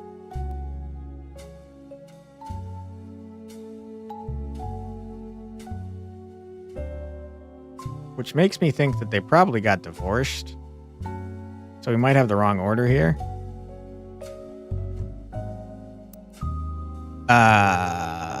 A few weeks later, a follow-up. 1982 is when it happened. When was the donation was 1981, okay. A few weeks later, a follow-up article provides more details. There's one arrest. Thomas Hughes, who was a former student at school. Apparently, discretion came weeks after he married the school's newest teacher, Mrs. Hughes. She was not a teacher when he went. He graduated a few years earlier. Ford was a teacher.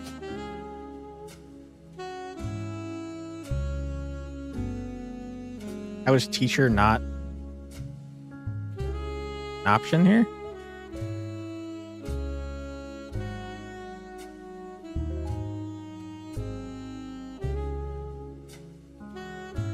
Is it professor? Yes. Thomas Hughes lost his shit after finding out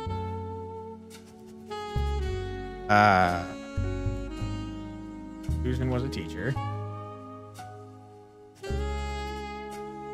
Okay. Mr. Hughes was convinced that he was not the father of Mrs. Hughes' current pregnancy. True. Released on bail. So current pregnancy is 1982. Was pregnant in 82, which is crazy because she got the bribe in 81. He was released on bail, and the school has agreed not to press criminal charges after an agreement was made to pay for the damages for the couple to begin the divorce proceedings. They did get divorced. So this over here is not Susan. This is so hard, dude.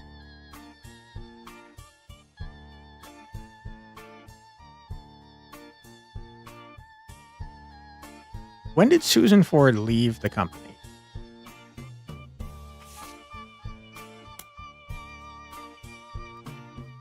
$1982. It was you. You're Susan Ford.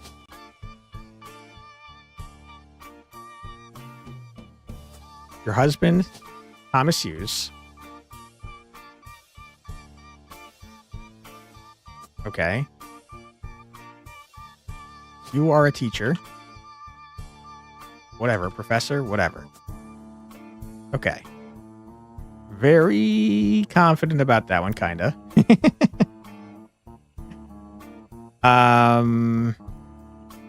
Team Thomas Hughes, Mr. Hughes, and the Hudson Wing have all avoided further appearances in the Butler County Times. Okay.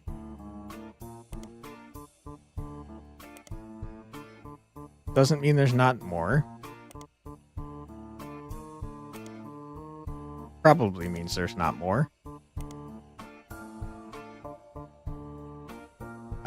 They changed the name. My history here. Yeah. I'm gonna lose my mind. What is the name of this freaking school? There it is.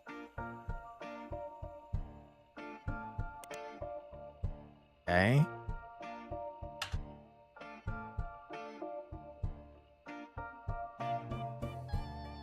Over 15 years. That's gotta be her. It has to be.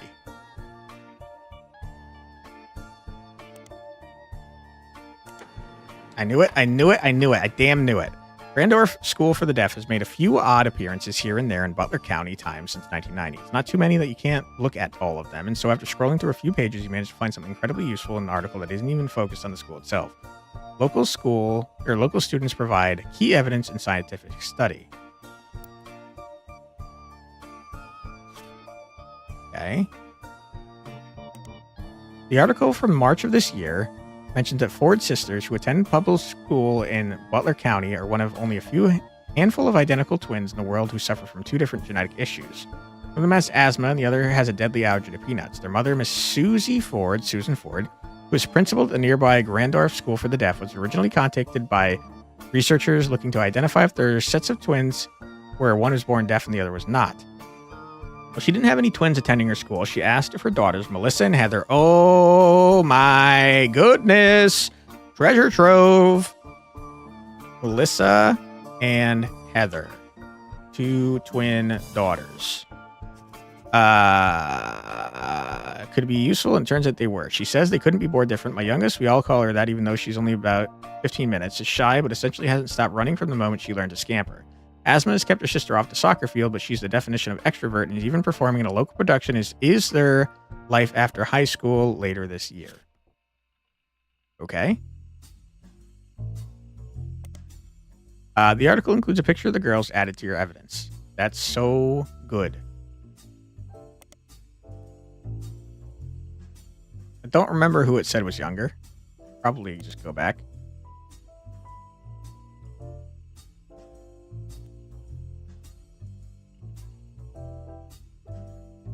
Listen, Heather.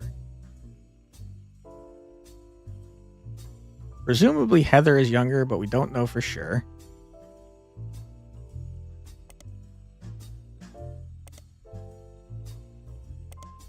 Okay.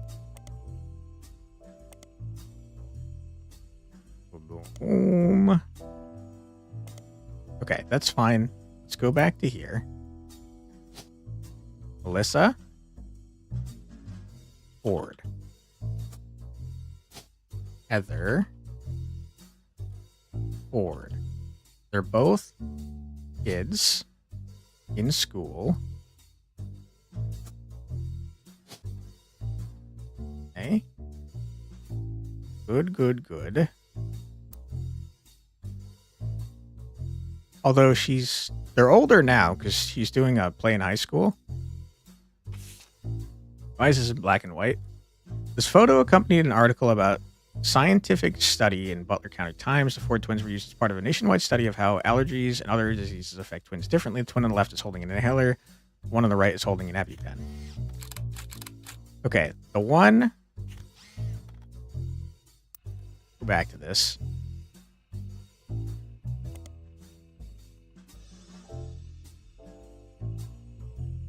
Youngest. The youngest is the one that has a peanut allergy. Okay.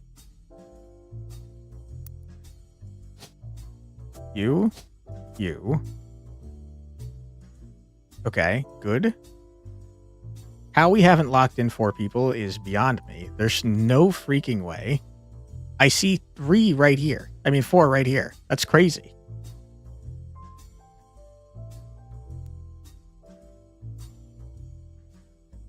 Is Rapper not a musician? And his teacher not a professor? She's a principal. You're still not right. Is Rapper a thing? No. Musician has to be the closest to Rapper, right?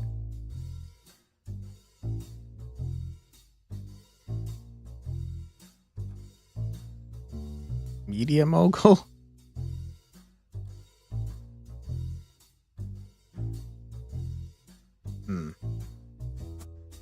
Okay. I think that David's right. It's got to be these 2, which is okay because we have more information on them. Where are my notes? I'm going to search this first. Nothing. That's okay.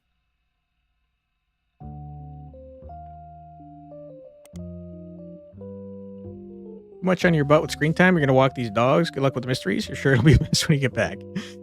Thank you so much for being here, Tent of Kraken. Enjoy the walk. You totally believe I got this quickly. Thank you. I appreciate that.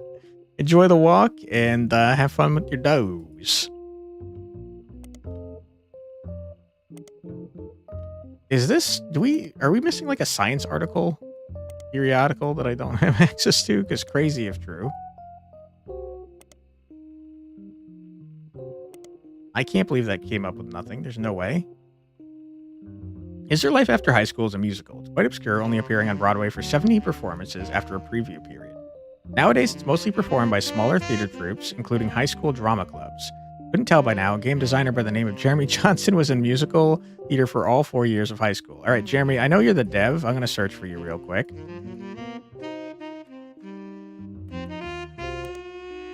He was clearly heavily inspired by Oberdin and her story. I hope it stands on its own, and it feels like it's more of an homage than a ripoff. Thank you to Lucas Pope and Sam Barlow. You both ran so that I could walk.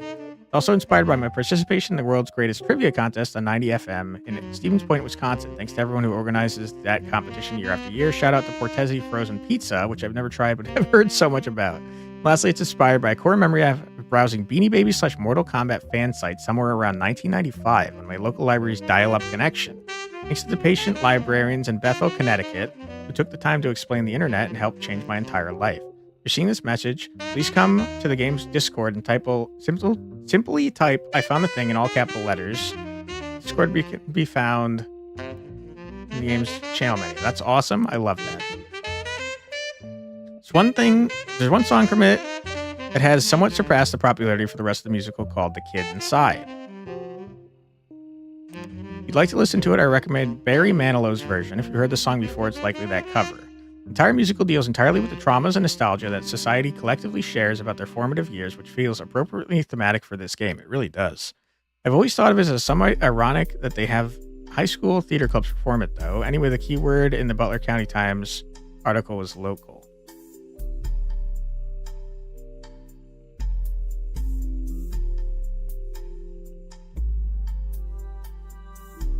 What?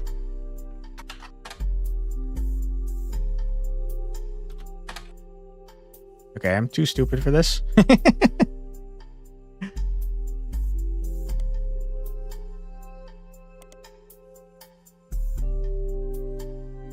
Heather Ford. It's not helpful to me. I already knew that.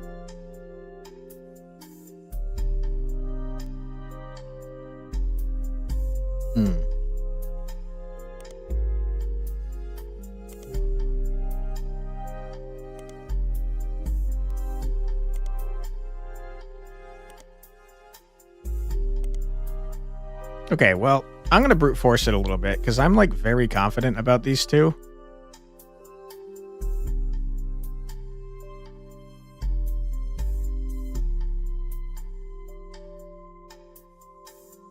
I got it backwards. There we go.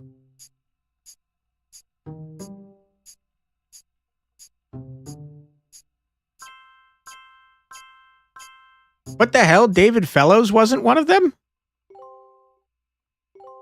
And double what the hell? Melissa Ford wasn't another one? That makes very little sense. Because I still had her name as Heather. Okay. David Fellows not being a musician is crazy. He must not be in the right spot.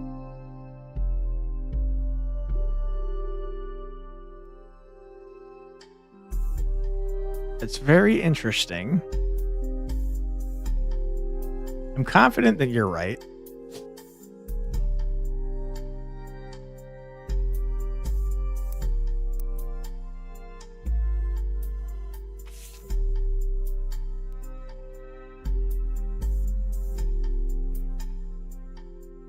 Joanna.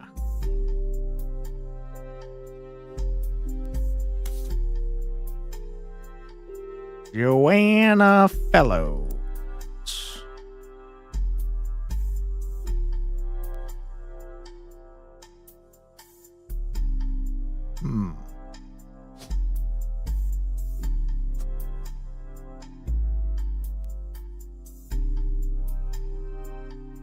Yeah, I'm pretty sure that we have this in the wrong spot.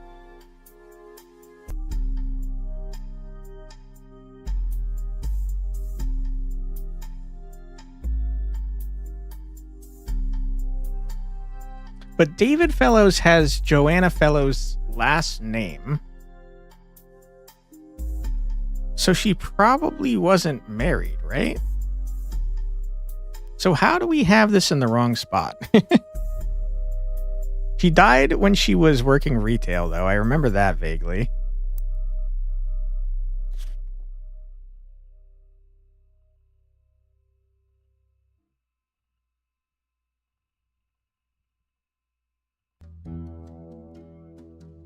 Movie rental store where she worked to register. He did have a dad.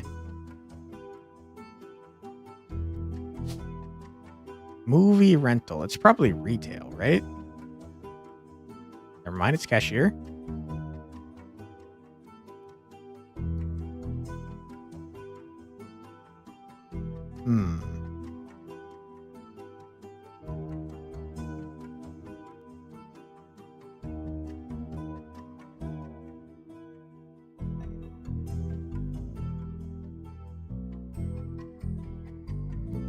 Is it?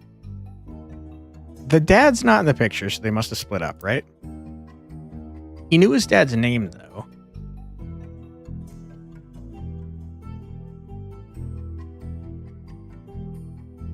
But the dad's last name is Riley Fellows, too, which is a problem.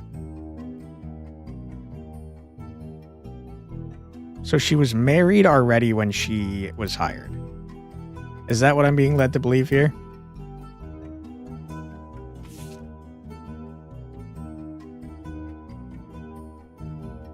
Said she quit 2 weeks after he took over.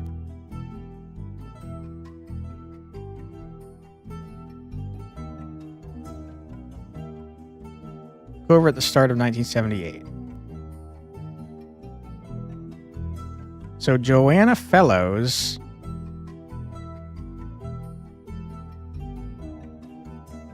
is not the correct person somehow? What?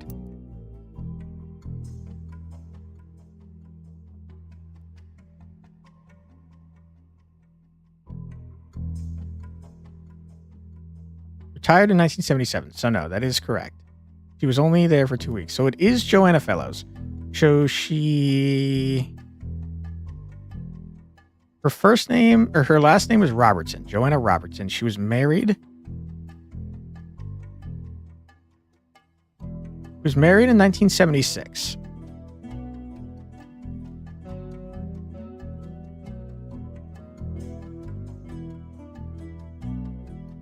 The dad wasn't in the picture.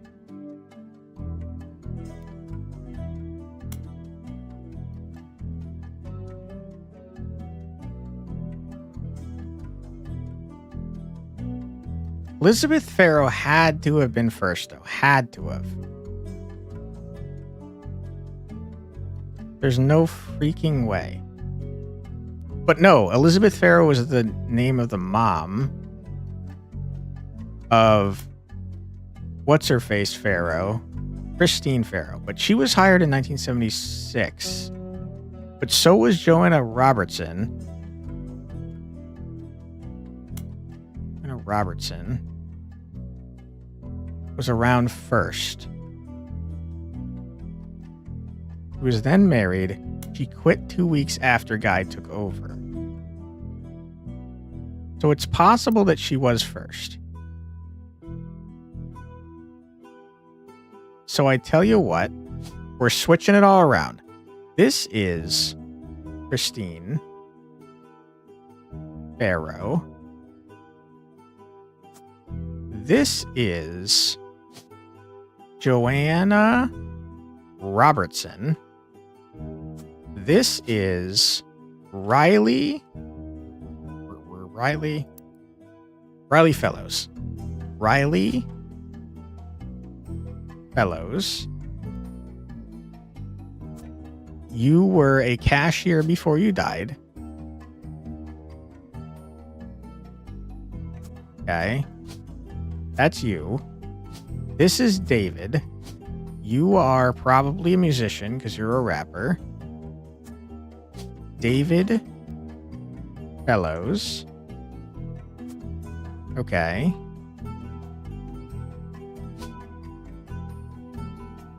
I'm pretty confident that you two are right.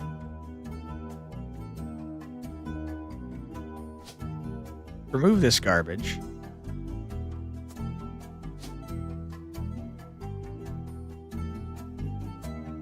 Okay. So I think we got 3 right. We just need 1 more. What was I even searching for?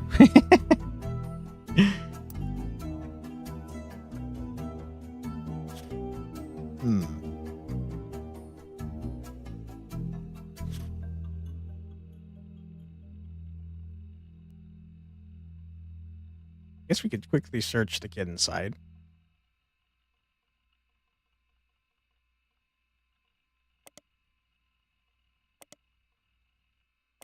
Okay.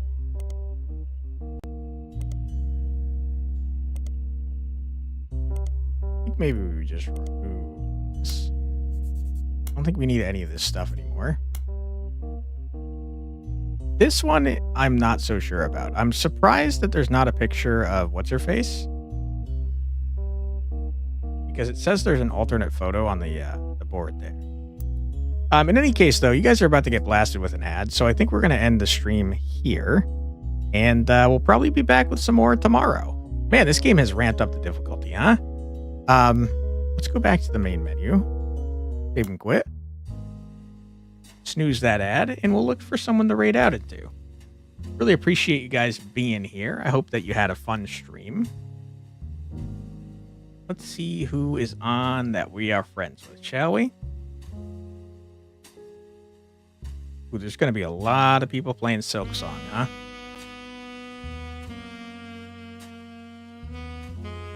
Music in this game is, like, very relaxing.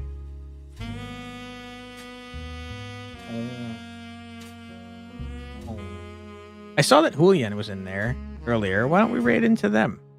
See what they're doing.